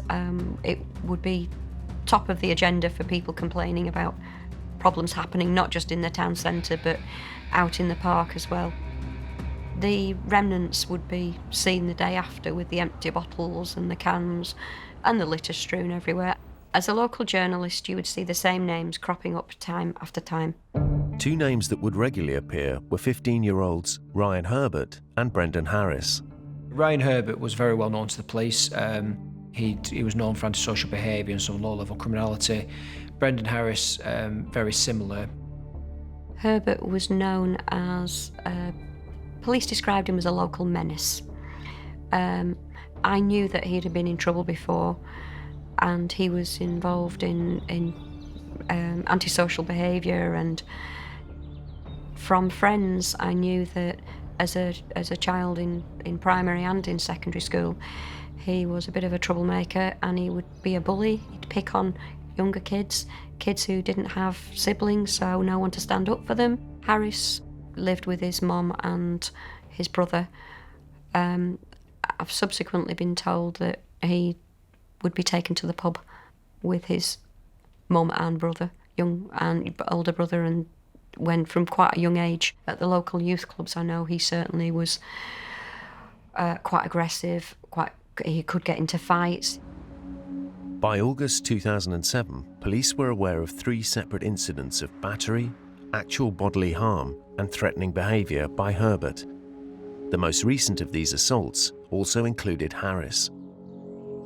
4 months before the attack, both Herbert and Harris had been involved in an incident when a boy was chased and kicked and stamped on. And that attack was in the early hours of the morning, and it was only stopped because the lad's mum intervened. Herbert and Harris were arrested and convicted for the attack and were placed under the supervision of the youth offending team. That was why they were before the youth court, and that was why they were subject to youth referral orders. So they had history. It was against this backdrop of youth offending and violence in Bacup that Sophie Lancaster was making new friends. I first met Sophie in 2001. We were in an amateur dramatics play together, and then we didn't see each other for a few years until we all joined the same friendship group when we were teenagers. We'd both evolved in our appearance, and our personalities were starting to show. And in our small area in the Rossendale Valley, it's not a huge place, so anybody that's a little bit alternative, we all came together. It's tribal. Everybody, you want to be part of a tribe, don't you? It's a natural thing. Everybody clans together, and when you are outwardly as alternative as we were, it's natural, and it's safety in numbers. This is all about how we establish our identity, our social identity. We tend to seek out those people that we think have similar tastes in clothing, similar tastes in music, similar tastes in culture, similar tastes in sport. We seek those people out, and we see that group of people as forming our culture, and that culture becomes stronger and stronger. But in Bacup, standing out from the crowd carried risks. We were outside a takeaway, and these lads came over, and I had a headband on and sang happy birthday because my friends thought that was funny. And this lad came right over into my face, and he was flicking it and flicking it. What do you look like? Things like that. So I said, just clear off, you know, we're just waiting for a takeaway, and he told me to shut up, and I didn't. I said, just leave us. So he punched me a few times, black eye, bust lip, cheek out there. So Sophie and her friends would find places to congregate away from troublemakers. It sounds cliched, but there was a graveyard that we used to hang out at, and we were safe up there because people don't really tend to hang out in graveyards, and we never did anything wrong. We just sat there and played music and chatted. And Sophie found love when she met Rob Maltby. It was like two souls had found each other when they met. She just relaxed. She'd found her love. She'd found somebody that loved her and she loved, and yeah, the two souls, I think they'd known each other before and they just re-met again.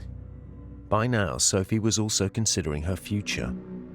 Her love of reading led her to decide to study English at a further education college. Oh, she was looking forward to it, yeah. And that was nice to see, because at one stage, she would have been quite, a bit scared of that. New things, new people.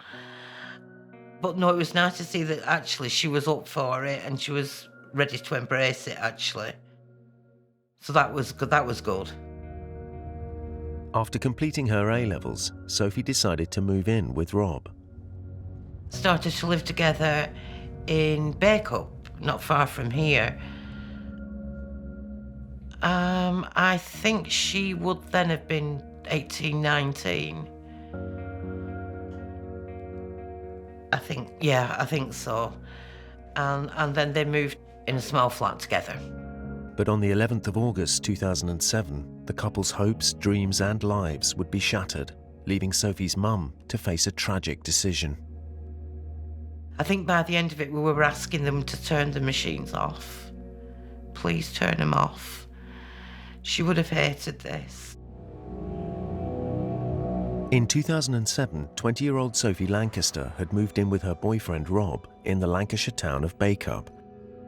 They were inseparable. They stayed together and they seemed quite happy together.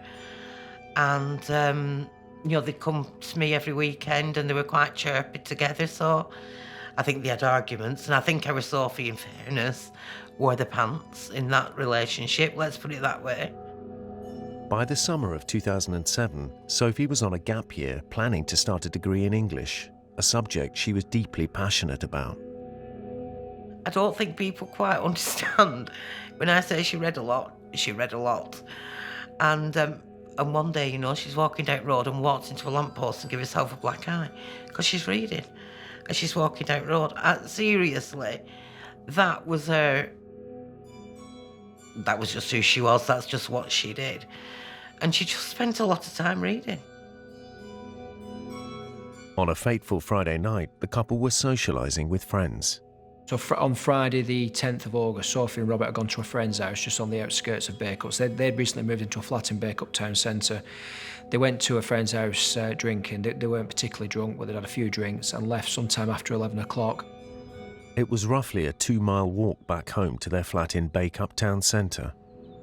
On the way back, they passed a 24-hour garage where they stopped to buy some cigarettes, and they encountered some young girls there who were really intrigued and interested in certainly Sophie's look, because she was very striking looking with a gothic appearance and her piercings and such. If you saw them, you would call them goths. There's no two ways about that. And yet they would never label themselves as goths. They were always individuals. The girls convinced Sophie and Rob to join them for a drink in nearby Stubby Park. Stubby Park is beautiful. It is an amazing place, but it was symptomatic of the issues that the town centre was having.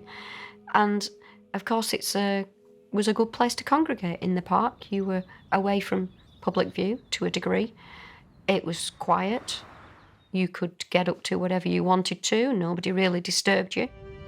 On this warm summer night, there were dozens of other teenagers in the park, including Ryan Herbert, Brendan Harris, and a large group of their friends.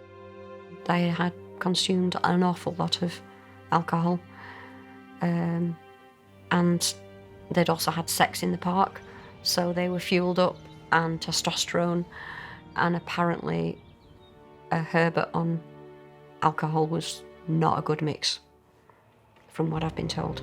He became a totally different person. Sophie and Rob stayed clear of the gang of teenagers. There's a bit of a uniform to people who live in Bacup sometimes. At that time, it was very much what we would label as chav. I know that sounds horrible.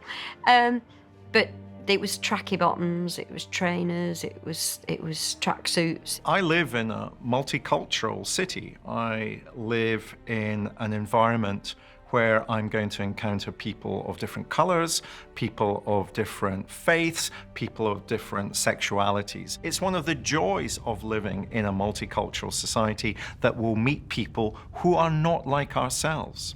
However, if you live in a monoculture where everybody has the same color of skin, where everybody has the same sporting interests or musical interests, that kind of monoculture can experience difference in ways which are more dramatic than when we would encounter difference in a multicultural society.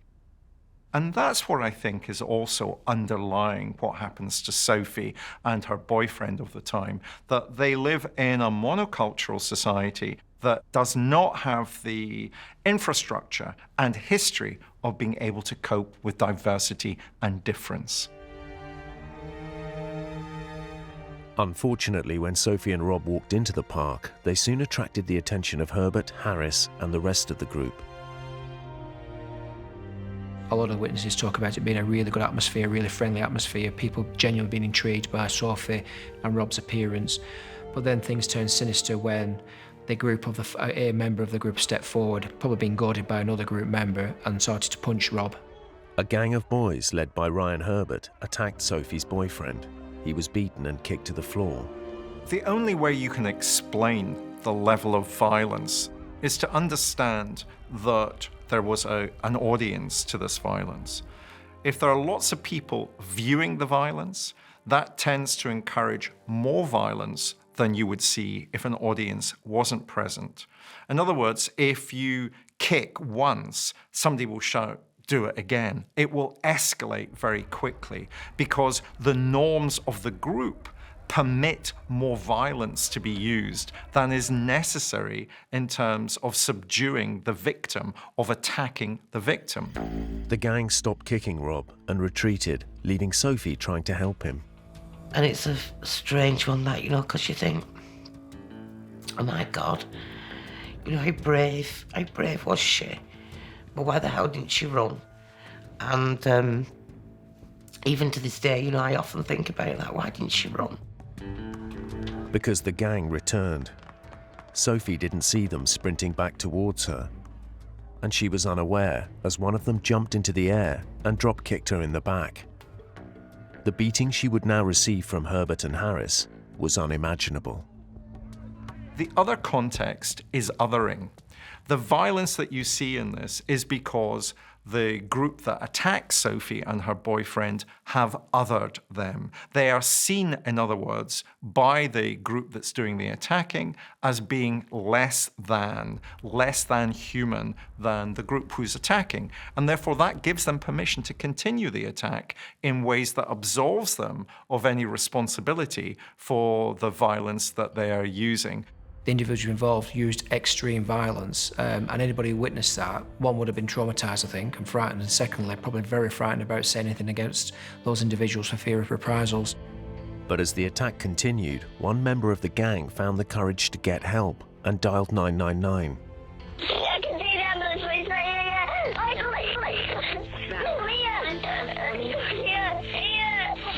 I can't see where it's going. It will do, don't worry.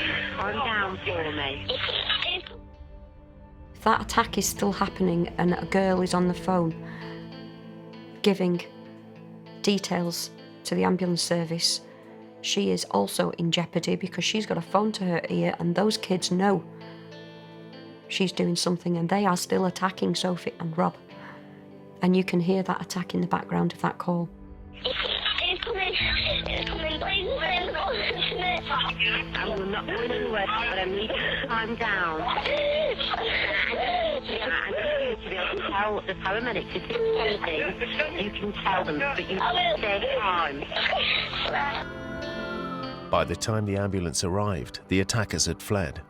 Paramedics were appalled by what they found. The paramedics who attended couldn't actually make out the gender of both victims, particularly Sophie, because of the level of swelling, the bleeding. Rob and Sophie were barely alive and were rushed to hospital. The next morning, unaware of events, Sophie's mum went shopping. Only when she got home did she find out something terrible had happened. You know, you open that front door, that's when your whole life changes. And you can never go back. You can't step back into your old life, that's it. You know, you're moving forward, really, into a life that you don't particularly want. It's the reality, you know.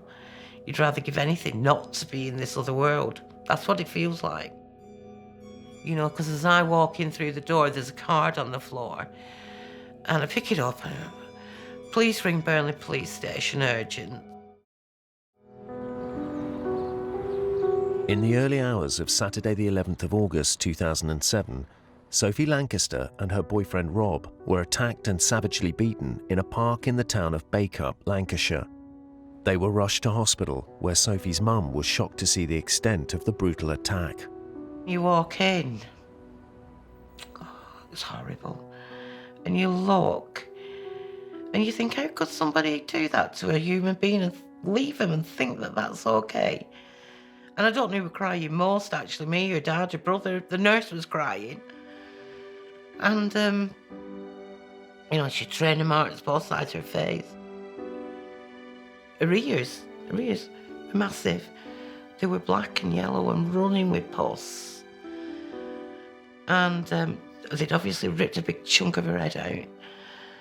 And she'd a long neck, and it's black, and it's crinkly, and shiny like a bin bag. And the only other marks on that girl's body, up both arms and up both legs, and one on her back. The one on her back is where they booted her across the tarmac, and she'd obviously tried to defend herself. But everything was on her face. Everything on her face, on her head. And I've never seen anybody who's been beaten up. It was shocking, really shocking. Initial assessments suggested that Sophie's injuries were not life-threatening. Our Sophie had CAT scans done on her brain. There were no fractures, no breakages. And so the first day they said, oh, she'll be fine. You know, come back tomorrow and we'll take her off the life support and she'll be fine. You think, oh, okay. You go back the day after, you know. And I'm just walking in, actually, as they're taking her off the life support. And they have her sat up, and she's spewing up. And she's going, no, no. And she's making movements with her hands like that. And it's funny, you know, I'm not very medically inclined at all. But I do remember watching and thinking, God, that's not right. It's not right. As medics worked to stabilise Sophie, detectives ramped up their investigation. On the first Saturday, we probably spoke to in excess of 30 young people, some of which had been within that location at the time, some of which hadn't. But from that, we could build up a network of associations of individuals who were friends with other individuals. And as a result of that, we got quite a significant list of individuals who could have been at that scene. And then we started with a meticulous inquiry of actually visiting all those to see what they knew. Despite quickly identifying many of those in the park that night, detectives were faced with a wall of silence. What we did encounter, though, is that a lot of people were very frightened of speaking out about what had happened because they didn't want the same thing to happen to them, bearing in mind that this was an extremely violent event. But people were talking to the editor of the local newspaper. I went out into Bacup and people knew about it, and people were already telling me names of people involved. But people were very cagey and they were wary, but it was the talk of the town. When you're trying to investigate a case, any case, but especially a case involving young people, and especially in investigating a case where you've got to interview a group of young people, what you've got to do is establish rapport with people within that group. And by establishing rapport, I mean that the police have got to convince members of that group that they, the police, can be trusted. Information can be given to them. But some of the witnesses in the park that night eventually found the courage to speak to detectives.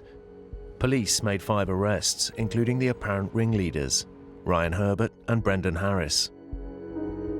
Well, initially, the 5 suspects that were identified as a result of speaking to witnesses were initially arrested for grievous bodily harm. They were all charged with grievous bodily harm on both Sophie and Robert Maltby.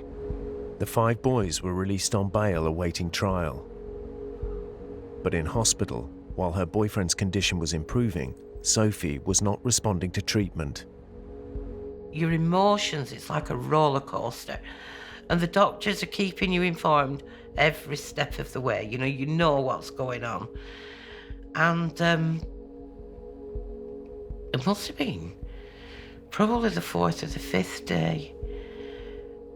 And they got us in and she's brain damaged. Okay. And so they have her sat up in bed. And it's funny, her little dreads and shit. But her eyes were tracking side to side, and there's nothing there, nothing at all.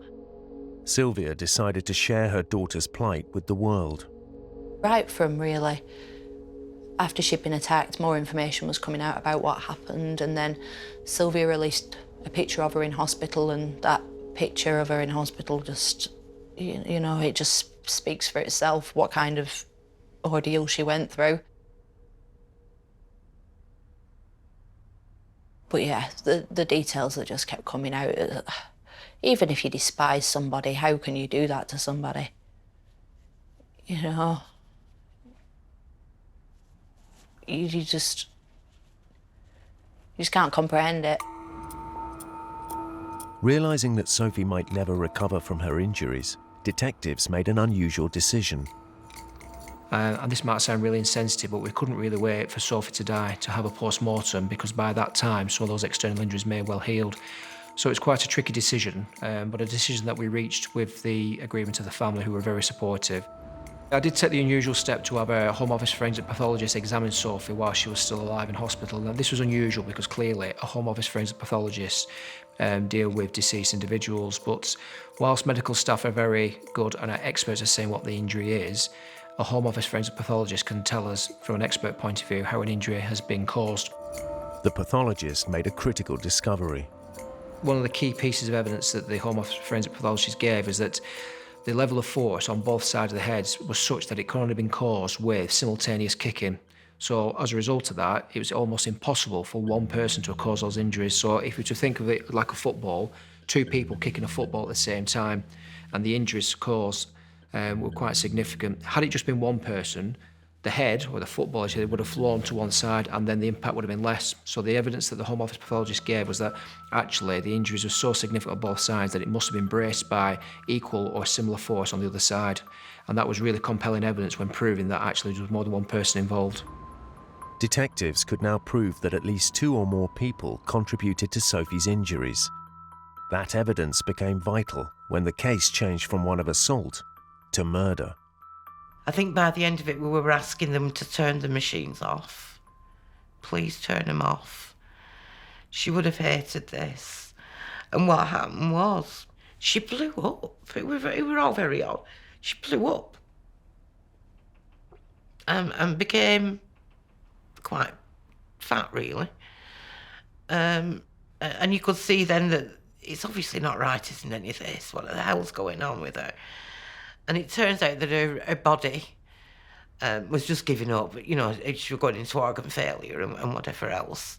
Why would you want to live like that? You can't eat, you can't drink. Oh, no. And then they decided to send her down for brain stem cell tests and say to me, don't come in. And they took her down for that, and I can see the nurse coming back with her on her stretcher, and the nurse was crying, and there's no hope for her. Sylvia called as many of Sophie's friends as she could and told them to come to the hospital. No, you're not allowed to touch her.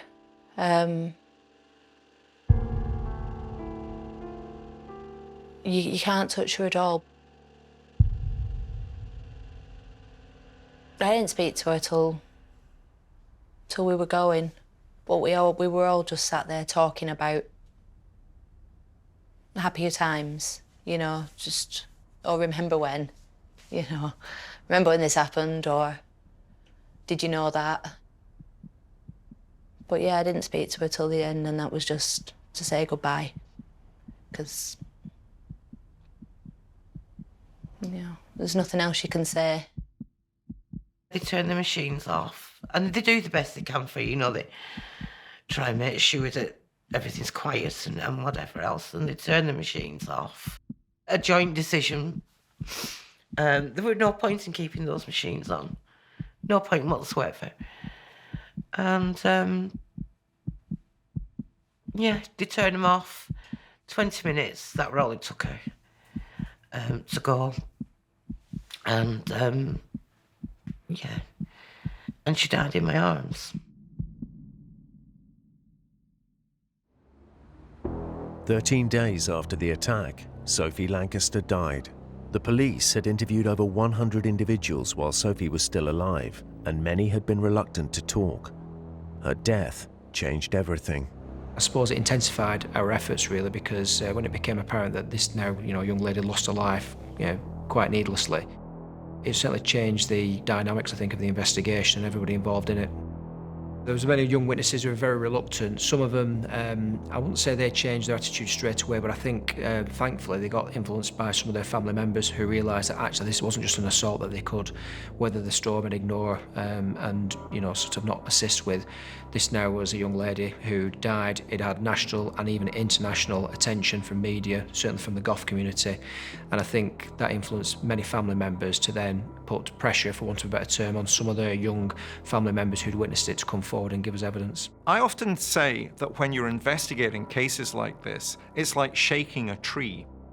Initially, when you shake the tree right at the start, nothing falls down from the tree. No branches fall, no leaves fall, no fruit falls.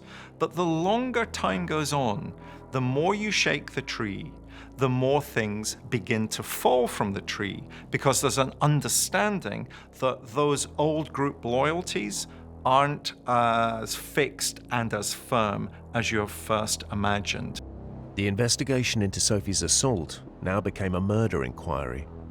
It allowed the police to rearrest the 5 boys, including Herbert and Harris. While they were in custody, their homes were searched.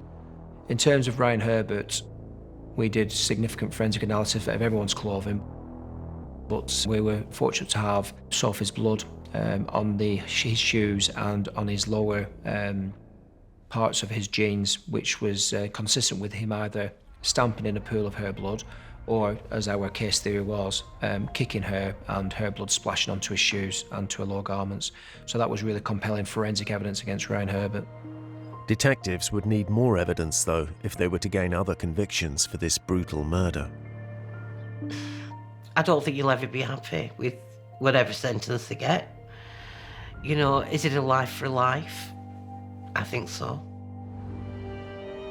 On the 24th of August 2007, Sophie Lancaster's mother agreed with doctors to switch off her life support following a vicious assault.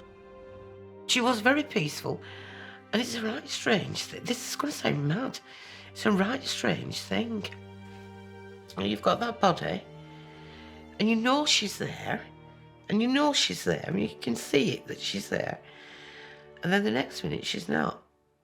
It's really strange. It's as though, I'm not religious, but it's as though something just leaves and you just have that body, that empty shell, and that's the reality of it. Very odd. 5 teenagers, the youngest of them just 15, were charged with her murder. Witnesses had told police that 15-year-old Ryan Herbert had led the attack, and under pressure, he soon admitted his involvement. Whilst he was on remand, he rang his mother and he had a conversation with his mother, which was recorded, and we went through the right procedure to produce that as evidence. And his mother implored him to tell the truth and say that had he not attacked her, then he should tell the police that. And he replied to something to the effect that, actually, well, I did, didn't I? I did kick her like everybody else, and I am guilty. 15-year-old Brendan Harris was also charged, but the case against him was not as strong until police hatched a plan. When they were remanded in custody, we chose to place a covert listening device in a police vehicle in the back of a van when they were being transported into custody. And they did have a conversation about kicking her head like a football, so that was quite compelling evidence. Now police had the evidence they needed to convict Brendan Harris as well as Ryan Herbert. At Preston Crown Court on the 14th of December 2007, Herbert, Harris and 3 others pleaded not guilty to both the murder of Sophie Lancaster and the charge of GBH of her boyfriend, Rob Maltby. They would return in March for their trial. Even though we didn't have direct evidence of the 3 others attacking Sophie Lancaster, we charged them on the case of joint enterprise. The law of joint enterprise can be used against a gang in an attack when police are unable to prove which one of them delivered the fatal blows. When their trial began in March 2008, all 5 admitted assault. But then, out of the blue, Ryan Herbert pleaded guilty to Sophie's murder. When Ryan Herbert pleaded guilty on the first day of the trial, ironically, that diluted our case of joint enterprise, and the defence for the other 3 defendants were very keen to say, no, this is 2 incidents. In the end, 3 of the boys were only convicted of GBH against Sophie's boyfriend, but Brendan Harris was also found guilty of Sophie's murder, thanks mainly to the evidence from the Home Office pathologist. Herbert pleaded guilty to the murder, so Brendan Harris tried to say that it was all him. Well, what nailed him was the fact that the pathologist said it's impossible for one person to have caused those injuries. In sentencing Herbert and Harris in April, the judge described the attack as feral thuggery and suggested that at least wild animals, when they hunt in packs, have a legitimate reason for so doing, to obtain food. You have none, and your behaviour on that night degrades humanity itself. What shocked me more than anything was when it came to the sentencing and seeing them staring at the judge out while he was delivering his 10-page document. I was amazed, because anybody else would have been in fear of their life. Herbert and Harris were sentenced to life imprisonment, but the minimum terms were raised because the judge recognised that the killing was a hate crime. I don't think you'll ever be happy with whatever sentence they get. You know, is it a life for life? I think so. But I'm also very grateful to the judge. He used the hate crime legislation, section 146, and that enabled him to enhance the sentences, which is what he did. Ryan Herbert was sentenced to 16 years and 3 months, while Brendan Harris received 18 years. The only motive established for their crime was one of hate. Sophie Lancaster was murdered just for being different. There was no real reason why they were attacked in that park. So it's just senseless, and I think you throw into the mix then really, really young people involved in terms of witnesses, but particularly the offenders. I just think it's a really sad state of affairs and a sad reflection of society when that sort of thing happens. Thankfully, it is very rare. I honestly don't know whether they were born, whether they were made. You know, obviously you've got the nature-nurture debate going on there. And I do think about it a lot, but I can't. I can't go into a conclusion, I can't go into a decision what I think. And I suppose in one sense, that's a good thing. Why would I want to be able to get into their mindset? It's reality. We find ways of describing our enemies which make them less than human, which therefore gives us permission to behave towards them in ways which we would not normally engage in. That othering is an essential part of seeing our enemy as less than human and therefore being able to kill them. So it's about choices at the end of the day, and Brendan Harris and Ryan Herbert that night had a choice to walk away, intervene and stop it, or behave in a far better way, and they didn't. And so, some respects, some may say they're young, should he have sympathy? Well, I know a lot of people in my life who would never behave like that when they were that age. Since Sophie's death, her mother has dedicated her life to making the world a better place. You think about things, obviously, because unfortunately, it gives you a platform to work from. Now, you can either go with where your heart is, or you can stop at home and just sit on couch and veg. Now, to me, I always wanted to be in schools talking to young people. I decided in my wisdom, when I look back now, I think you must have been bonkers, you. I'm going to start a charity up, no way about it. We'll use our Sophie's name. She won't mind. Well, she was never meant to die at that stage of game, so that's okay. So my friend actually came up with a strapline, and it's stamp out prejudice, hatred and intolerance everywhere. In 2013, Greater Manchester Police became the first to monitor and record hate crimes and incidents against people from alternative subcultures. Many other forces have followed suit.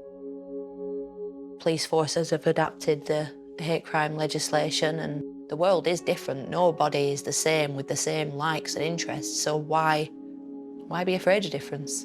There's nothing scary about it. The only scary thing is that you don't know and you don't understand, but get to know different people, get to find out a bit about them, because there's a hell of a lot more in common that you have with people than different. In 2014, Sylvia was awarded an OBE. A credit to her mum, to have that foresight and that strength and that drive and determination, to not just sit in a corner and be, crumble at what's happened, to have that strength and, all the communities come together, all of the alternative communities, and it's all one. It's such a strong movement.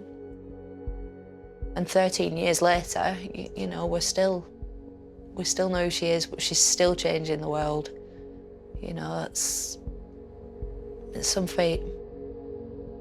Sylvia Lancaster continues to forge a legacy for her daughter.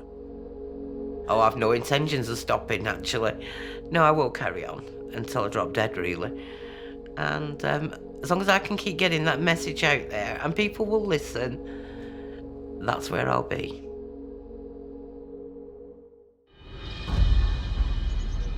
They should be the most innocent members of society. But children can be capable of the most horrific, premeditated, and violent murders. I thought they are so sadistic, what they've done to my son. Evil. Just pure evil. What drives these children to kill strangers, their family, even their closest friends? I have completely blocked him out of my life. I've pretended like he has died along with Ellie. With access to police officers and their evidence, charging a 16-year-old with murder is heartbreaking because they are children, they are kids. And the insight of a leading criminologist. When you render your victim less human, it's much easier for you to be able to attack and kill them. We ask if they're victims of their environment, or are they born evil? What sort of person can do that? We hear first-time testimony from the families of innocent victims. They're scumbags, through and through, and I hope they have a terrible time in jail, which they should, being child killers. As they reveal the devastating impact of losing a loved one. 20 minutes, that were all it took her to go home. And, yeah. And she died in my arms.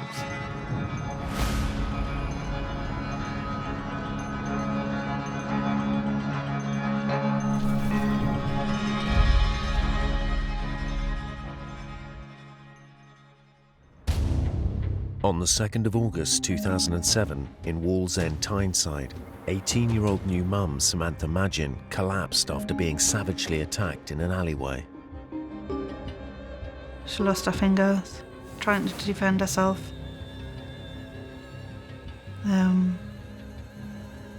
Such a vicious attack that the knife, the whole of the knife went straight through Samantha. The whole blade. Samantha had been trying to break up a fight when she was stabbed 10 times. She just kept going and kept going and kept going and just didn't stop until Samantha died. Paramedics were unable to save her as she lay bleeding to death. It looked like she took a breath, and I thought they brought her back to life.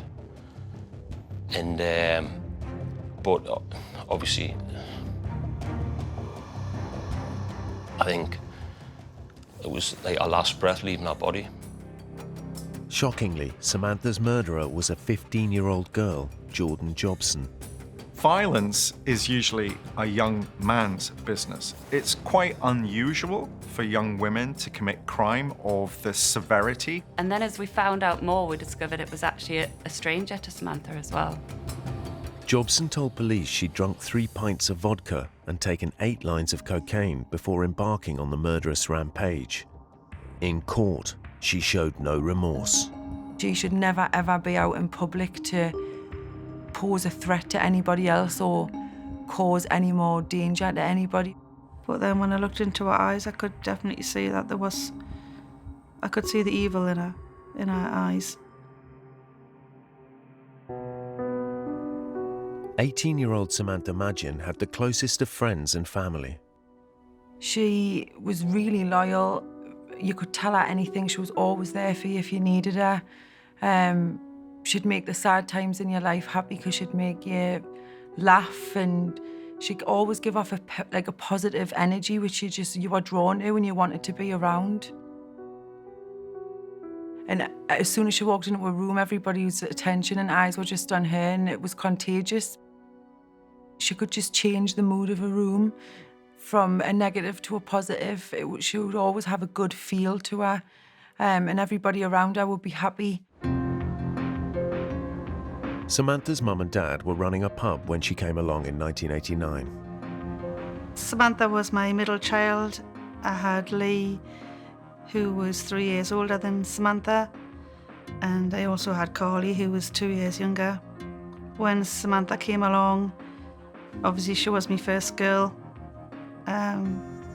Always beautiful from day one. Her dad was over the moon. There was me and her dad and the 3 children. We had a lovely, happy little family. Obviously, I was the youngest child, and Samantha and Lee were obviously just always there. I always remember I was the shyest one, always the quiet one. And Samantha, she always used to sort of be, if I wanted something, I would tell Samantha, and wherever we were, she would then tell the adult we were with that what I wanted. I would never sort of speak out myself. Samantha was a popular student at school. When I joined Year 7, she was in Year 9, and everybody knew who she was. All the teachers knew who she was. So when I joined, obviously I was sort of the quieter one. And I think Samantha was worried because I was so quiet. Samantha enjoyed school, and she had some close bonds with a lot of teachers as well, and I still keep in touch with some of the teachers now as well. Samantha was born and bred in Wallsend, near Newcastle. Wallsend is a large town just on the outskirts of Newcastle. It borders with the east end of Newcastle. The town's had its problems over recent years. It was home to Swan Hunters shipyards, and when the shipbuilding stopped on the Tyne, a lot of people lost their jobs, and particularly the area around the high street has been hit with crime and drugs. I think you had your normal just sort of antisocial behaviour, but I wouldn't say it was anything major. Like, I was never ever scared to walk around the streets. So, I mean, we hung around the streets and on fields and stuff when we were younger. That's just what we did in my teenage years. But I was never afraid to walk anywhere alone or anything like that. It was a nice place to grow up in. So Wallsend is a bit like something from a soap on the TV. It's like everybody knows everybody's business. It's very close-knit. Everybody's loyal to each other. You're just a close-knit community. We all live within minutes of each other. I live up the road from my mum, and her mum lives up the road from her, and our aunties. Everyone still lives close together. I think over the years it has changed. Like when we were younger, everybody knew whose kids were who, and we all knew whose parents were whose. But I think a little bit the community spirit has sort of probably drifted away a little bit compared to when we were younger. But it is still a nice place to live. 15-year-old Jordan Jobson had grown up in a town not far from Wallsend called Walker. She wasn't someone that was known to the police. She wasn't someone that was on the radar of anyone, really. She's from Walker in the East End of Newcastle, which is, you know, there are some rough parts of that area, but there's also a very strong community spirit in the area as well. She appeared to be, on the face of it, a typical young teenage girl. But Jobson fell in with the wrong crowd in her early teens and started experimenting with drink and drugs. She soon became addicted to cocaine and was expelled from school for repeated absenteeism. Cocaine affects the central nervous system. It puts a lot of dopamine into the central nervous system, which in short doses increases a sense of well-being. But if you're using as much cocaine as Jobson said that she was using, and she's 15 years old, that's going to make her feel very paranoid very quickly. She's going to feel that somebody is out to get her. To fuel her habit, Jobson got herself a much older boyfriend who himself was addicted to drugs. She told police that she had started drinking heavily and using cocaine since being in a relationship. She didn't want him or his friends who were older than her to think of her as immature. That boyfriend clearly provides the money that Jobson is going to be able to use to buy the alcohol, to buy the cocaine. And therefore, the older boyfriend is somebody that we shouldn't ignore in relation to creating the context in which Jordan kills. That isn't meaning to excuse Jordan Jobson's behaviour, but nonetheless should remind us that there is a relationship that creates the circumstances in which she feels able to kill. While Jobson's life had spiralled out of control, Samantha's took an unexpected turn when she reached 18. I was at work one day and I just knew there was something bothering her, and she had a bit of an attitude. I was like, you know, what's wrong? Oh, nothing's wrong. And then she would storm out. And I just knew that she's possibly pregnant. I don't know, that's just a mother's instinct as well. But Samantha soon began to embrace her future. She wasn't fazed at all. She literally just took it all in her stride. She was just so happy to be waiting for this baby to come, getting the run up. She was like just excited, like every first time mother is. She wasn't fazed by the symptoms or the weight gain or anything else that day to day mothers genuinely moan about. She sort of just took it in her stride and just got on with it. I think when she was pregnant, again, I think that was another bonding time for her. She was so excited, and she would share everything with her, like all her scan pictures and all her appointments she was going to. And I remember she would let us feel the baby kick. And you could just see the excitement in her face, and she was always smiling about it. Just under 10 weeks after baby Callum was born, Samantha had her first night out for months. It was to be her last.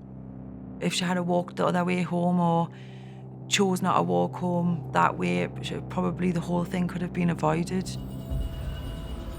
18-year-old Samantha Madgin gave birth to her son Callum in May 2007. Her pregnancy triggered eerie premonitions in her mum. It was such a weird feeling. I used to say to my friends at work, I'm sure she's going to die giving birth, because I had this horrible gut feeling all the time. I used to think that always had this horrible feeling something bad was going to happen. Obviously, it didn't happen at the birth, it happened later on. Callum was less than 10 weeks old when Samantha found herself in the wrong place at the wrong time. If she had to walk the other way home or chose not to walk home that way, probably the whole thing could have been avoided. She didn't have any connections with her, no disputes with her, no argument with her, or anybody who was involved. After 2 months of being a new mum, Samantha thought she deserved some time off. So the family rallied round to help take care of her new baby. When Samantha went out, it was the first time that I was babysitting sort of on my own at her home. She was pretty nervous about us babysitting. On the 2nd of August 2007, Samantha and her friends headed to the seaside for the day. She was looking forward to it, just letting her hair down for the day, just going out, and they drove down to the coast. Like I say, it was a lovely hot day and she was blasting the music as usual. Wallsend's just a short drive from the northeast coast where you have popular picturesque villages like Tynemouth, Cullercoats, Whitley Bay. So it would be quite usual for people living in the town to go out to the coast, especially when the weather was nice. After a day by the sea, Samantha and her friends drove back to Wallsend in the early evening. And I always remember she came back to check on Callum and to check on me, and I hadn't done his bottle on time, so it was when she walked in he was actually crying, and but I was waiting for the bottle to cool down, and she actually told us off.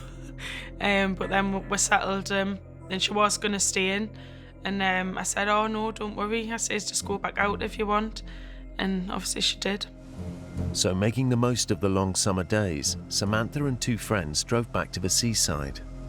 They went back out in the cars, went down the coast again, and they even had a ball, and they were having a bit kickabout on the beach and stuff. Had a bit more drive around. And then they decided to go and see a friend, James, who lived in Wallsend. James was a friend of Sam's brother. So I was in the house, sitting in my bedroom. There was a knock on the door. It must have been about 9:30, 10 o'clock, I think. Went down, opened the door, and it was Sam and a couple of friends. So when I opened the door, obviously everyone was happy, having a laugh. They were like, are you coming out, are you having a drink? They had some drink there, and I was like, nah, I'm not coming out. Waiting on my girlfriend to get back from work. James lived in the lanes, in the old part of Wallsend. So I went back upstairs. My bedroom was at the back of the house. Then I heard voices in the back lane, and obviously it was my friends and Sam, and then went on the back lane. Samantha and her friends left James and headed for home. They were just chatting, and 4 people went past, and one of Samantha's friends made a remark, oh, look at the way he walks. And obviously they must have been offended by this, but these 4 people went into a flat nearby. Samantha and her friends carried on up the street, but then 2 men emerged from the flat. One of them was the older boyfriend of 15-year-old Jordan Jobson. I heard like shouting and commotion. It sounded like it was near one of the 2 shops that were just a street or 2 away. I just remember thinking to myself, like, what's that, you know? A fight had broken out between Samantha's friends and the 2 strangers. She tried to break it up, but then 15-year-old Jordan Jobson also appeared from the flat. She was carrying a serrated bread knife and, without warning, launched a ferocious attack on Samantha. It wasn't just an attack where she stabbed Samantha once, so she just kept going and kept going and kept going, and just didn't stop until Samantha died. This is classic for me of what's known as overkill. The perpetrator uses more blows than are necessary to kill the victim. And often when I'm dealing with overkill, crime scenes that have overkill as a pattern to them, I am dealing with people who have got underlying mental health problems, or people who are not behaving rationally because they have been abusing drugs. Samantha collapsed to the floor, bleeding heavily. Jobson, her boyfriend, and the other man disappeared. One of Samantha's friends ran to her house a few streets away. Another ran back to James for help.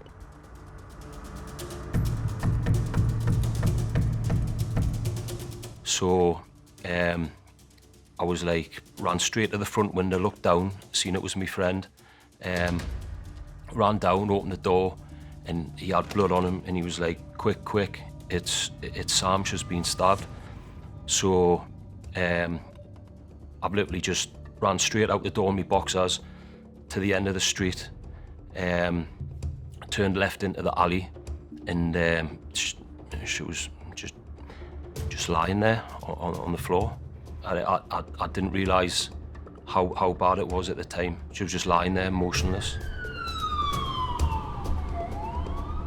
And then the ambulance, it turned up, and obviously they were working on her. And as they were working on her, it looked like she took a breath, and I thought they'd brought her back to life.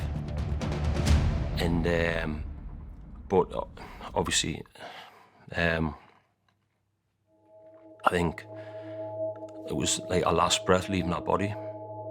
Among 43 separate injuries, Samantha suffered 10 stab wounds, 1 to the face, 4 to the left arm, 2 to the right arm, and 3 to the chest. The fatal wound severed a major artery near her heart. At the Madgin's house, Samantha's mum had just got home from work and found Sam's brother Lee in a frantic state. And I was actually coming home in the taxi and Lee was at the door putting his shoes on. He was putting his work boots on.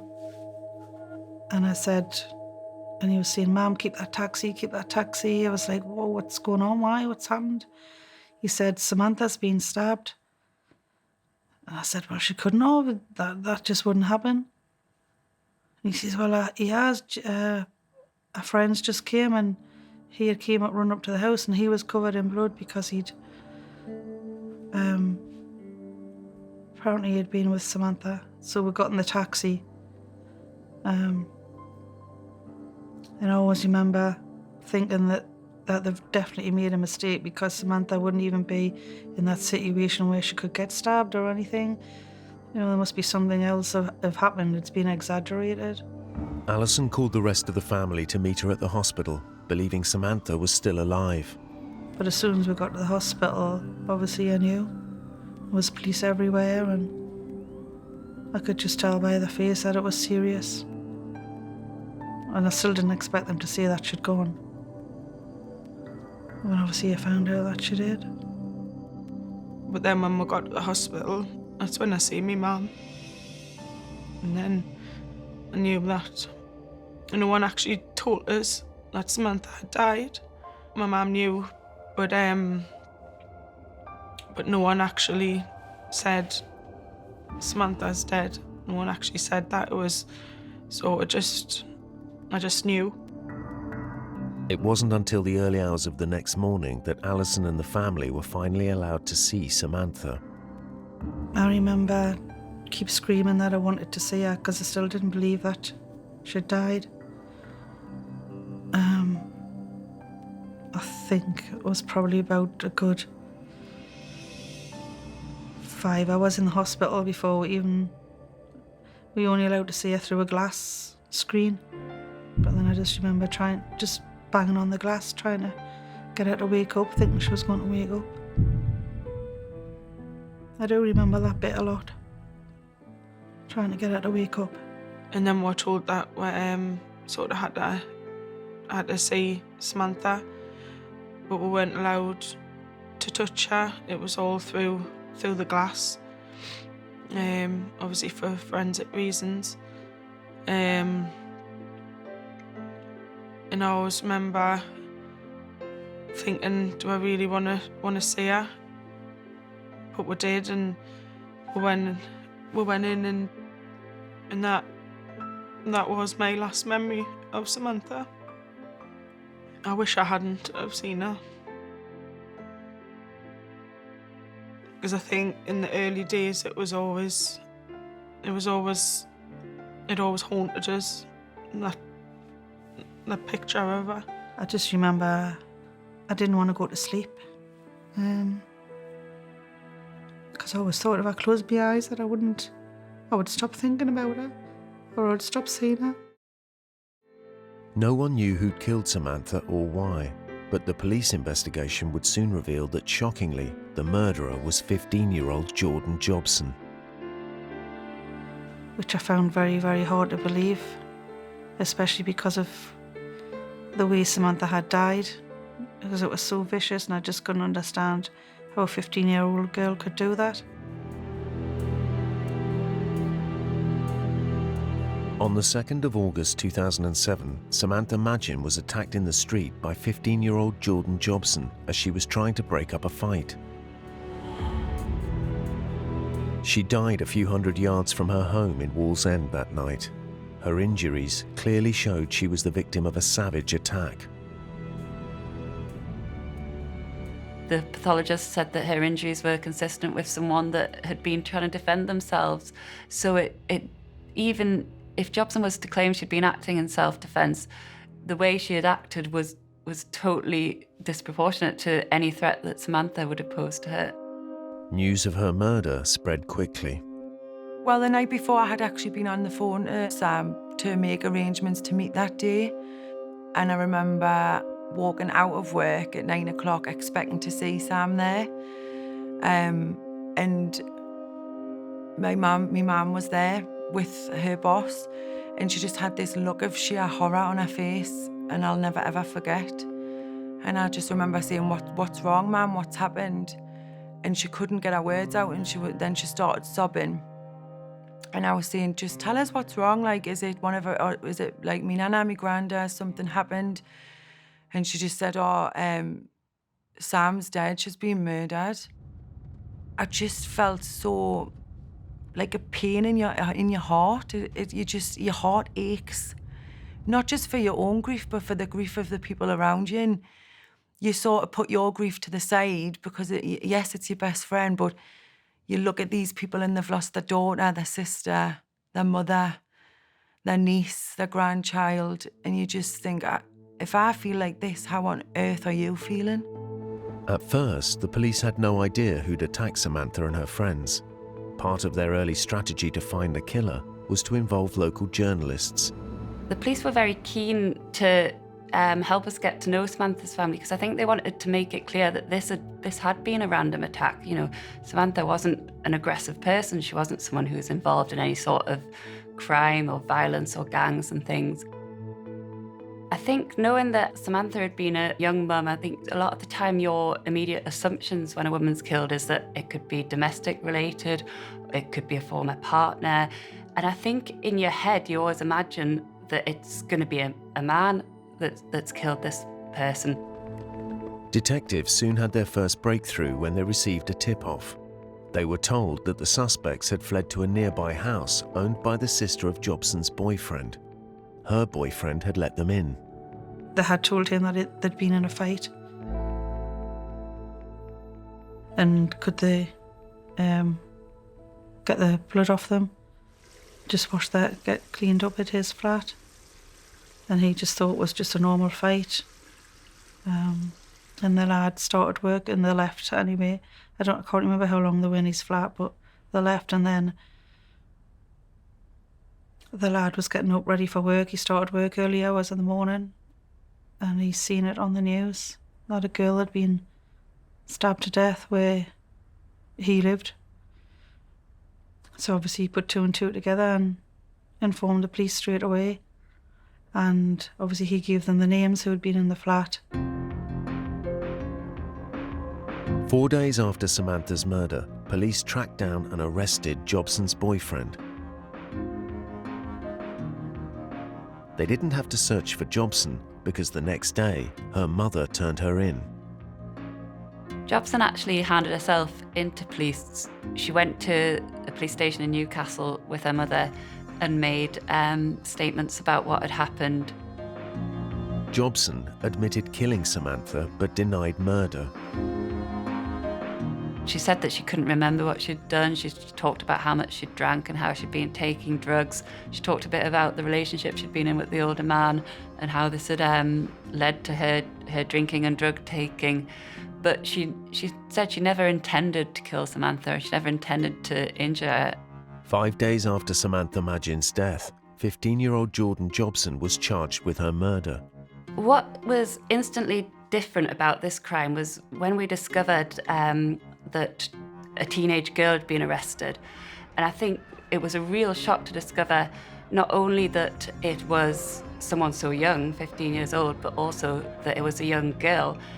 And then as we found out more, we discovered it was actually a stranger to Samantha as well. When we first found out that was a 15-year-old girl who had took Samantha's life, my initial thinking was that she's the same age as me.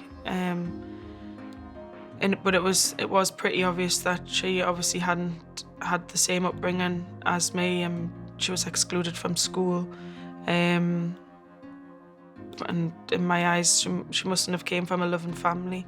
She hadn't been taught right from wrong like we had. But yeah, she was just so young, and obviously the same age as me, and it was frightening that at 15-year-old she could do something like that. Most violence is still a young man's game, but what we have seen increasingly over the last decade, 2 decades, are numbers of young women who are committing violent crimes being convicted, and those violent crimes that they're convicted of being more violent than they have been in the past. Now, there's a whole range of reasons as to why that might be the case, but their involvement in street gangs, especially street gangs that are dealing and trading in drugs, is one of the contexts in which we see young women committing more violent crimes. And for me, that's what I see in this particular murder. Now, Samantha's family would see the face of her killer for the first time. They brought her to the magistrate court and we went in. They took us in the back way because there was a lot of press and that outside, so we went in the back way. And I was totally shocked to see that it was a young girl. I couldn't understand that. And she was actually standing there in the dock. I was shocked. She just looked like a normal 15-year-old girl. But then when I looked into her eyes, I could definitely see that I could see the evil in her eyes, because the way her body language was as well. She just didn't comprehend of what she had done. In the courtroom, she was just, I always say she sat as if she was just on a shoplifting charge. She was never remorseful for anything that she'd done. She took my sister's life, she took part of our lives, and she just never, it was never shown. It was just a full attitude. It was as if she was just talking about someone that she'd just slightly harmed. It wasn't as if she'd killed somebody. 18-year-old Samantha Madgin died from multiple stab wounds on the 2nd of August 2007. 5 days after her death, a 15-year-old girl, Jordan Jobson, was marched into a local police station by her mother and handed in. I was thinking, how could she even just pick up a knife to cause harm, never mind kill someone? And it wasn't just an attack where she stabbed Samantha once. I mean, Samantha had nearly 43 injuries, so she just kept going and kept going and kept going, and just didn't stop until Samantha died. On the 7th of August, Jordan Jobson was charged with murder. The day after, the forensics team recovered a bread knife from a drain in the street near where Samantha was stabbed. There was real shock when people found out who had killed Samantha, and that it was not only a 15-year-old, but a 15-year-old girl. I mean, you wouldn't imagine anyone of that age could be capable of not just taking a life in that way, but in such a brutal and frenzied way. Samantha was trying to defend herself. She was trying to get home to her baby son, and Jordan stabbed her repeatedly.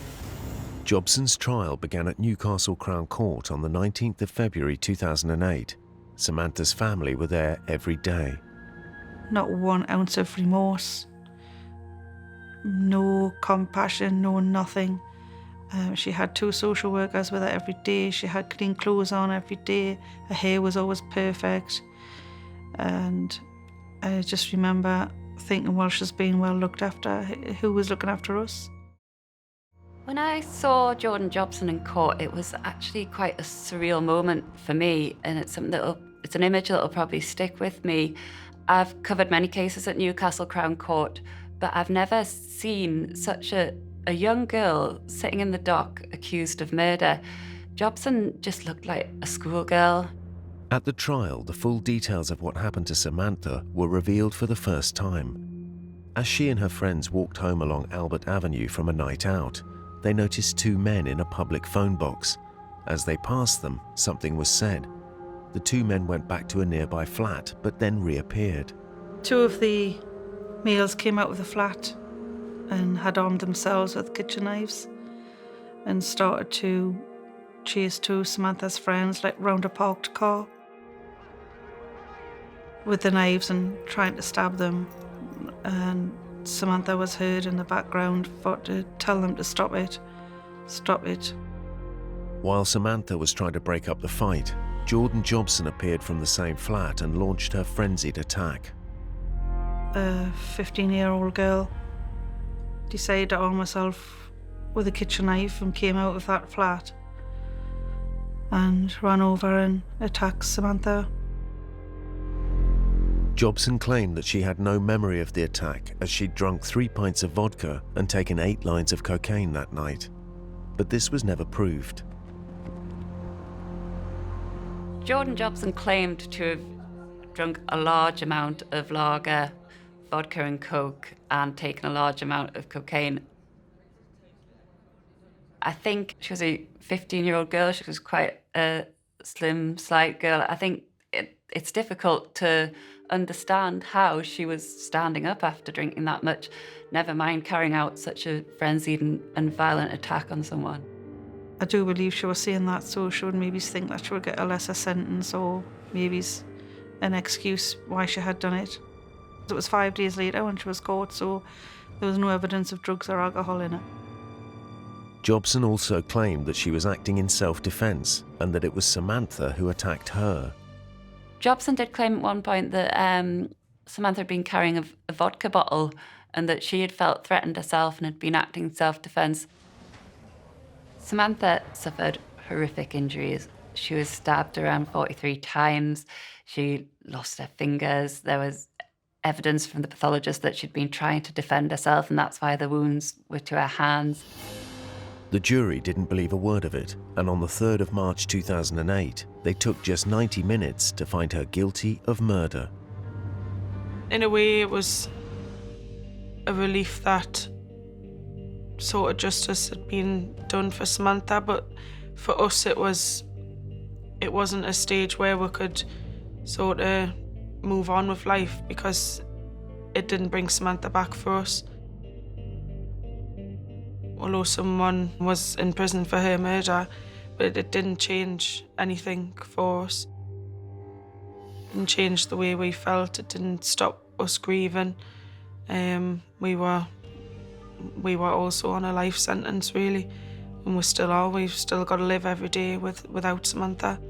So when this young commits a crime like this, people search for answers and search for reasons how they might have become like that, and sometimes it's something like they've suffered some sort of personal tragedy in their childhood, or they've witnessed domestic abuse or been a victim of abuse themselves.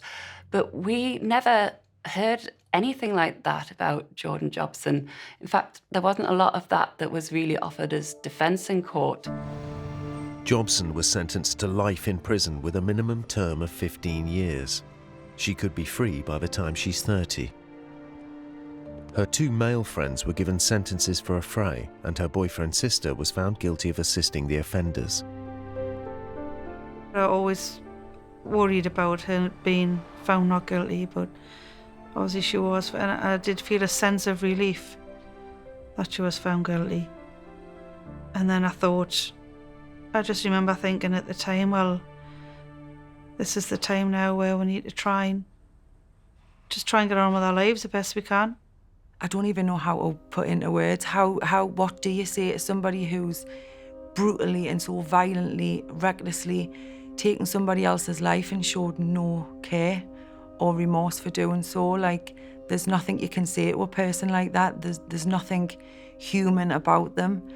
I think she should never ever be out in public to pose a threat to anybody else or cause any more danger to anybody or hurt to anybody else's family.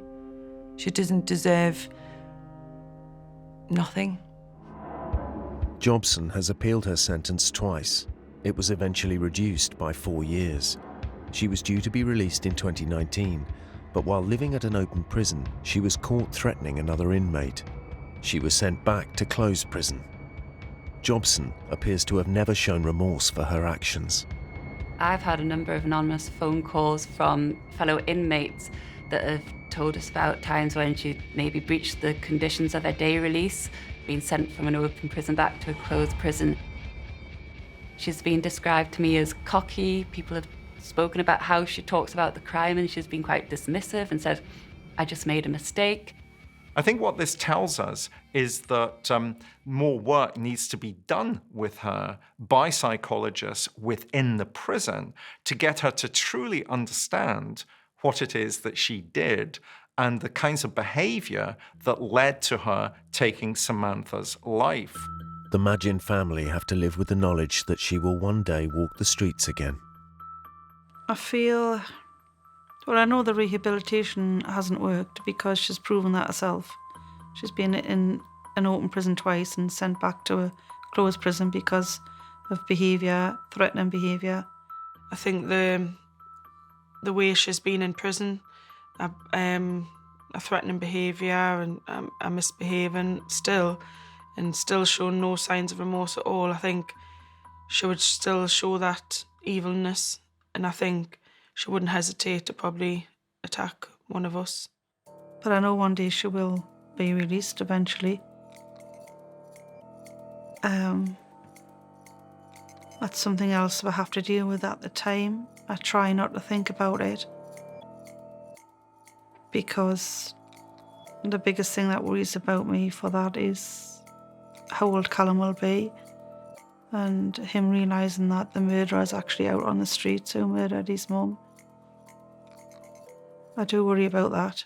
I think Samantha's murder has had a lasting impact on Wallsend because it's something that it's never gone away. It's almost like a scar on the town because, you know, a young mum from the town was killed in a back alleyway in Wallsend, and that's something that's never going to go away. It's something that people can't understand, they can't get their heads around, they can't comprehend that a 15-year-old has killed a local woman from the area.